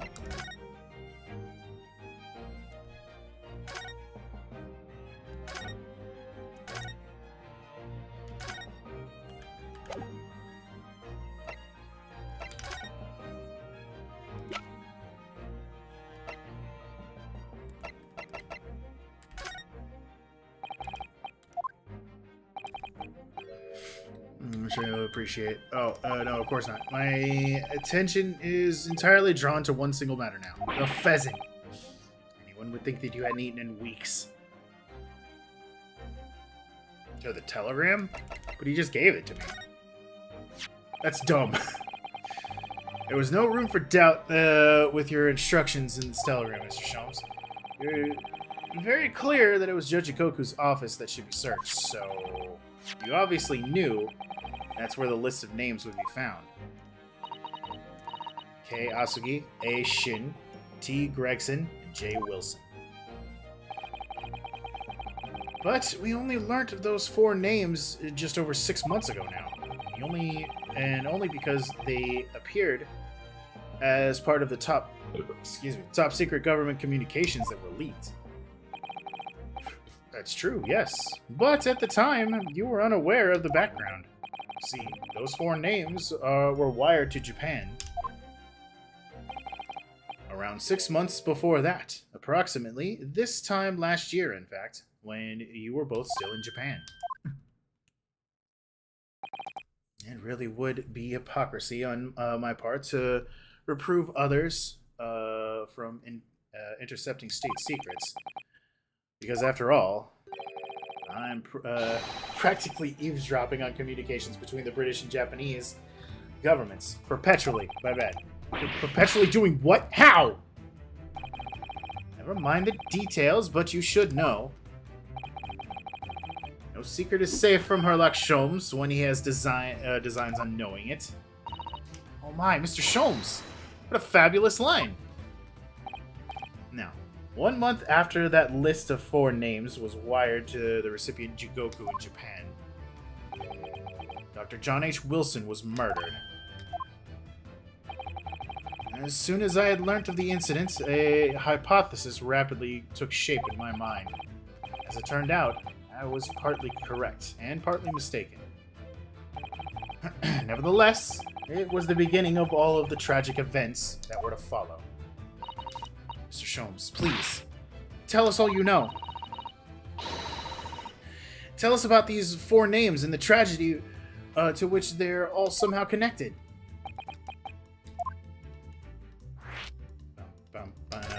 Why did I have to do that?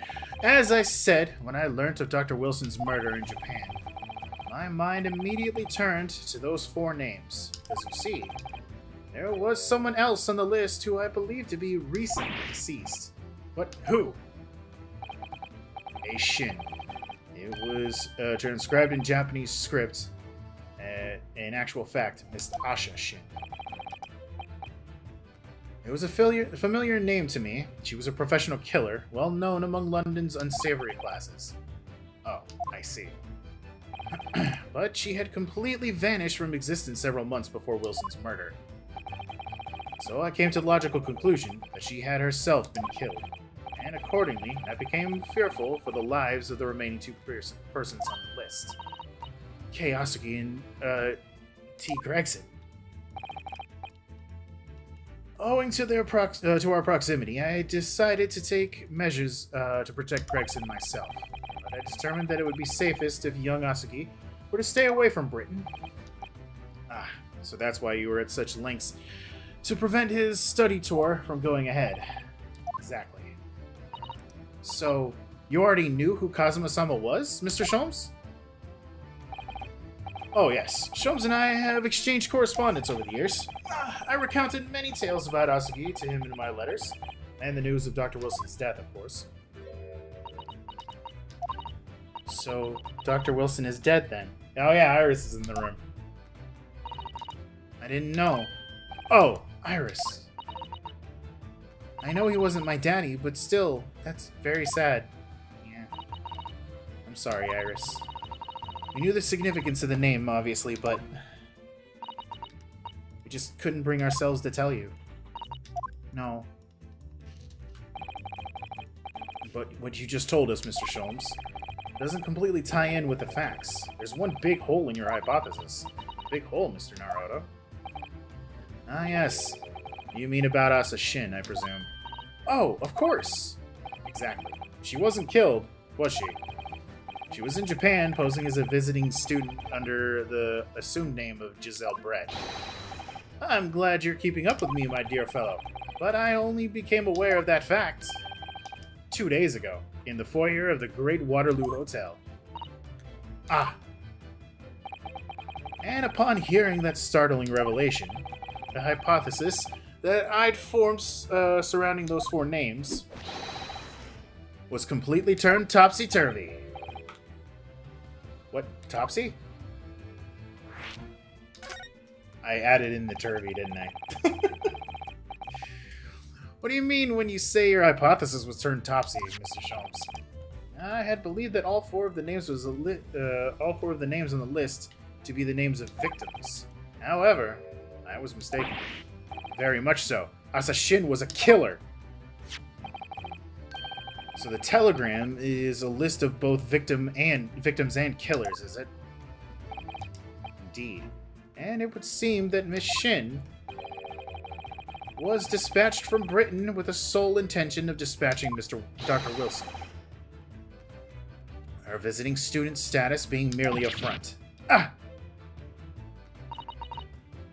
Which would of course explain why no motive could be determined from her actions. The real reason Dr. Wilson was killed by Asa Shin is because he was the target of an assassination.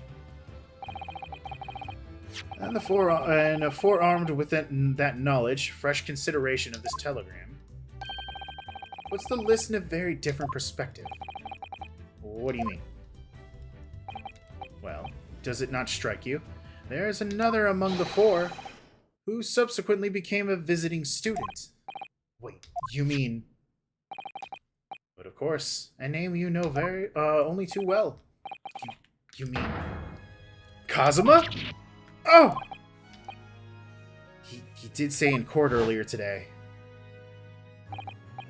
Yes, on the 31st October, I accompanied Inspector Gregson to Dunkirk in order to carry out a mission. And that mission was the assassination of the Mark. Young Mr. Asagi accepted that mission a year ago now. Surely not. In conclusion, this document is a contract of sorts. An international agreement, one might say, detailing an assassination exchange. An assassination? Assassination exchange? How could Kazuma possibly got involved in something like that? This is the Ace Attorney I know and love. This is convoluted as fuck.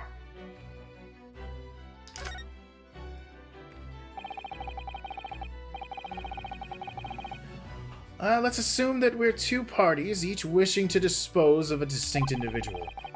And those 2 parties then mark a contract to swap their respective assassination targets. Love this. That would then be an assassination exchange.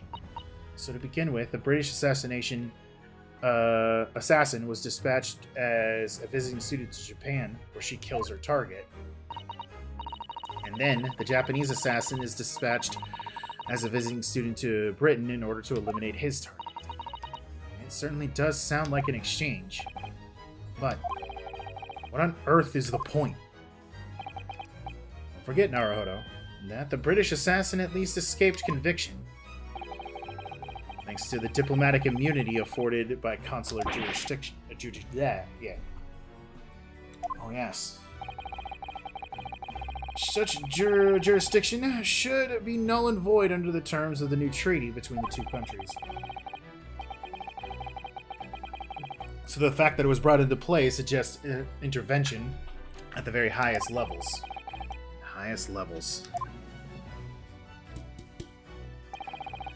These murders were 2 sides of the same coin, linked not by a common motive, but a contractual agreement. As such, they appear utterly unrelated, yet in truth, the assassins were complicit in one singular devilish scheme. That disassociation and the safeguard of diplomatic immunity were, I believe, the motivation behind this plot. But wait a minute, Sholmes.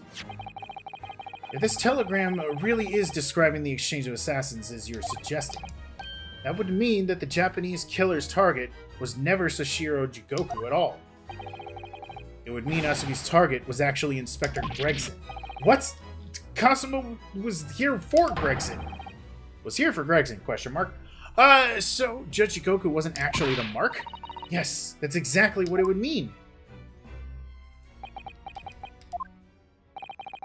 I hold myself personally responsible for failing to keep the inspector safe. Mr. Sholmes. I told him of my fears and implored him to seek a transfer to an overseas position. Obviously, with the young pickpocket in tow. Yes, Gina. Come to think of it, Inspector Gregson did mention that to us at the Great Exhibition, that he'd be transferring to the Paris police and taking Gina with him. But without informing me, he engaged in one last assignment, it seems, and sadly, it turned out to be his very last. This is too much to take in.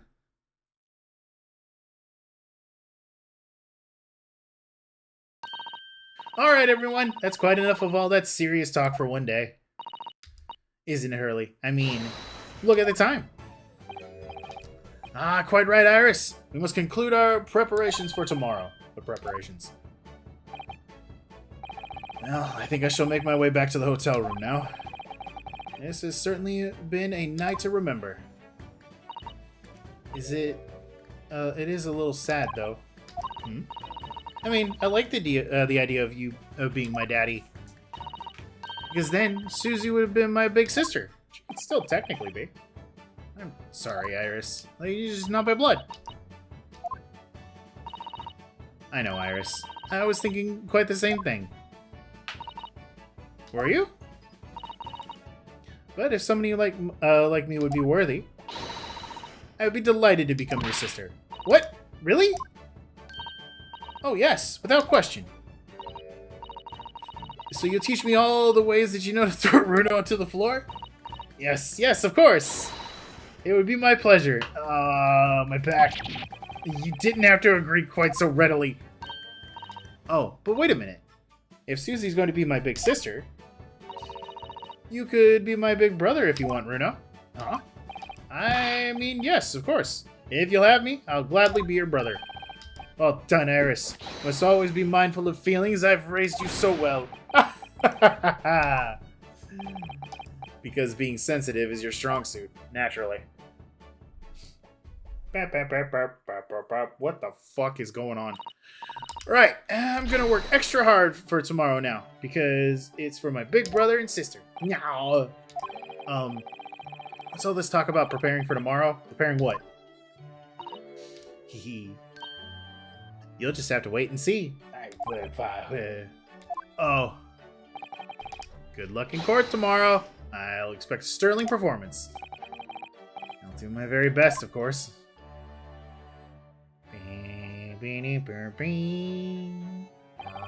So the overnight break in the trial's proceedings became a crucial turning point, exposing new truths while posing new conundrums.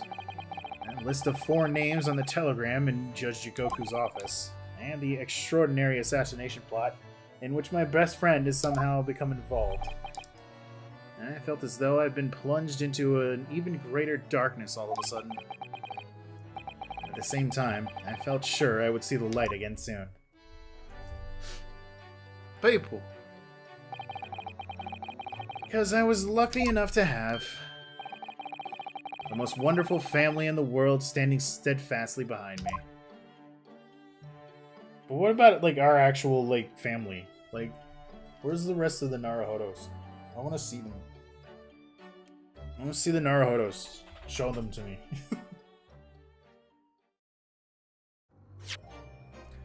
Save!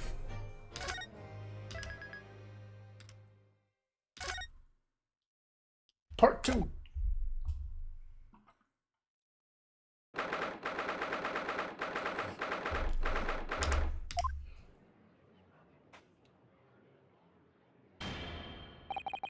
His clan is dead. He must make more. Before we begin today, I have a brief announcement. As with the closed trial 10 years ago, some astonishing facts have come to light in these proceedings. The revelation that the well-known Reaper is actually an organization illegally executing its own brand of justice, and the discovery of the respected yard inspector was at the heart until he himself perished in an assassination plot. Well, I say to all members of the judiciary here present on this occasion that we will stop at nothing to uncover the whole truth behind these disturbing findings. Will we? Counsels, you will undertake this trial with the resolve to pursue the truth to the bitter end. Resolve? Yes, that's my intention. My lord, if I may inquire, defendant may speak. On what grounds is Kazuma Asaki permitted to continue in his role as prosecutor? He's admitted to colluding with the victim in a plot to assassinate an innocent man. He shouldn't be enjoying the privilege of freedom, let alone be leading the prosecution. I submitted a written pension to Lord Strongheart, requesting that judgment for my transgressions be delayed by 1 day. You did what? In today's proceedings, I intend to expose everything. And my life, my whole life for the last 10 years has been leading up until this one day. Kazuma. Whatever the outcome of this trial, I give my word that I will accept whatever punishment is deemed appropriate, however severe. And I suggest you prepare yourself for the same, Reaper. Kazuma's bristling with hostility today. I get the distinct impression we're heading into very dangerous territory. Is it really even Kazuma-sama standing before us? As an extreme exception with normal practices, I have granted this prosecutor's request. The defense finds this acceptable, I presume? No, Your Honor, but we'll fucking deal with it. Yes, my lord. In that case, in the name of Her Majesty the Queen, I hereby declare this court to be in session again. We resume the closed hearing of Barak von Zeeks. Defense is ready, my lord. Prosecution is more than ready. Very well then. This preamble has taken long enough. Prosecutor Asagi, begin. As you wish, my lord, the prosecution calls the first witness to stand. Bring Sashiro Jigoku to the courtroom. At last, then. We've reached the final battle. This is the final testimony. Alright. He's putting literally everything on the line now in order to get at the truth. Come on, Ryunosuke. It's time for that steely resolve, because this is going to test the limits.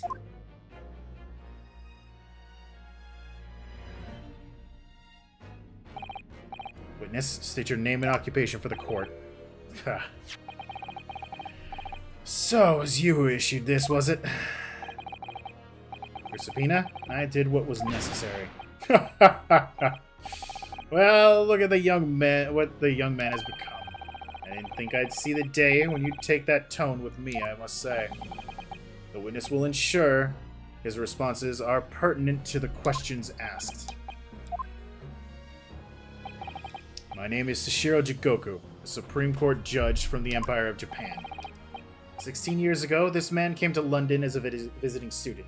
6 years later, he returned to Japan. As well as presiding over the Supreme Court, he is also currently Japan's Minister of Foreign Affairs.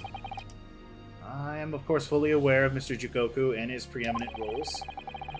I invited him personally to the International Forensic Science Symposium as a representative of this country. I hear he also played a key role in the conclusion of the Anglo-Japanese Treaty of Friendship and Navigation. It was a great honor to be involved in the negotiations. I put my all into that treaty. Judge Jigoku, I must ask. Well, I never fancied the young murdering students turned up here of all places. Fuck you, Jigoku. You acquitted me yourself, and now I'm a practicing defense lawyer. Yes, and full of self-importance, like your friend across the courtroom, I see. You came here to London by invitation to the International Forensic Science Symposium. But then, without informing anyone of your plans, you took flight to France. Took flight? I have to object to that turn of phrase. And explain yourself. What exactly were the circumstances? Well, I was somewhat expecting this, and I'm sorry to say, I decline to comment. Oh, he's pleading the not fifth. What? Leaving the country prematurely when I was an invited guest may be a questionable etiquette. But my decision is unrelated to this case. I can't be bound to testify. Unrelated, you say? I appreciate that a respected police inspector has been killed, for which I offer my condolences. However, being an alien, I've obviously never met the man, nor do I know the first thing about him. Oh yeah? As such, I am in no position to testify. It's as simple as that. So you would run from all of this? I beg your pardon? This case is more far-reaching than the murder of Inspector Gregson. This ties to another murder, a case that was tried in Japan almost a year ago now. A year ago in Japan? The murder of Dr. John H. Wilson, you mean? That's right. And you, Judge Jigoku, are at the heart of both cases. Defense has evidence to prove it. Well, Ryunosuke, I see from the look in your eyes that you're resolved to carry this through to the very end, too. Let's see your evidence, then. What proof do you have that Shishiro Jigoku is involved in this case? I'm going to save because I have a good idea, but I don't remember. I'm not sure. You know, I'm not 100% that this is going to be the thing. But I think it's the telegram. Take that! This is a telegram detailing the communication sent between Britain and Japan approximately 1 year ago. The communication contained 4 names. Kei Asuki, A Shin, T. Gregson, and... You little... Ow! Where did you get that? Hey, don't break another bench. In Tokyo, from your office, Judge Jigoku. What? How on earth did you... What's this all about? Why is my name on that list? This list of 4 names follows a certain pattern. T. Gregson and J. Wilson are the names of victims. Kei Asugi and Ashin are the names of assassins. No. A year ago in Tokyo, Dr. John H. Wilson's life was taken when in a Western-style restaurant in the capital.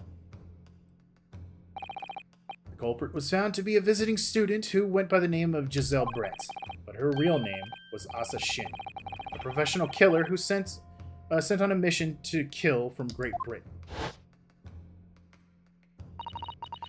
Ashin and her victim, Jay Wilson. And the murder that just took place here in London was a counterpart to that crime. An assassin sent from Japan, also a visiting student, Kazuma Asagi. Whose victim was the British police inspector Tobias Gregson. Kei Asagi and T. Gregson. One assassin from each company to kill a target residing in the other. Exactly as the defense suggesting. These 2 cases of murder that took place in Britain and one in Japan. Masterminded by a pair of individuals from each country as a form of assassin exchange. I want to say assassination. The telegram the defense has acquired is proof of this international contract to kill. What? The telegram was found in your office, Judge Jigoku. In other words, the mastermind in Japan was you. Judge Jigoku? What is this all about? And you, Kazuma, you lied. During yesterday's proceedings, you acknowledged that you accepted the assassination mission, but the mark wasn't Judge Jigoku at all. It was T. Gregson, Detective Inspector of Scotland Yard, as shown by the name on the killing contract. Very impressive, Ryunosuke. And actually, I didn't lie. The name of the target I was ordered to kill never passed my lips yesterday. The idea that Shihiro Jigoku was the mark came entirely from you. Ah! You deliberately avoided saying the name? Defense claims that these four names indicate some sort of international assassin exchange. I'm sure I speak for the present when I say that the very idea seems utterly absurd. Yeah, well, I get the feeling you were the one who was also intended for it. Well, Mr. Jikoku, what do you have to say for yourself? His silence only goes to prove his guilt. There's another very important point that this new development brings to light. There's now a distinct possibility that the scene of Inspector Gregson's actual murder was in the witness's cabin aboard SS Grouse. Judge Jikoku, you have to testify now. To refute would put you in contempt of court.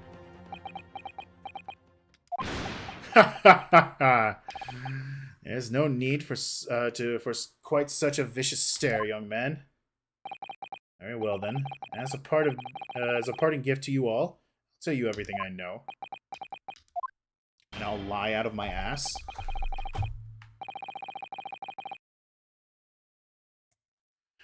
It seems this Japanese gentleman has information that the court must hear about the alleged assassin exchange and events of the night of the 31st of October. Present your formal testimony now. As you wish, my lord.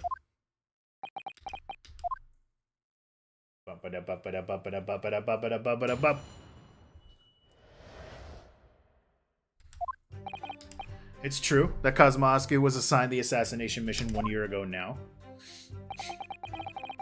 The target was Inspector T. Gregson. That was the condition of the British study tour. However, in the end, something happened that meant the young man was unable to carry out his mission. On the evening in question, a member of the crew was on duty outside my cabin at all times. If there had been a shot fired, a crewman would have heard it. So clearly I can't be involved. What the fuck? So you admit it then, that this communication suggests that there really was an assassin exchange arranged between Britain and Japan. A political endeavor at the highest levels. Not something I can discuss here. To use such a worthy practice as foreign study to coerce someone to commit murder is the most appalling thing I've ever heard. Appalling? Well, it's easy to judge. Pardon? Asaki had a reason for taking his sword to that British inspector, you know. What? Which is why he accepted the mission in the first place. Isn't that right, Counsel? Kazuma-sama? Judge Jikoku, if you are the mastermind behind this operation in Japan, then tell the court the identity of your counterpart in Britain. I'm not obliged to divulge that information. As I said yesterday, I killed nobody. I freely admit that I accepted the mission, but on the night the plan was to be executed, I backed out. In short, this assassination exchange that the defense has identified is unrelated to the events of this case. Is it, though? Gregson still had a mission himself. The crucial point of it is this. Your police inspector can't have perished aboard the steamship in Dunkirk. Because if he had been shot in the cabin, it's inconceivable that a member of the crew wouldn't have heard it. That's right. Gregson was killed after returning to London in the room on Fresno Street. And the perpetrator of the crime was the Reaper, Barak von Zeeks. Prosecution's assertion remains unchanged. To think that a seemingly innocent foreign exchange program was a facade for much Machiavellian dealings. Clearly, it's a plot only a government minister and a high-ranking judge, such as the witness, would hope to execute. Well, I seem to recall that it was someone in the British side who controlled everything. Be that as it may, it's not the place for this court to pursue this villainous assassin exchange plot. Yeah, because you're the one who ordered it on the British side. We are concerned only with the tangible evidence pertaining to the murder of Inspector Gregson. Machiavellian. Is the defense clear on that point, counsel? No, Your Honor. Yes, my lord. I will keep that in mind as I cross-examine the witness and totally ignore your wishes. Oh boy. Ah. Dun, dun. Fuck. Every time. Hold it! A year ago, when Kazuma was still in Japan then. Correct. It was at the examination center for applicants for the study tour that I approached. I'll never forget it. I remember exactly what you said. You just came out and asked me forthright if I'd consider traveling to Britain on an assassination mission. Surely not. I thought it was a joke at first, of course, but then it was made clear to me that if I didn't accept, I wouldn't be considered for the study tour. So you agreed to it just for that? I mean, I know how much you wanted to study in England, but assassination? Empire of Japan had accepted a proposal from the British Empire at the time, an agreement to send a student from each country to the others to deepen cultural understanding and friendship. But behind the scenes, the chosen students were to be given assassination missions. I had no choice but to accept the proposal that originated from my British counterpart. Why? Why didn't you expose the plot there and then? Britain acknowledges no part in the alleged misbegotten dealings. I advise you not to make superious statements, Foreign Minister Jikoku. As a witness, I am bound to tell the truth, my lord. Anyway, I picked Asuki and explained the details of the plan to him. The target was the inspector. Why, though? Why, Kazuma? Why did you pick him as the assassin? He was the most capable of all the applicants, and in addition, I knew his desire to travel to Britain was very strong. In fact, it was almost more than a desire. It was his whole life purpose. I feel like he'll be shot if he says too much. Probably. I wouldn't be surprised. Yes. As his best friend, I can certainly attest to that. The way he threw himself into his studies, the way he pursued becoming qualified as a lawyer, it was all ultimately for that one single goal of being accepted on a study tour to Britain. And of course, we know the reason behind it. He was determined to find out for himself the truth about his father, Genshin Asugi. There's nothing I wouldn't have done to get here. But that agreeing to assume the role of an assassin or betraying people's trust. Be that. Well, you certainly did a fine job of betraying mine, Asugi. But why was Inspector Gregson the target? I have no idea. Those were the orders from Britain. I was in no position to question them. You have no idea? Really? I find that hard to believe. Oh, do you? Judge Shikoku was once a visiting student here in Britain himself, of course. Perhaps he has some connection with Inspector Gregson from that time? 4 p.m. hurricane time! Uh-oh. Stay safe. The defense really ought to catch up. With what? With the fact that the assassin exchange was absolutely nothing to do with the case under scrutiny here. Nah. Yes, I already admitted to recruiting Asugi. However, in the end, nothing happened to the man and carry out the mission. I presume you're referring to the incident that occurred during Kazuma's passage to Britain in January. The awful tragedy that took place on the steamship. Word arrived at the ministry some 2 weeks after the ship's departure from our shores. The visiting student had been killed, but his body had somehow gone missing in Hong Kong. News was wired to me from a detective I'd placed on the ship to accompany the assassin. Obviously, Kazuma didn't actually die at all. But he did lose his memory, including all details of his special mission. Did you not consider dispatching another assassin at that point? That wasn't possible, simply because That black-clad young student over there had already put himself forward as Asugi's replacement. And there was no way to stop him from reaching Britain. Ah! My hands were completely tied. So Mr. Shom's strategy worked perfectly. He predicted everything that would happen. Months later, my memory returned, but I never intended to go through with the assassination mission anyway. So you were playing me right from the outset, were you? Is that it? I'd sooner be guilty of that crime than taking someone else's life. I was prepared to do whatever I had to in order to get myself here to Britain. This line of questioning has gone on long enough. All the court should be concerned with is in the testimony he's given by the witness are details relating to his relationship with Inspector Gregson and the victim's murder. In that case, I've already made perfectly clear I had no connection to that man or his death. And you have some means of substanting that? Hold it! Outside your cabin in the first-class area of this SS Grouse, you mean? Grouse. Yes, that's right. At least because there was a murder of a student passenger earlier in the year, I imagine.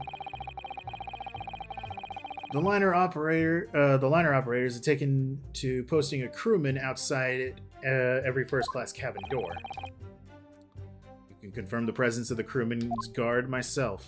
Oh, I can. Well, what do you mean?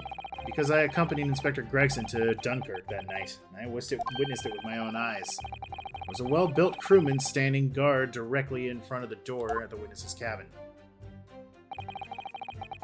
At that particular time, of course, I had gone to the ship's dining room for dinner. The inspector and I had asked the crewman to allow us into the cabin while we waited for Judge Goku to return. I suppose Inspector Gregson was there in his capacity as the Reaper. He was intending to take the witness's life. Exactly. As I have said numerous times now, I had no intention of killing anyone. So the crewman let two potential assassins into the cabin he was supposed to be guarding. Not the most convincing of sentries, really. In truth, those were my thoughts too. But anyway, I stayed to talk with Inspector Gregson for a short while. And then I left him there and made my way off the ship alone. Was the guard still at the door when you went? Yes. He glared at me as I walked past. You see, that proves it. It proves that Gregson was left alone in your cabin? Hold it! A crewman who was standing directly outside your cabin door, you mean?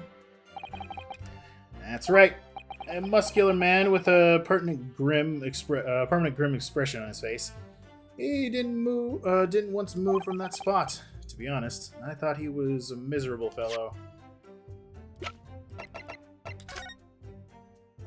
Yep. What time? 10 p.m. Okay. To be honest, I thought he was a miserable fellow. But as it happens, he's a vital witness now. There's no doubt that Gregson was killed by a gunshot. And it's inconceivable that a crewman standing just outside the cabin door wouldn't have heard that. But wait, what about the ship's enormous steam engine? The noise of them could have drowned out the sound of a gun being fired.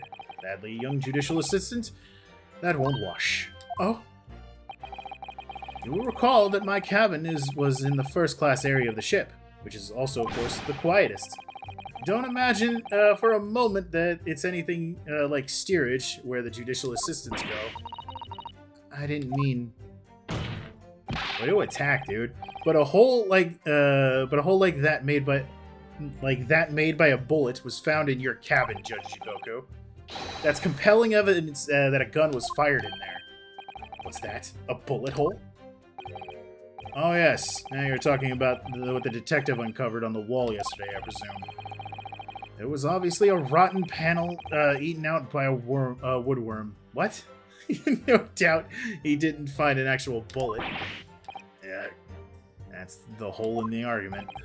Sadly, I was unable to arrange for the crewman to be brought back to Britain with me. But obviously, if a gun had been fired in my cabin on the night in question, as the defense implies, I wouldn't have been arrested on the. I would have been arrested on the spot and would never have made it to Britain in the first place. Very true. The witness's logic is sound, since no gunshot was heard from the witness's cabin on the night in question.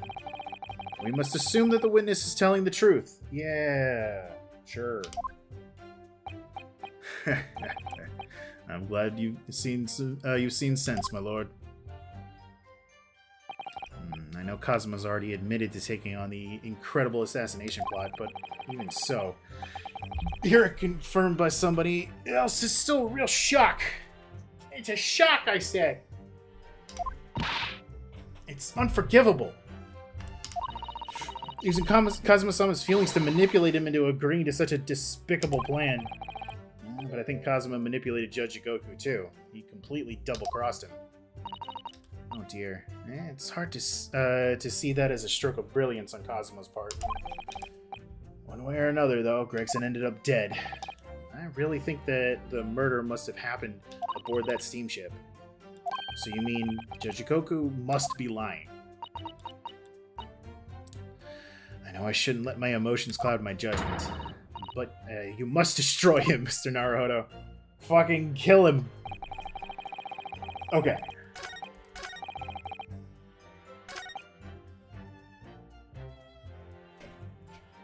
So, I know what I need to throw.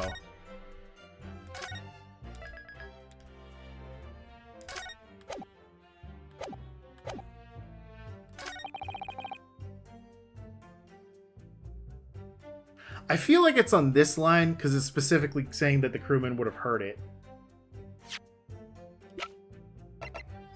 Objection! Sweet.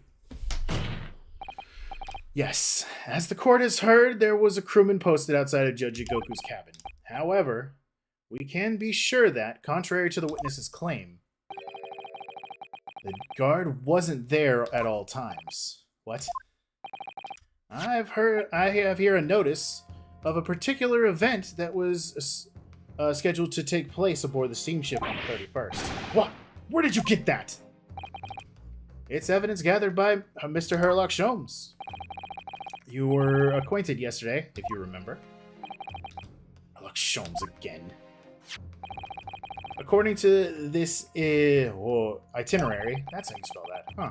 After leaving the port of Dunkirk at exactly 10 p.m., and for a period of 20 minutes, all crewmen of the SS Grouse were to gather on deck for an evacuation drill.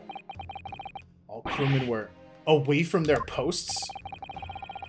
And during that 20-minute interval, of course, any gunshots emitting from your cabin would have been heard by no one. In summary, Judge Jigoku, you had an ample opportunity to commit the crime. Ah! Objection! A 20-minute window of opportunity. That's an excellent find, Ryunosuke. But it amounts to nothing. Why? Because the witness clearly stated in his testimony that no incident occurred in his cabin. Yeah, well, he said he didn't do it, so what are you gonna do? Unless you have some decisive evidence that can show his testimony to be false. Your accusation is nothing more than conjecture. Very true. Well, counsel? Inspector Gregson was killed in Judge Jigoku's cabin that night. I'm certain of it. Because the defense has the evidence to prove it. We'll present the evidence for the defense at once, counsel. What proof do you have that the victim's life was taken on Jigoku's cabin? I hit the thing again. I mean,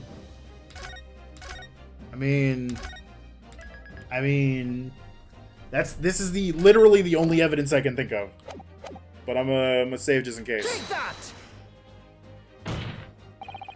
Judge Jigoku, this was found in your cabin yesterday. What is that? Crown of a pocket watch? A pocket watch? And if you will observe, the victim's pocket watch, which we know he treasured, is missing precisely that part. It can't be. Moreover, this crown is a perfect fit on the spindle protruding from the victim's watch. Now, the fact that this was retrieved from Judge Jigoku's cabin tells us that the victim's watch almost certainly broke there. In other words, the victim was killed on the 31st during the 20-minute evacuation drill. In the cabin occupied by you, Judge Jigoku. Well, you're razor sharp, aren't you? You young murderer. I love how he keeps protruding that murderer charge on us. Extremely maneuvered. Maneuvered! Ryunosuke. Your argument sounds entirely plausible, at first. But rather like this pocket watch, it's full of cracks. What? And I believe Judge Jigoku feels the same way. I was wrong to acquit you earlier in the year. Sorry? If I'd known that it would result in anyone having to listen to this drivel, I would have declared you guilty just to spare the world your ridiculous bombast. I think it's clear that the witness will have to give further testimony. When you hear what actually happened in my cabin that night, you'll notice the pitfall onto which you stumbled. Now, prior to your renewed testimony, I would like to clarify one point. The fact that this part of the victim's watch was discovered in your cabin means that you acknowledge he was there, I presume. Yes, I do. Very well then. You may proceed to give your formal testimony about what exactly happened aboard your ship on the evening of the 31st October. Of course, as a man of the law, I have no intention of obstructing justice, even though I lied about nobody being in my room and all that shit. And said that I would wish I had said you were guilty back then, so that way I wouldn't be in this situation. Events in the cabin! I had a guest waiting for me when I returned to my cabin after finishing my evening meal in the dining room. When I walked through the door, a mustached Englishman was there, foolishly waving a gun at me. I soon took care of him with an Ippon throw. Whatever. Though he couldn't wait to run away after that.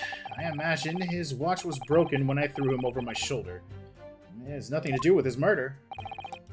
The inspector was clearly killed having returned to Britain because his body was found in London. Yeah, but the piece of the watch was found inside of your suitcase. Ippon a common jujutsu martial arts technique in my country. I was careful not to use too much force, but the man obviously landed too heavily for his watch to take.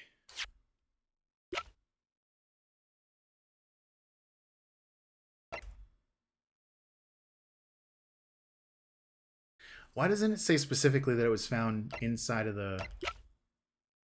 Am I remembering that wrong? I thought it was found inside of the suitcase, wasn't it? Was it just found in his room? I don't know.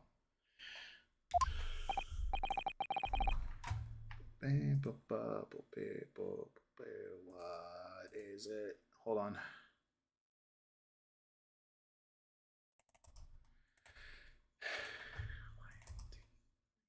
Sorry, 1 second. Some work stuff. Okay. So, Ryunosuke Naruhodo, I imagine that you can see the flaw in your logic now, can't you? What? The fact that the pocket watch was broken in the witness's cabin in no way proves that the victim's murder took place there. There's a hole in the wall, and there's a piece of his own fucking item there. I have no doubt the inspector intended to kill me, but he didn't manage to pull the trigger. Yes, and because he was merely the tactician, not the Reaper's hand of death. Now, the testimony appears to make perfect sense as far as I can tell. I express my deep gratitude for your understanding, my lord. But if this testimony holds, Judge Jigoku will be deemed to have no involvement in the case. Well, counsel, I really see no reason for wasting precious court time here on cross-examination. I'm gonna fucking do it anyway, Your Honor. Sorry, my lord. The defense has a right to cross-examine, and I don't intend to squander that. You're an embarrassment to your countrymen, not knowing when you're beaten. In that case, proceed, Mr. Naruhodo.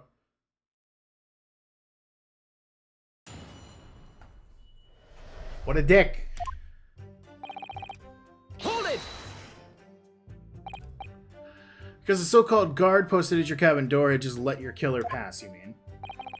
Apparently, Gregson told the crewman he was a police inspector, which was the truth, of course. He wouldn't have had his identification with him, though. He had his trench coat and mustache, not to mention the bag of chips. I imagine the crewman was convinced. But the man accompanying him would have had 2 swords slung around his waist. You mean me? Yeah. No, who else? Yes, that's true. You would have hoped the sight of a few swords might have set off alarm bells in the guard's head. The point is, I left the cabin before its occupant returned, and I immediately disembarked the ship. Certainly. All I can tell you is that only the inspector was waiting for me when I arrived at my cabin. And you entered without an inkling suspicion? That's right, none whatsoever. Hold it! Obviously you're talking about Inspector Gregson? Yes, though at the time I didn't know the man's name. And there was no time for introductions. I value my life over manners. By which you mean that the inspector was there to assassinate you, I suppose? Yeah, it was certainly the impression given by the gun pointed in my direction. But I'd never seen the muzzle of a revolver shake about so much in my life. Anyone would think the man had never shot somebody before. Believe it or not, most of us haven't. Anyway, there's no time to call for help for the crewman at the door, so I dealt with the man myself. As soon as I took care of him, the throat! Even though the man had a gun, that's a very brave move, wasn't it? My Iponcio is far faster than a bullet, I can assure you. But surely all of that commotion caused the crewman to come in, didn't it? Yes, of course. He burst in immediately without knocking. Inspector hurled himself to the stocky fellow and then just managed to slip past him to make his escape. Outstanding guard does it again. Luckily, there aren't many situations I can't get out of using a quick Iponcio throw. I can't pronounce the CO part. I don't know how to pronounce it. I imagine he broke it when I fell on the floor. The crown snapped off and the glass covering the face of the watch was cracked. Preferable to the man's head being pulled off or his spine cracking, wouldn't you say? Not that the man was spared for long. The bullet to the chest soon saw to that. The point is the broken pocket watch doesn't prove that a murder took place. Absolutely not. All the watch proves is the power of my jujitsu throw. Whatever you say, it doesn't quite ring true that no shot was fired in the cabin. Because there is an obvious bullet hole in the wall. What are you talking about? That's what the star of your lowbrow detective stories told you, is it? Oh, I don't care for such fiction. Haven't you worked it out yet, you little stripling? No murder took place in my cabin. I'm gonna say it multiple times until it's perceived as true. That's how this works. But there's no evidence that proves the victim ever returned to London alive. Just take a moment and think of that idea of yours through now, stripling. What? If the inspector was killed on the steamship in France, how on earth could he have got back to Britain? When people die, their bodies remain in that same spot. It's the devil of a thing. Yeah, no, we can just pick up a body and move it, like, say, inside of a giant suitcase. Well then, obviously the culprit must have moved the body. How exactly? Big suitcase. Carrying a corpse off of a ship in your arms would raise a few eyebrows at least, don't you think? Well, yes, that's true, but All passengers' luggage is inspected when it's unloaded from arriving vessels. I would like to think that border police would query the corpse of an English gentleman as hand luggage. If the murder had taken place aboard the ship, you would imagine the body would have been disposed of at sea. There would be no sense in risking being caught by attempting to transport the body back to Britain. Let's kill that idea then. Has it? But perhaps not. Mr. Sato? We've heard that the first-class passengers were under constant scrutiny by the crewmen posted to guard them, which would mean that the culprit had no opportunity to dispose of the body in the sea. Yes, that's true. So, transporting the body to Britain may have been the only viable alternative. Dear me, you really are new to this, aren't you? Killing? Nah, yeah, we're really new to this. Though I thought I'd been perfectly clear. But it seems I'm going to have to explain it in words you can understand. I think I ought to alter my testimony with your consent, my lord. Oh, okay. Go for it. I have no objection. State your amended testimony now. Okay. There's no possible way I could have transported the victim's corpse back to Britain. Oh, yeah? Hold it! There's an idea. Think about it, stripling. All passengers and crew disembark at the same time and pass through the same checks at the border. Symposium guests were then driven straight to the hotel in carriage organized by the ministry. And we met you as soon as you arrived at the hotel. So you did! Well then, remind me, did I have a corpse over my shoulder at the time? What? No. So we're in agreement then. I couldn't possibly have brought the inspector's body back to Britain. He didn't have to get searched. Yeah, that's what I was thinking, the same thing. Unless, of course, they've developed some clever device that these days to instantly move things from A to B. Funny you should say that. Professor Harebrain's invention didn't actually work, if you remember, Mr. Naruhodo. Yes, of course. Defense has become unusually quiet, I notice. Yes, because there's really nothing more to say. I'm a dick! So that's his story. Well, I suppose that if you think about it, whenever you drop a teacup in the office and it breaks, you don't say, Mr. Naruhodo must have been murdered there, do we? Is that the veiled threat about what happens to me if I break another one? The fact is that Inspector Gregson's body was found in a little room in Fresno Street. If he really was killed by Judge Jigoku's cabin, the body would have been moved somehow, obviously. Transporting a dead body over a country's border, that would be impossible for a majority of people. But there must be some special circumstances that made it possible for the culprit then. That could be a vital realization, I think, Mr. Naruhodo.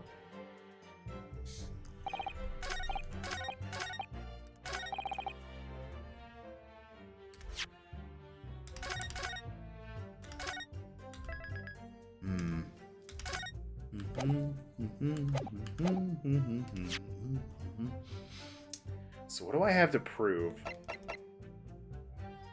that they didn't have to get searched? Because I actually do somewhat remember them mentioning that.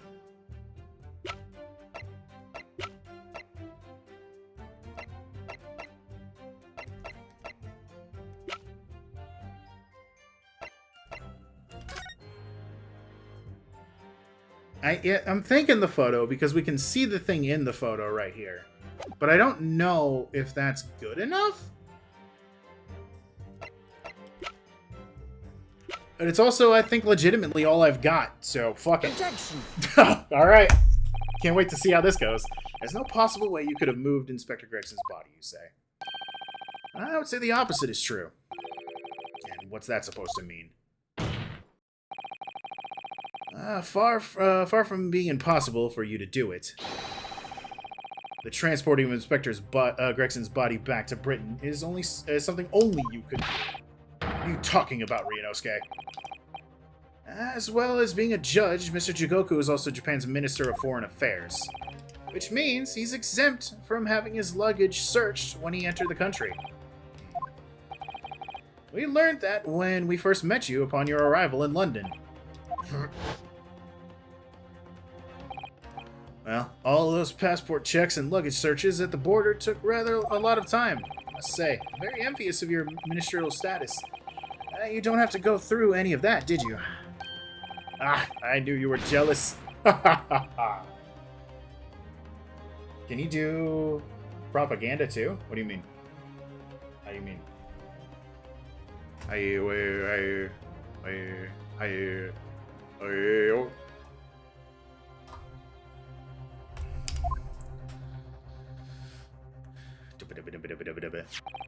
I presume you recall this, Judge Jigoku. It's a photograph we took in the foyer of the hotel to mark the occasion. As the court will note, you have with you your your large travel trunk. Like an acronym of foreign affairs and propaganda. Large enough, in fact, to have a corpse inside. Mr. Naruhodo, surely you're not suggesting... I'm afraid I am, yes.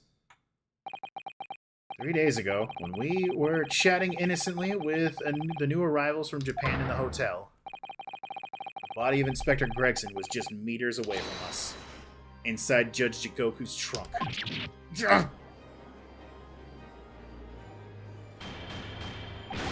Order! Order in the court! I'm skeptical, counsel, that a grown man's body could fit inside even the largest travel trunk. It could, because I happen to know the witness himself, a man of considerable size, fit inside his trunk. Verifying that would be extremely simple, wouldn't it, Judge Jigoku? But inside his trunk, how horrifying! And after we'd spoken with you at the Great Waterloo Hotel, you had the opportunity to visit the apparent scene on Fresno Street. Taking your trunk with you in a cab to deposit the inspector's body. I don't have to listen to this nonsense. Dr. Gori, the coroner who examined the body, has confirmed the possibility. She acknowledged that there are signs that steps may have been taken to disguise the true time of death. The onset of the body's decomposition could have been delayed by storing it in a refrigerator. Counsel, as I remember explaining yesterday, refrigerators of the requisite size are few and far between. Yes, I'm sure that they are, but one place they're certainly found is on large ocean liners. Such ships are equipped with electrically refrigerated cold rooms to keep food fresh on their long sea voyages. The SS Grouse is no exception. Professor Mikatoba told me about it only yesterday. Well, Judge Jigoku. However much you prolong this debate, you can't eliminate the truth. All the evidence points to you being the killer.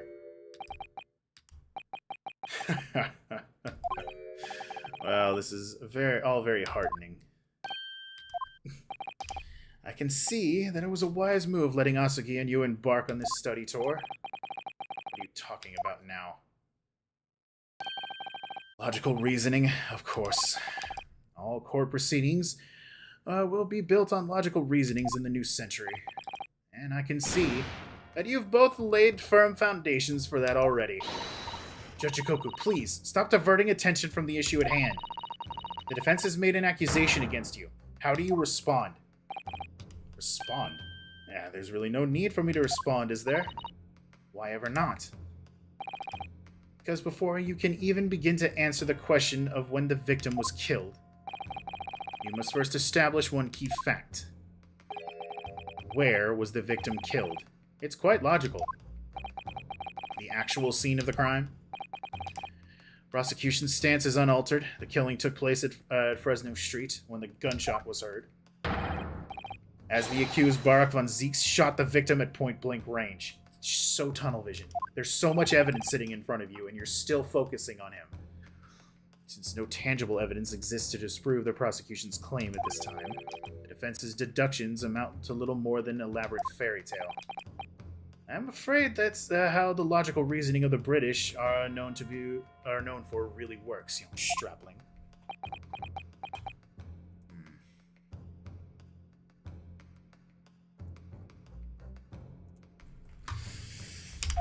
Pregnant pause. The victim was shot in that little room on Fresno Street and died instantly.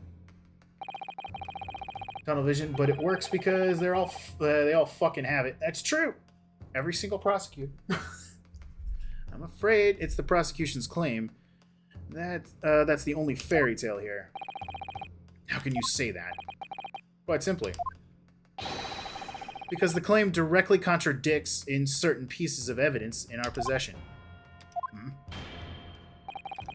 Very tantalizing, counsel. I think you had better explain yourself to the court. Prosecution claims that Inspector Gregson died instantly when he was shot at the scene in Fresno Street. But this evidence clearly contradicts the claim. Ah, fuck. Ah, shit. Ah, God. Ah, damn it. Oh, fuck. Oh, my God. What evidence is that? What evidence is that? I don't know. Is it the candelabrum? No. Intermediate evidence suggests that measures may have been taken to disguise the time of death. The victim was shot in the chest at close range from the front, resulting in instant death. Scorch marks at point of entry, and the bullet exited the body from behind. Caliber of the gun used matches the standard issue firearms members of the judiciary. The position he died in? Why would the position he died in? What? Huh? I mean, I guess because he was, like, curled up like that. I mean, it would construe that he was inside of a box. And also just, like, being scrunched up like that might have impeded the bleeding a little bit, but I don't know. I mean, I'll give it a shot. I don't really have anything else.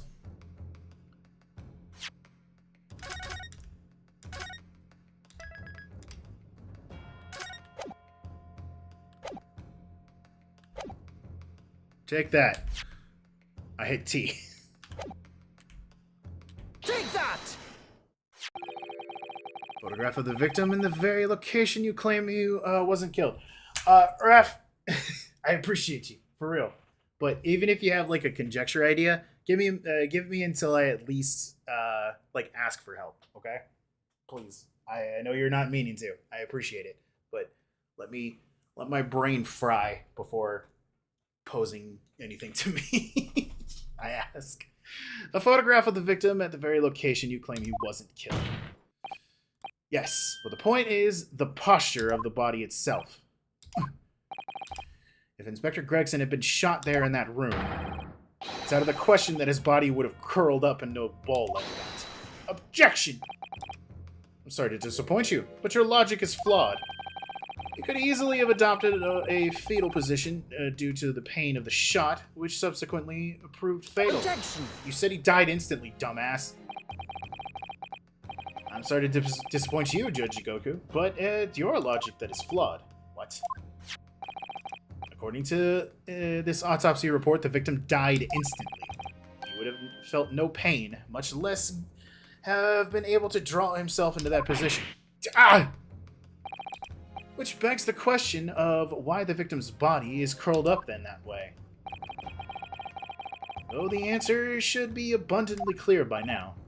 You're suggesting that the inspector's body took that posture ahead of its arrival in Fresno Street, before it was coldly turned out on the floor. For some reason, I remembered him grabbing his wound. Yeah. But yeah, just, you know, I appreciate the help, but wait until I ask for it before posing anything. Before it was coldly turned out on the floor from the inside of a large travel trunk. No! You're quite right. The shape of the body. It looks exactly as if it had been kept in a confined space.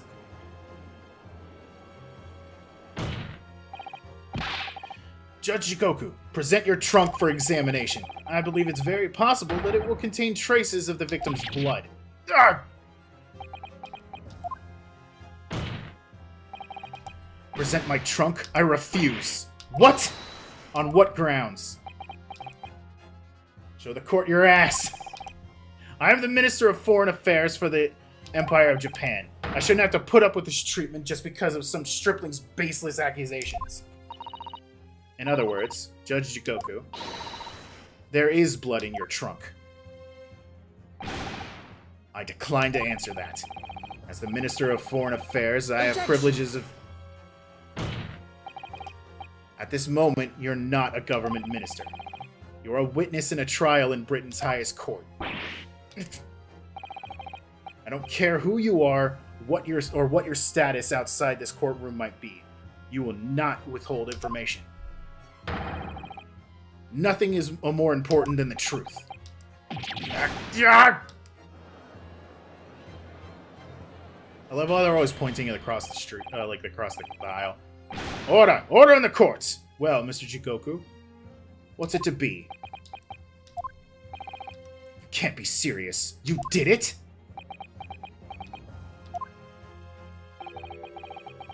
Have you no shame at all, Kazuma Asagi? What? Very well, I admit it. This is too soon. This is too soon! There's so much more that needs to be done!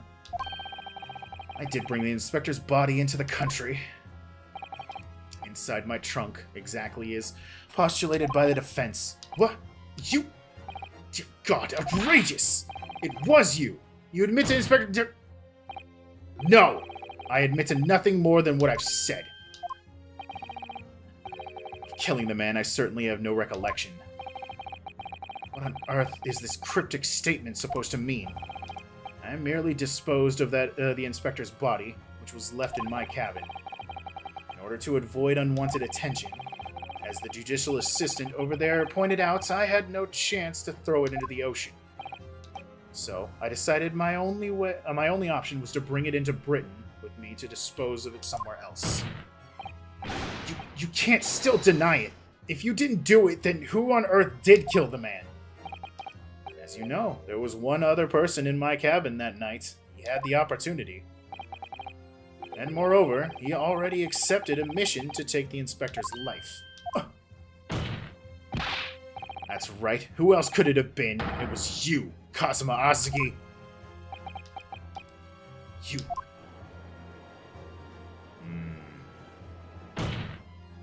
I ain't no shit. Never thought you'd stoop to this, Shishiro Jigoku. You're taking the words straight out of my mouth, Prosecutor Kazuma Asagi. You thought by leaving the body in my cabin you could pin the crime on me, did you? Well, the prosecution's counsel has already admitted to visiting the witness's cabin on the night in question. Yes, and on an assassination mission, no less.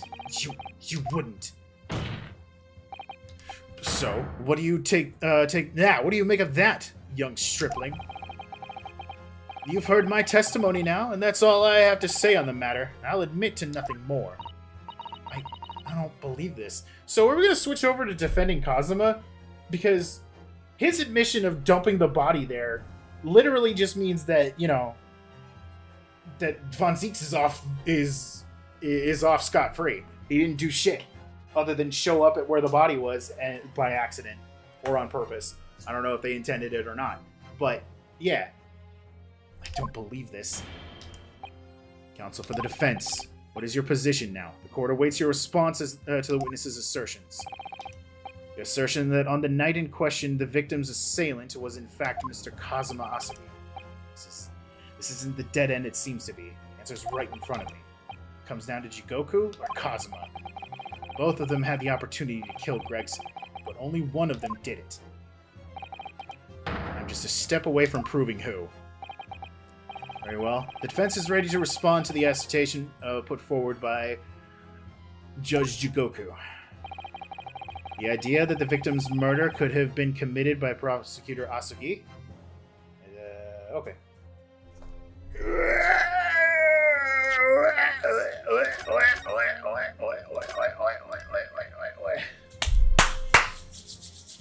I don't know! I don't know! I mean, he specifically covered up the gunshot. He shoved a tube. He, like, stuffed a thing in the tube. I don't know. I don't know.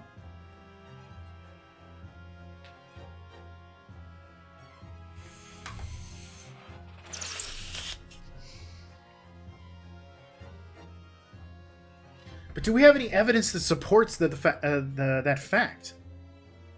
I'm following my heart. I mean, following my heart like tries to say it's impossible because, for one, we're nowhere near fucking done. But I don't think that they would swap out the prosecutors this quickly. I say quickly, but we're like halfway into a second case involving the exact same trial.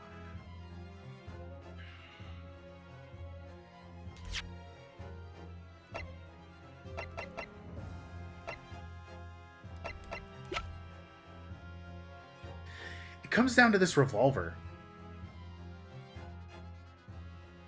Like, coin flip. Yeah, literally.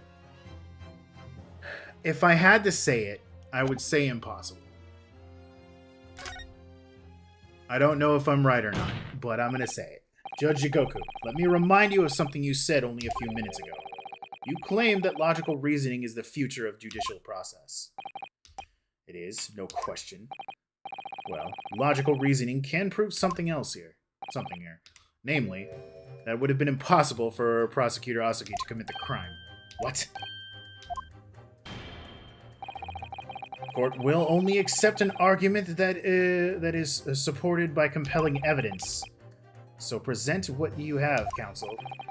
What proof is there that allegedly demonstrates the impossibility of Asuki's involvement?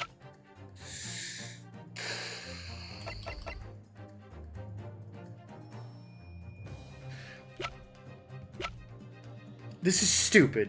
This is dumb. But I feel like it's the right answer.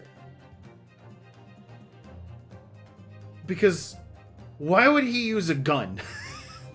This is the most idiotic shit that I can possibly think of. This is one of those moments of you gotta think stupid to find the right answer. I'm gonna take the hit for it, but I feel like it's this. Take that! You're making the evidence weep here. Damn it! I tried, okay? I gave it my best shot, and I was wrong.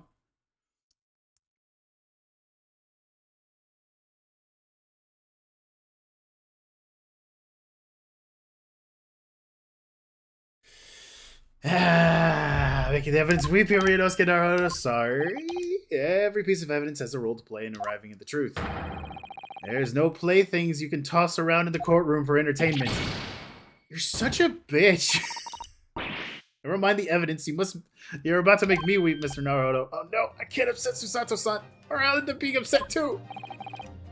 Other members of the crew was on sentry duty outside the first-class cabins nearly all the time. As long as the guard was there, it would have been impossible to fire a shot without being heard. And that very much narrows down when the crime could have been committed.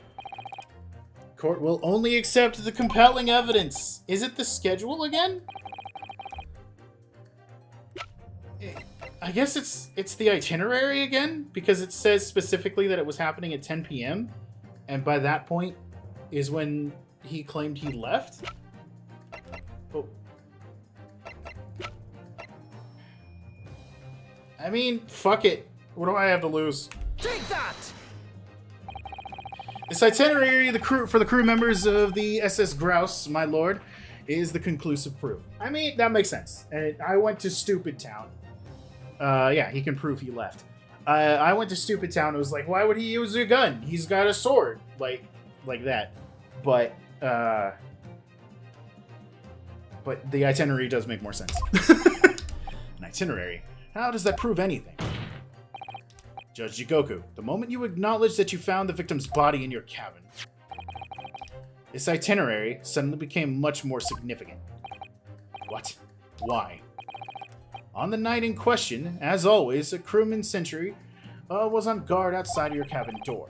And as long as he was there, nobody could have fired a shot inside the cabin. Absolutely, because it was inconceivable that the guard wouldn't have heard it and come to investigate. So tell us, So that tells us that the crime must have taken place when the guard was elsewhere. And that narrows down to the 20 minutes just after 10 o'clock to indicate, as indicated on the itinerary. Yes. I see no flaws in your reasoning so far. But the crucial point, but the crucial point is this. When the evacuation drill took place, the steamship had already put to sea. Okay. I forgot that was already while they were out to sea. Ah! Now, clearly the murder could only have been committed by somebody who was aboard the vessel at the time. Prosecutor Osugi stated in yesterday's proceedings, I didn't come to Great Britain to take anyone's life, so I left Gregson and disembarked the ship. I spent the night at a boarding house in the town and returned to England on the following morning. And he also's got the signed book to prove it, which I'm sure the court will agree is conclusive proof. That Kazuma Osugi couldn't possibly have carried out the killing. Yarg! Hold it! No, absolutely not. I don't accept that at all. What do you mean? The boy's just saying that to exonerate himself. We can't trust that he really disembarked the vessel. Obviously, after he left the cabin, he hid himself somewhere on the ship, nearby on the ship, just waiting to. Ah! No, that's out of the question, isn't it, Kazuma? As the defense rightly recalls, I disembarked the vessel and spent the night in the boarding house in Dunkirk. As I said yesterday, I signed my name in the accommodations register book. All extremely easy to verify and undeniable proof. No! There's no escape this time. You can forget that you're a judge or a government minister. It's time you gave the court an honest answer as a common man. You killed Inspector Tobias Gregson and transported his corpse back to Britain. Then you dumped the body in the room on Fresno Street and made it look as if the murder had happened there. That's what really happened, isn't it, Sushiro Jugoku? It was that damn trial 10 years ago. That was when all this began. Looking back now, my fate was decided that day. I was doomed already. He's about to break another stand, isn't he? Ah! There it goes. Oh, Jesus. What the fuck? It's over. My life is over. Aw, I kind of wanted it to fall back down and form bars around him. British assassin to eliminate a professor in Japan, and a Japanese assassin to eliminate a detective in Britain. Both assassins will use diplomatic immunity to evade conviction and return safely to their homelands. It would have been really funny if, they had another, witness bench ready.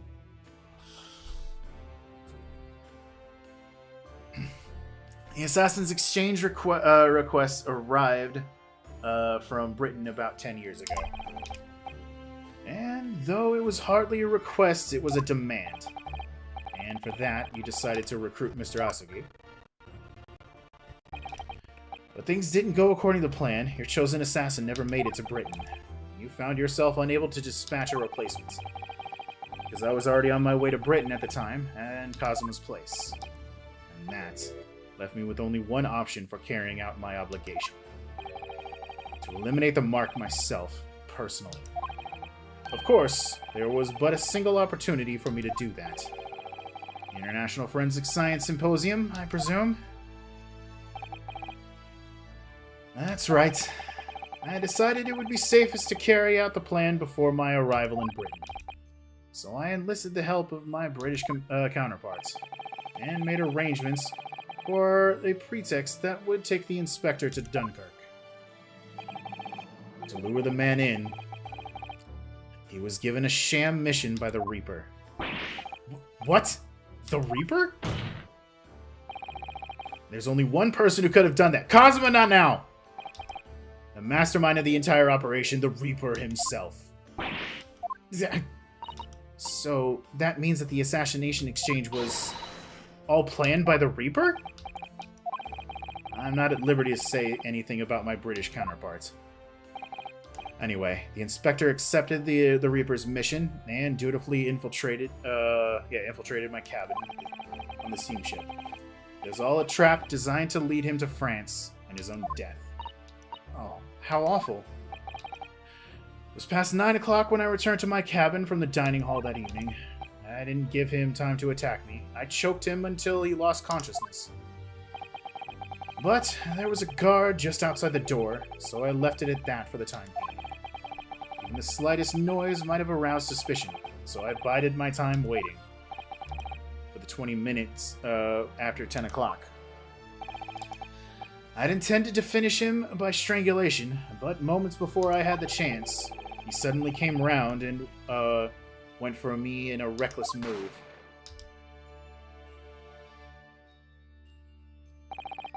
Shungoku Satsu Gregson. Yeah! I had received the British-issued gun 16 years earlier, being a member of the judiciary as a visiting student. Okay, that's what I was wondering as soon as it was, and now we know! Never imagined that I'd have to use it for something like that. So the revolver belongs to you, does it? And the victim was killed inside your cabin on SS Grouse. Which begs the question of why you arranged for his body to be discovered in the room on Fresno Street. Young judicial assistant over there has already answered that question. There was no way that I could take the body up on deck to throw it over the side. That's precisely where all the crewmen were gathered for the evacuation drill. So before the first-class cabin sentry returned, I took the corpse to the refrigeration room. And then on arriving in Denver, you concealed the body in your trunk in order to smuggle it past the border police. I knew I needed to take steps if the police were to be convinced when the body was found in London. In that case, you must have known. You must have had intimate details of Inspector Gregson's intended schedule. Yes, my British counterpart sent me everything I needed to know. Inspector was due at Fresno Street at 5 o'clock that afternoon in order to meet a man by the name of Hugh Bone, from whom he would take back his police identification. I decided that man would be the perfect person to set up as the culprit, so I took a hackney carriage over there with the body still in my trunk. So they did know. Yeah. Seems somebody is well versed in what's going on. That must have been just after we took this photograph with you at the hotel, then. Yes, I wasn't expecting a welcoming committee. I was more than a little nervous. What the hell? Nah, whatever. On Fresno Street, I spotted a young girl selling little firecrackers. Miss Venus, of course. I conceived of a candle trick there and then. So I donned a simple disguise and approached the girl to buy enough firecrackers to replicate the gunshot. What is this? What's going on?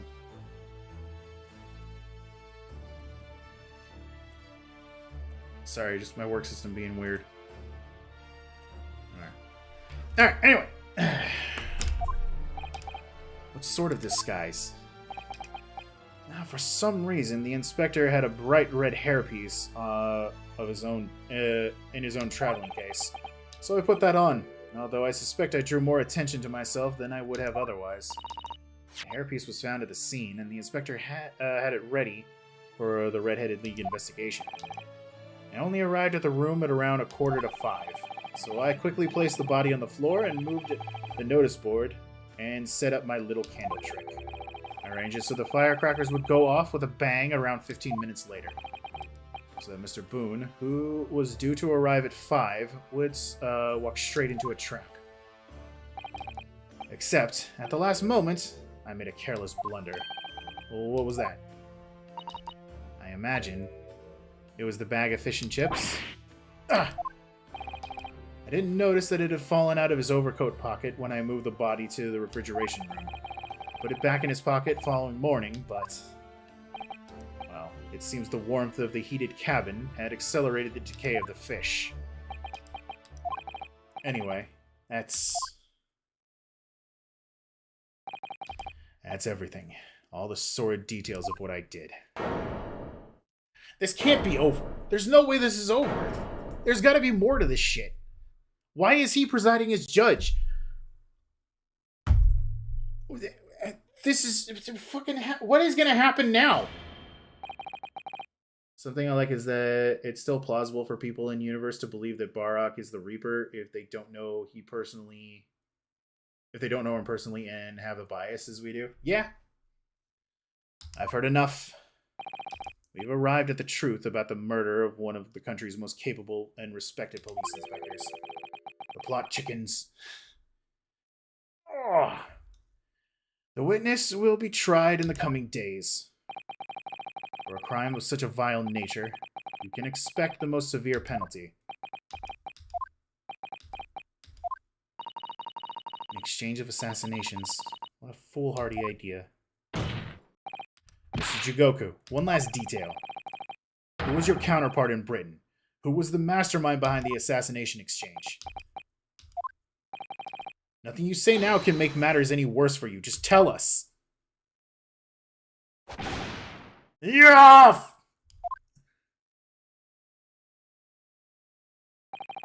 I've already told you that I cannot say.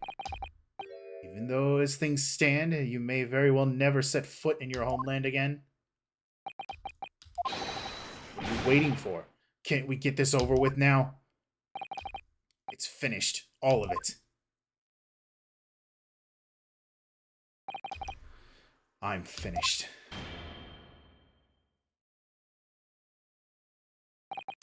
Then, in the name of Her Majesty the Queen, I now pronounce the findings of this court. This man before us has admitted to the willful murder of Tobias Gregson.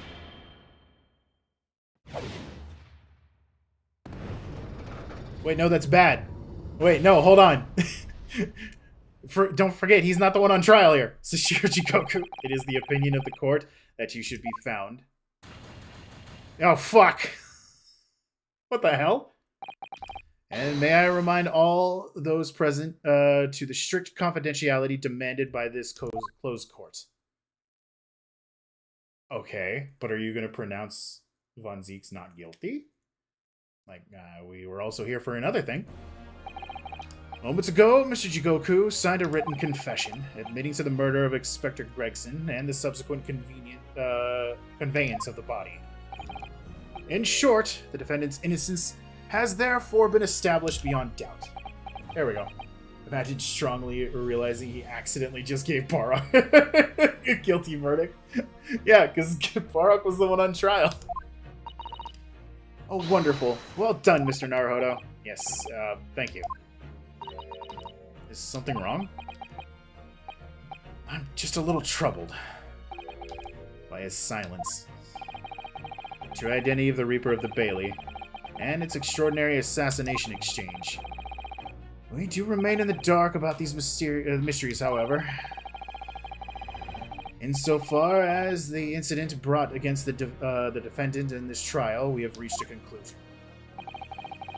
He brought in a new bench! I have every intention of pursuing both mysteries as a prosecutor. As you wish. Now for the formal adjudication. I hereby declare the defendant... There it is!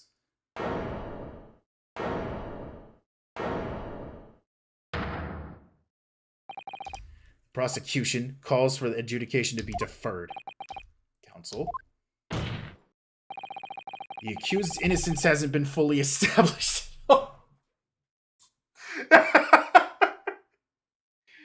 Oh, Kazuma, you suck. Oh, why did we ever want to date you? You're such an idiot. And therefore, it would be wrong to deliver a verdict at this time. It is the prosecution's unwavering position. What? But Judge Jigoku has already confessed. Nevertheless, Barak von Zieks has committed crimes for which he must be punished. Well, it would appear that you have information about the court's... about information that the court needs to hear. Blech, certainly. The murder of Inspector Gregson was actually carried out by Shishiro Goku. Such a dumb bitch. So much so that you can say dumb bitch in my chat now. I'm surprised that nobody's ever said that. This isn't even himbo yaoi, it's just dumb bitch yaoi. That it's clear that the witness's testimony that he was coerced into complying with the plot. Yeah. Also, this sick, merciless assassin exchange. That may be true, but... So what I want to know is, who coerced Jigoku? Who was pulling the strings? The victim went to France having been ordered on a mission for the Reaper, only to be murdered. In other words, the mastermind behind the assassin exchange is someone in a position to give such an order.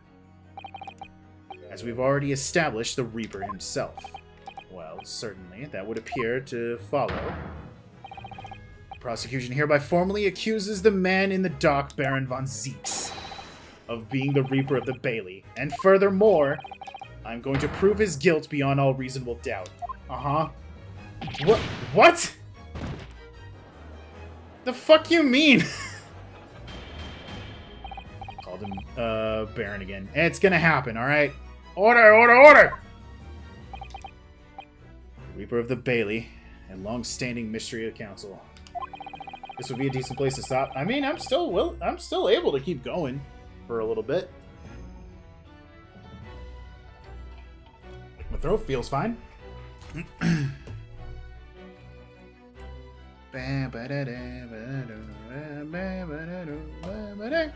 you suggesting that you have some new information with which to build a case? Scotland Yard has already investigated Lord von Zieks very thoroughly in that regard. And they found no evidence whatsoever to substantiate the claim that he's the Reaper. Perhaps. But circumstances have changed now. Or now changed.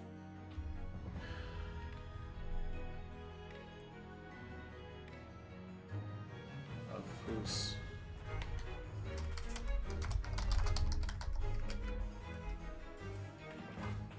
What do you mean? It's already been established that the assassin exchange was negotiated with Jigoku by the Reaper himself. Which means we now have a new line of questioning by which to identify definitively the man's identity. That is the prosecution's intention. I must say I'm surprised by quite how tenaciously it would appear that you want to besmirch my name. We're guilty of an unforgivable crime, Lord von Zieks. And I will bring you to justice for it, whatever it takes. That explains Kazuma's silence before. He'll stop at nothing to finish what Lord von Zieks unwittingly started 10 years ago. Very well. Whilst it's extremely irregular, I will on this occasion grant the prosecution's further opportunity for witness testimony. The defense will disclose any and all involvement. The defendant will disclose any and all involvement he has with the Reaper and the assassination exchange. I actually may wrap up after this, mostly to save my throat, but because I have nothing else on Monday, so we'll make Monday the finale, no matter how long it takes. Thank you, my lord, for guiding this court so wisely. I hereby declare this court to be in session for a supplementary hearing. Yeah, supplementary hearing. Hearing!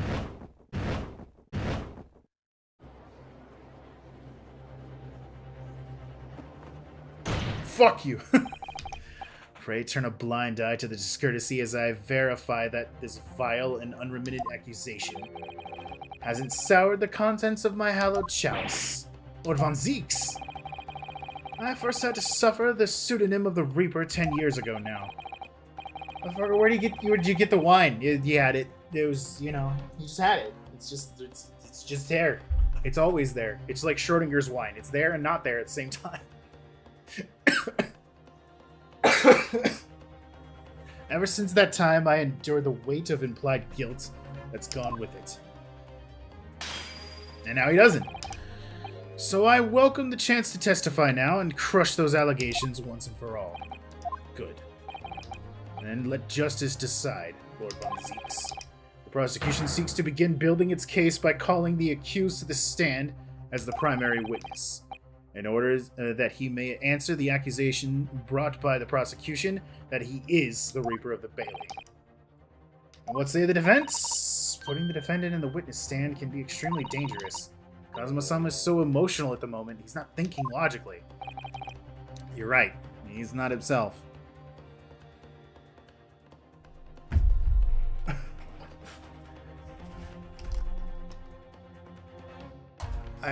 Hold on, guys. God, this is why I was thinking about wrapping up, because something stupid was happening.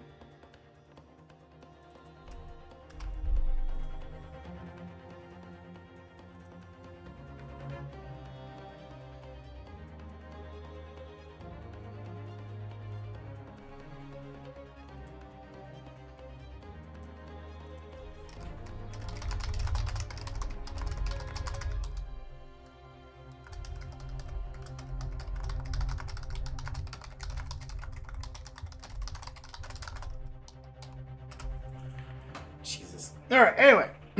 You're right. He's not himself. But I knew it would be like this. I came here today determined to face him through whatever might arise, as a lawyer and as his friend. And that's what we must do. The defense has no objection, my lord. Very well. Defendant, you will take the witness stand and give formal testimony on the subject of your involvement with the Reaper and the assassin exchange. Yeah. As you wish, my lord.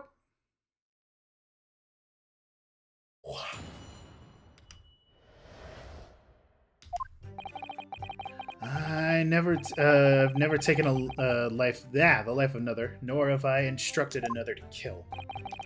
I've been investigating the truth behind the Reaper for years, and I was aware of Gregson's involvement. That's the reason why I went to Fresno Street that day, and how I came to discover the body. The point is, no common thread exists between myself, Gregson, and Dr. Wilson. Dr. Wilson? Clearly, therefore, there is no reason to suspect me of being behind the assassin exchange. You missed the bench being broken. So you deny all accusations by the prosecution, both that you are the Reaper of the Bailey, and that you mastermind the assassin exchange. New anime title: My boyfriend is a dumbass prosecutor and my rival. Only very recently. I acknowledge that the public at large believes me to be the Reaper. However, that is falsy. That is a falsy. A fallacy. That's what it is. Which I alone am in a position to forswear. Naturally, the prosecution believes the testimony just given by the accused is to be untrue. Ryunosuke Naruhodo? Yes. Let me ask you, why are you here? What brings you to this courtroom? I desire to uncover the truth. Even if the truth proves your client to be guilty. From all my experience in this courtroom, I've come to realize something. The truth can't be hidden. Sooner or later, it will come out.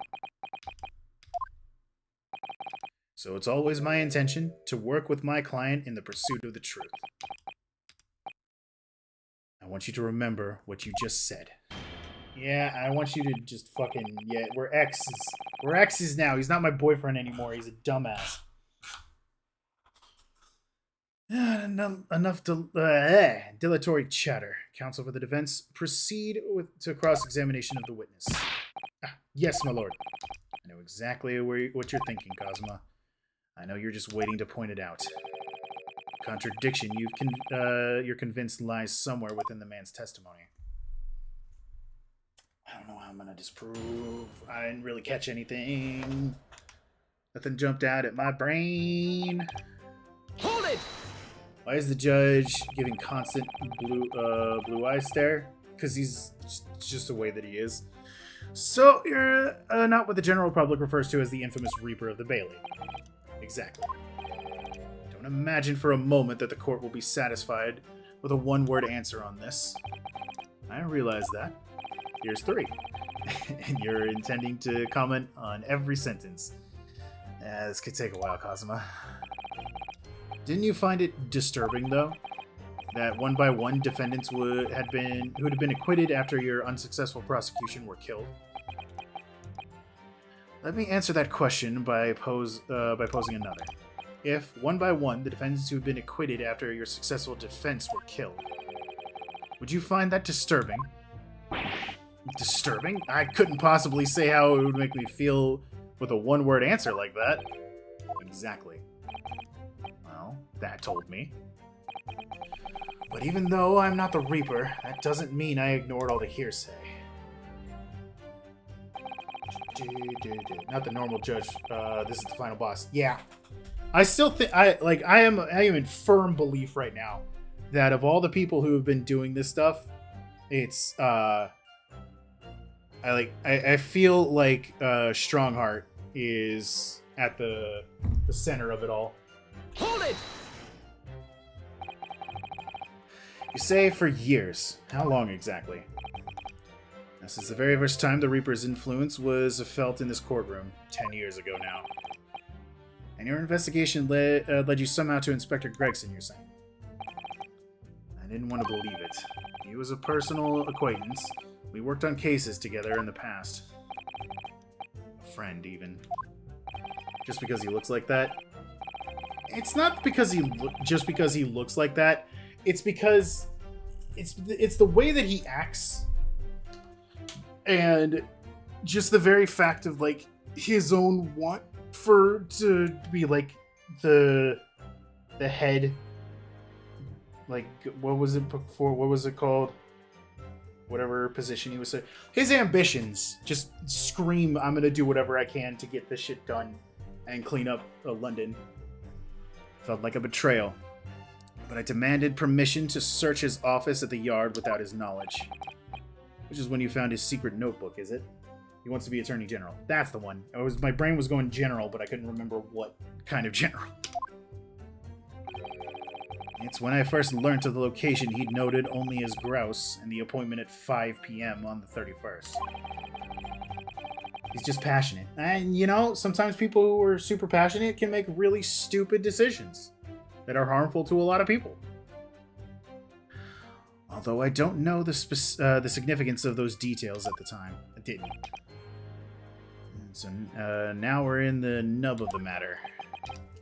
As it turns out, the significance for me personally was very unfortunate. Hold it! Why did you go to that specific location? I thought that it was that if it was the Reaper's headquarters, then by turning up there at 5 o'clock, I would catch whoever was involved red-handed. Sadly, all that was awaiting me was the inspector's corpse. Yes, even though it wasn't designed for you, you walked straight into the trap set by Jigoku. Exactly. Jigoku had intended to implicate Hugh Bone, but unhappily for me, I arrived at the scene first. We've been over this. Iris and Peppino are the true masterminds. I will die before I allow that little girl to be made accused of anything. Even if she did do it, I would defend her. I would forge evidence to defend the child. A ridiculously careless blunder. Move on to just throwing insults around, I see then, Kazuma. Think what you will, it doesn't change the truth. That's her trap, and that's fine. I'll gladly fall into that trap. There's a link between you and Gregson, though. Of course, we were close acquaintances, and we worked on numerous cases together. I consider the man to be a mentor of sorts. He taught me a number of important lessons. He did? Such as what? Please say such as where to find the best fish and chips. Please. Please say it. Please say it. Where to buy good fish and chips and such like. Hell yeah. I love when I can predict the joke. Well, that was convincing. Professor died 10 years ago. Iris was born 10 years ago. It's okay. The professor was reborn into Iris, is what you're trying to say. That was convincing. Dr. Wilson was a coroner, of course, but that was some time in the past. In any case, I understand it was several years ago now that he was invited to work at a Japanese university. That's right. He was a visiting professor at the Imperial Yumai University in Tokyo. Shit. Fuck. I just put together at least one thing that Gregson and that these three have in common, essentially. They were all involved specifically with the professor case. So is somebody trying to shut up everybody who was involved with it in some way? That's right, he was a visiting professor at the Imperial Yumai University in Tokyo. It should be unambiguously clear, then, that no links exist between myself and him. In other words, I had no motive for sending some assassin across the ocean to kill the man. Maybe! Sounds plausible enough, I want to believe it. But something about this just doesn't quite sit right with me. Clearly, therefore, there's no reason to suspect me. Certainly, as it stands, there's no evidence to suggest that you concocted a scheme. But as it stands, we only have the accused's insistence of his innocence. What evidence do you have that proves that he did it? I don't think you presented shit. Sorry. Perhaps there is some reason that would explain why he masterminded the assassin exchange. And if a reason could be established later in these proceedings, then the accused's claim in this testimony is that he wasn't involved would amount to perjury. I feel so bad for the professor's dog. Yeah. Used to commit murder is not anything that any pet should be involved with whatsoever. Yes, that's true, but clearly Kazuma-sama intends to identify a reason and use it to make his case. Well, I wish he would do it. So if we don't identify something first, he'll gain the advantage. This could be dangerous. They probably thought they were just having a fun hunt with their master. Yep, just doing what they were trying to do. Certainly with no apparent connection between the three men, there's no way to establish a motive. The testimony seems unassailable as far as I can see. Yeah, oh dear me. What a bleak expression. I agree. There doesn't appear to be any particular link between them at first glance. But the inclusion of one other person... I must be overlooking it, surely. Another person, Mr. Naruhodo? I need to think back over all the information we've gleaned so far. Alright, and I'll review my notes about the case and all the evidence in the court record. Could it be that Lord Von Zeeks has something to hide after all? Fun hunt where they tear the throats out of their suspiciously human-shaped prey. But yeah.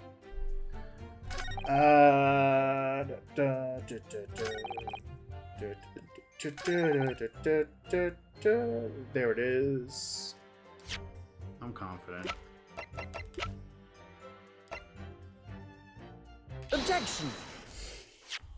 It's really fucked up looking. Yeah. What is this? An autopsy report? Wait, this is 10 years old, from the autopsy of Lord Clint von Zeeks. What? My brother's autopsy report? My brother Clint? I'm pleased to see the defense doesn't intend to run from the undeniable truth. It's not truly undeniable, it's more of a truth of convenience at the moment. Order in the court! What reason do you have for presenting a 10-year-old autopsy report here, counsel? The autopsy report of the professor's final victim, is an undeniable link between Inspector Gregson, Dr. Wilson, and the defendant. Not that accursed name again. The professor. I personally researched all of the court records relating to that case. I know that at the time, autopsy was considered a sacrilege to the victim's soul. And for a member of the aristocracy like Lord Clint von Zeeks, it was unthinkable.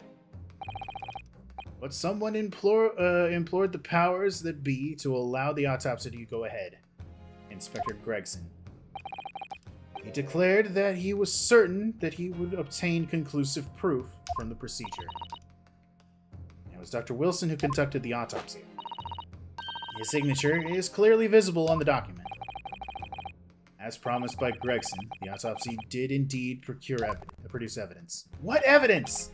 Evidence that conclusively proved Genshin Asugi was guilty of the murders.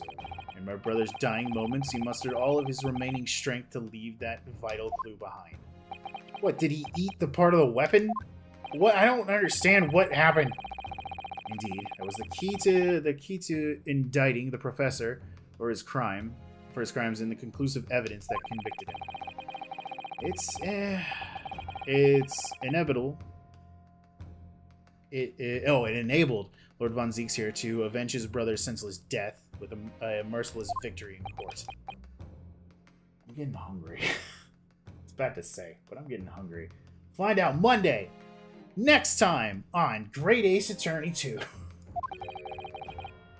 A marvelous victory. Oh, I read merciless. Was it? I wonder if that's really true.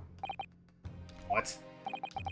Could the same be said if it turned out that the key piece of evidence in question was in fact fabricated? If the inspector, the coroner, and the prosecutor all colluded together to cast an innocent Japanese man as a mass murderer and send him to his death? That's outrageous.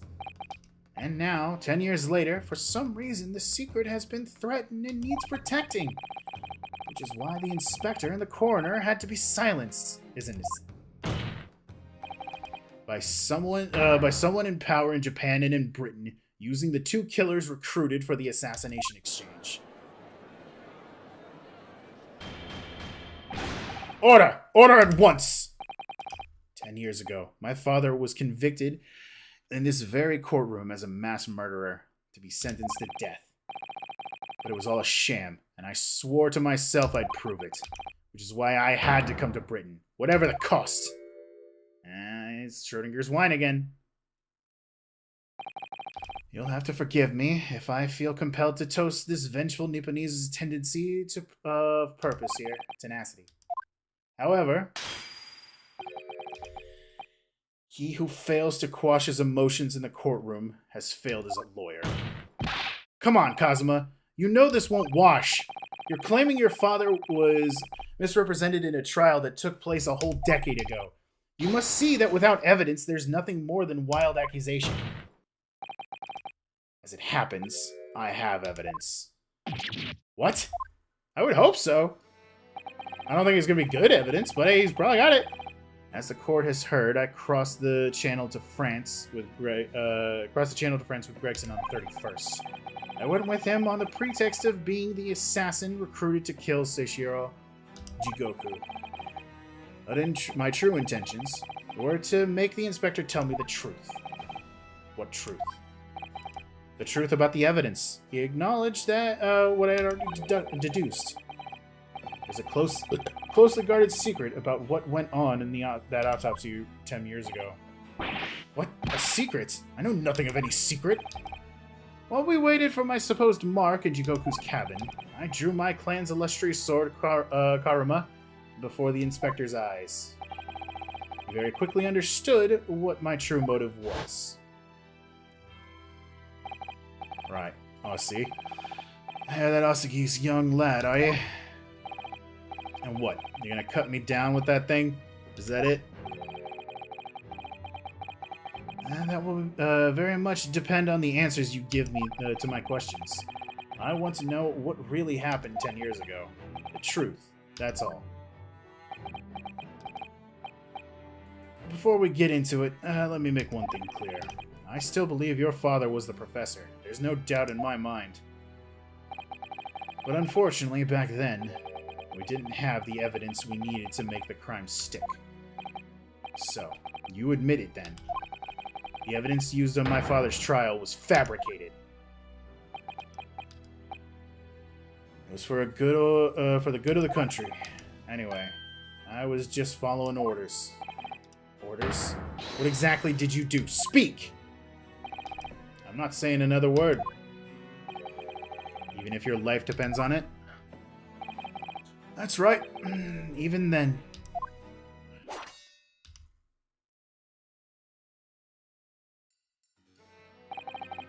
So that's when the tip of the sword broke. Oh, Kazuma-sama. I don't feel bad for him. The results of Clint von Zeke's autopsy were fabricated. And the investigating officer Gregson and the lead coroner Wilson must have known about it. And they can only have been ordered to pervert the course of justice in that way by one man. No! See, Kazuma, this is where your tunnel vision is such a fucking stupid piece of shit. There are so many people over top of Barak that could have made that order, bro. You're only focusing on Von Zeke's purely because he was the prosecuting attorney. That's it. That's your only reason for focusing solely on him. There's so many people that are in higher positions that could have made this fucking call. God damn. God, you're a moron. And leading the case for the prosecution, Barak von Zeeks. In other words, the defendant did have a cause to organize this exchange of assassins. Exactly. And it was established earlier that it was been the Reaper himself who liaised with Jigoku in Japan to arrange the exchange. So it follows that the Reaper's true identity can only be that the man who stands accused in this courtroom today, Baron von Zeeks, because I don't know that anybody else exists. In fact, I look around and all I see is Baron von Zeeks, standing across from me, sitting at the judge table, in the gallery. Kazuma Asagi. What? What you've just told the court, are you absolutely certain of your facts? Did Gregson really fabricate evidence for the trial 10 years ago? I heard it with my own ears. His shameful admission.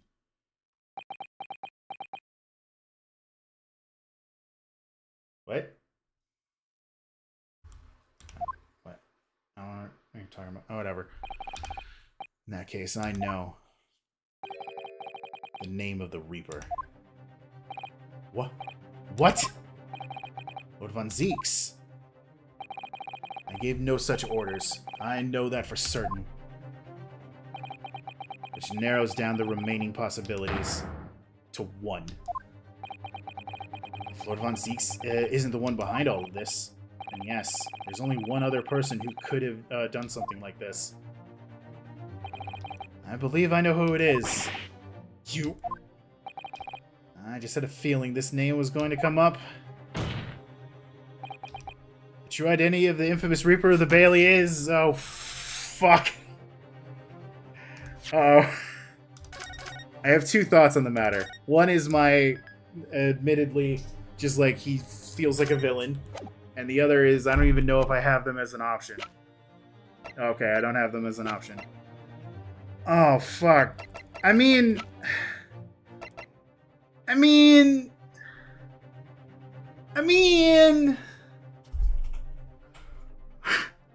Take that? Take that! The only person who could have arranged the assassin exchange and manipulated the autopsy results. The other was Dr. Scythe. I didn't have any basis of it other than the fact that she is a genius in forensic science and would have been able to make a convincing piece of fake evidence if she was working with them. But that was purely my only reason. My main choice was Strongheart. Because again, he just comes off as a villain. I'm sorry. He just does. is the Lord Chief Justice himself, Lord Male Strongheart. What? Lord Strongheart? And he just says it. Guilty. You're all guilty. Yep. Off to the gallows. Yes. It's true that 10 years ago, the defendant handled the prosecution of the professor in court. But he only took over this case after his brother, Lord von Zeeks, had been killed. I can only assume that this is the most inappropriate joke of British judicial history. Well, Lord von Zeeks, 10 years ago, I was very new to my profession. But I had a burning desire to avenge my brother's death, so I pled for control of the case. The investigation to that point, this supplication of the lords to allow my brother's corpse to be examined, all the evidence I was given, the autopsy reports, it all came from you. I've spent my life since then believing I was in your debt for the way that you stood aside and let me handle the trial. I see now. I was very much mistaken. It was a hugely influential force that caused the inspector and coroner to break the law 10 years ago. And that same force was still felt a decade later on the other side of the world by Seishiro Jugoku. Lord Strongheart, everything falls into place when we recognize that you are the Reaper of the Bailey. Alright, get the old judge back out here. Leg! The court awaits your response, my lord. This may very well go down in British judicial history. I assure you, it is no joke. Consider this a formal accusal by the defense. It doesn't warrant a response. A formal accusal? Don't be absurd. The defense claims utter nonsense. A wild fantasy at best. You're not going to defend yourself? You claim that there was some wrongdoings with Lord Clint von Zeek's autopsy? Are we wrapping up? I'm trying to get there. That's utterly untrue. Objection. But I heard it from Gregson's own lips. He admitted to it. And where's your evidence?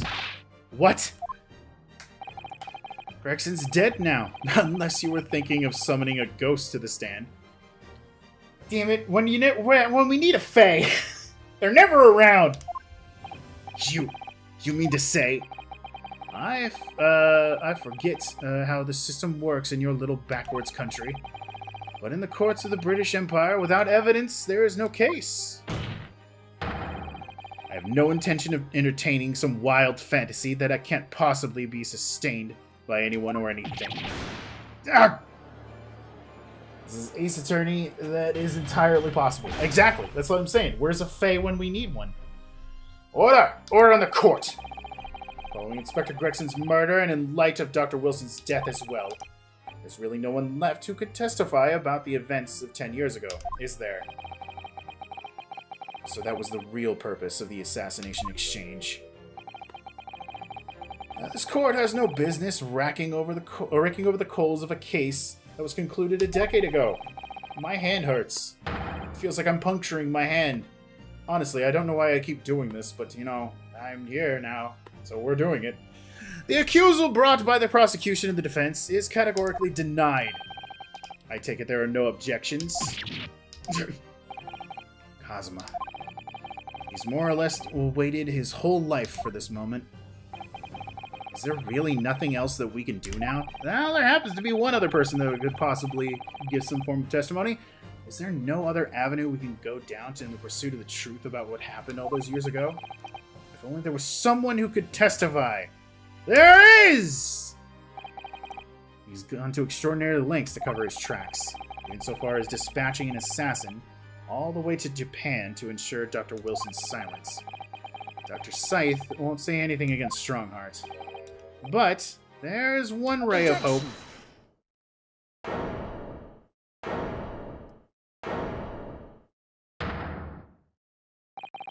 Actually, there is one person. One person who could still testify about that autopsy. Don't be ridiculous. There's no one left! Who, Ryunosuke? Who? Tell me! Kazuma, Please. This trial can't end. Not yet! I'm not doing this for you. I'm doing it for the truth. We're separated now, Kazuma. Remember that. The person the defense would like to call to the stand to testify on the autopsy of Clint von Zeeks Take that! is my future father-in-law. Heaven help us, another Japanese. What a fucking line. He definitely threatened Maria. Yeah, but she also was like, probably wasn't fully paying attention to that day. And an expert on forensic medicine, my lord, Professor Eugene Mikotoba, 16 years ago, he came to London as with Sashiro Jugoku and Genshin Asuki as a visiting student. And what could his testimony possibly tell us? Professor Mikotoba was the primary assistant during the autopsy in question. He was also the person who actually penned the report. Incorrect. The autopsy was carried out by the coroner, Dr. Wilson. The report carries his signature. It was the primary assistant's duty to keep the written record of the coroner's work during the procedure. In actual fact, the coroner merely read over the reports at the end and signed it. In other words, Professor Mikotoba witnessed the entire autopsy from start to finish. The defense demands that Professor Mikotoba be summoned as a witness as a matter of urgency. Whatever really happened in that autopsy laboratory 10 years ago is something only he can tell us. I refuse! The defense's demand is denied. What? No. What? I mean, he threatened to do something to her if Scythe said anything. Not even trying to hide anymore. Yeah. Professor Mikotoba is in London at this very moment. We could summon him to the stand in minutes. No, of course he's not going to agree to it. Strongheart has no intention of summoning anyone who knows. He's too concerned about protecting himself. Prosecutor Asugi, let me refresh your memory, as you seem to have forgotten the prosecution's stance. Only minutes ago, you accused the defendant of being the Reaper and of masterminding the assassination exchange. I did, yes. So present your evidence of those claims and make your case complete. At this time, I don't have the requisite evidence, but that's exactly why we need witness testimony. Professor case is closed. There are no clues in the distant past that will bolster your argument today. I'm afraid to say, Prosecutor Asugi, that you would appear to be possessed by the spirit of your late homicidal father. Now, as stated earlier, the court has already reached a conclusion in respect to the matter at hand. Inspector Gregson was murdered by Japanese Supreme Court Judge Sashiro Jugoku. As for any hidden circumstances that may exist, they will be investigated in due course by the proper authorities. But we all know what will happen. It just gives the mastermind the whole the whole venture time to cover his tracks again. By which you mean me? Sure. If you want to just come out and say it. Our punishment for this contemptible behavior will be decided at a later date. As for you, Prosecutor Asugi, you will be remanded following these proceedings. Willingly, I trust, since you gave your word. This futile game of revenge is over, young Master Asugi.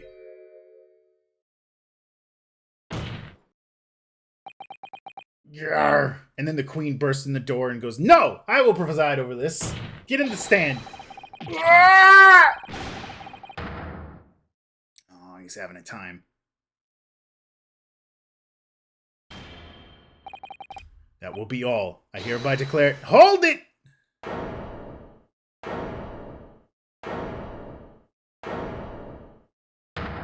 Hey! Cosmic crash out. Yep. Mr. Sholmes! There's no place for amateur detection, Mr. Sholmes. May I remind you that these proceedings are closed to the general public. You will leave the courtroom at once. Mr. Sholmes was instrumental in the apprehension of Seshiro Jigoku. I don't know why I still struggle with that. Before he fled from Europe. The court should hear what he has to say. Lord, Male von Stronghorn. It's imperative that you refrain from bringing this trial to an end at this stage. Is it really? And why would that be? You need only recall your own words from the opening of the trial to answer the question, if I may. We will stop at nothing to uncover the whole truth behind these disturbing findings. It's part... that the shock of being accused of being the Reaper yourself has erased that from your memory, can it? The whole truth, sir, has already been uncovered. It would seem that we have a great many important members of the judiciary present here today. I put it to you, my dear fellows, should the trial end at this juncture? After all, why have you been invited to attend? To nod along with the provocations of your superiors.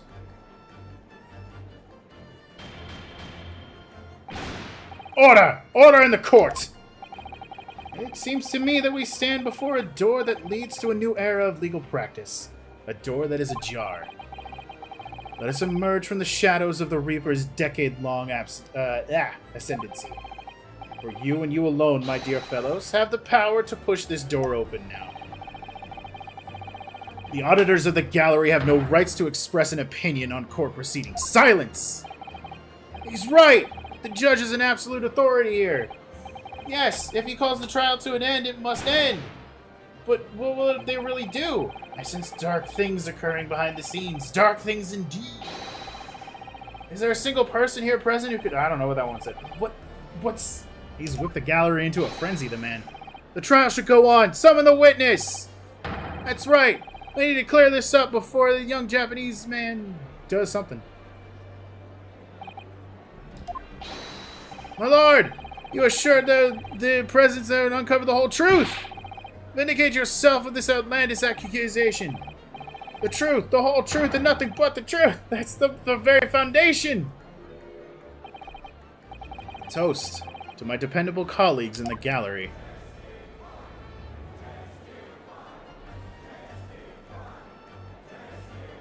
Wow. Well, my lord, you hear the voices of British justice, I take it? I think you'll find that it will be rather awkward to silence.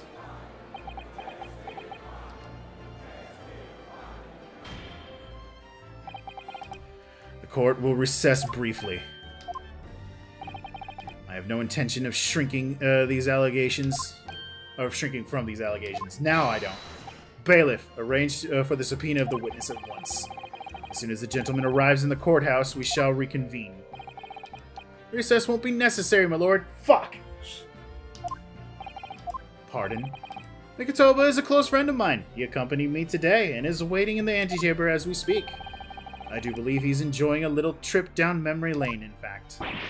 What? Professor Mikatoba is here in the courthouse? Mr. Sholmes, you didn't know this would happen, did you? My dear fellow, no one is in a better position to answer that question than you, surely. We can stop here. I'm trying to get to a natural stopping point. It just won't happen. I'm just asking for the fun of it, you know?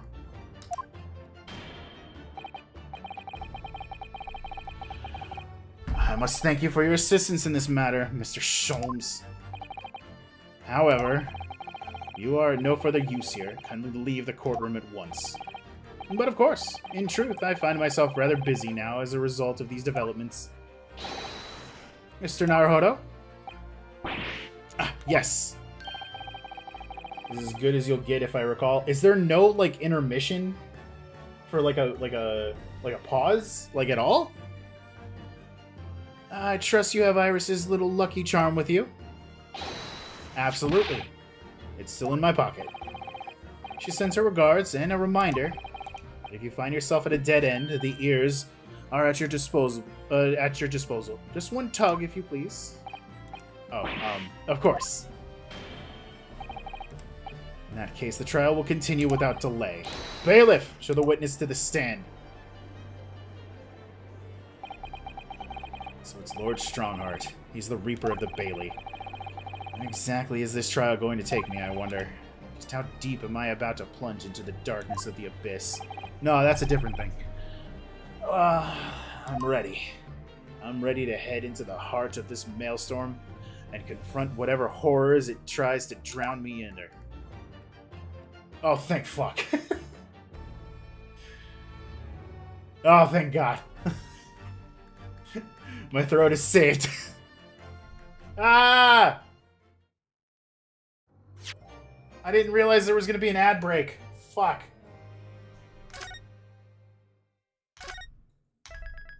Well, holy shit. Oh, we can go see Gunku. Whew. What a fucking case. Like, the twists and turns, the insanity. I'm still mad about that fucking sword tip situation. Still mad about that. I don't like it. I feel like you should have been able to see it from inside and outside the box. Doesn't matter. It's a shiny piece of metal. It was sticking out of the side. But yeah, we're going to go ahead and end things here. But I want to wait until the ad break is over for everybody to come back before I do any kind of raid. But yeah, what the fuck? We won't be continuing this until Monday, where it's the finale. I'm just gonna go until I'm done. Like, I shouldn't have more than 4-ish hours left, Raph? I would say 3, 4, maybe still 5. Because you said 10 hours earlier, right?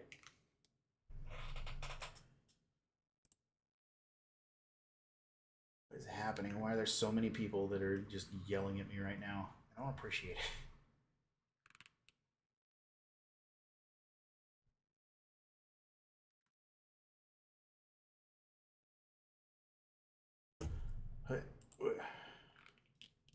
Something like that. You'll also have the escapades. Yeah, the wrap up stuff, of course. But I hope that wouldn't take more than about an hour at best. Oh, do you mean like extra stuff? Yeah. Either way, we're gonna get that wrapped up on Monday. Brain is unfocusing. Tomorrow is more Elden Ring with Mint. Because we didn't get to do last week. I need to see if he's up for it this week. Because I know it's Mother's Day tomorrow. I'm going to be over at my parents' house as per usual, but, I don't know if he's got plans for anything family-wise. I'm still getting recommended that hot glue gun you guys were talking about.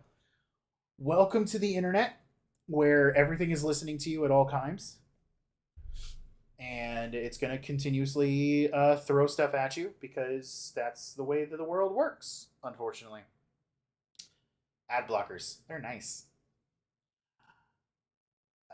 Everybody should be coming back from the ads here in a second. Alrighty. Welcome back from the ads on the Twitch side. We're going to pick this up on Monday if you haven't been watching on the YouTube side. And tomorrow will be Elden Ring after I get home from my parents' house. So yeah, I hope everybody has a good day. Thank you for everybody who came out. I really appreciate it. Let's see who is doing stuff and doing things.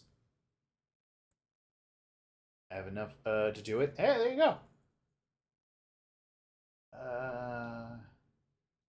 Because it is doing their debut. I'm not really super friends with them though. Is anybody I'm friends with streaming right now before I decide to just pop in on somebody else?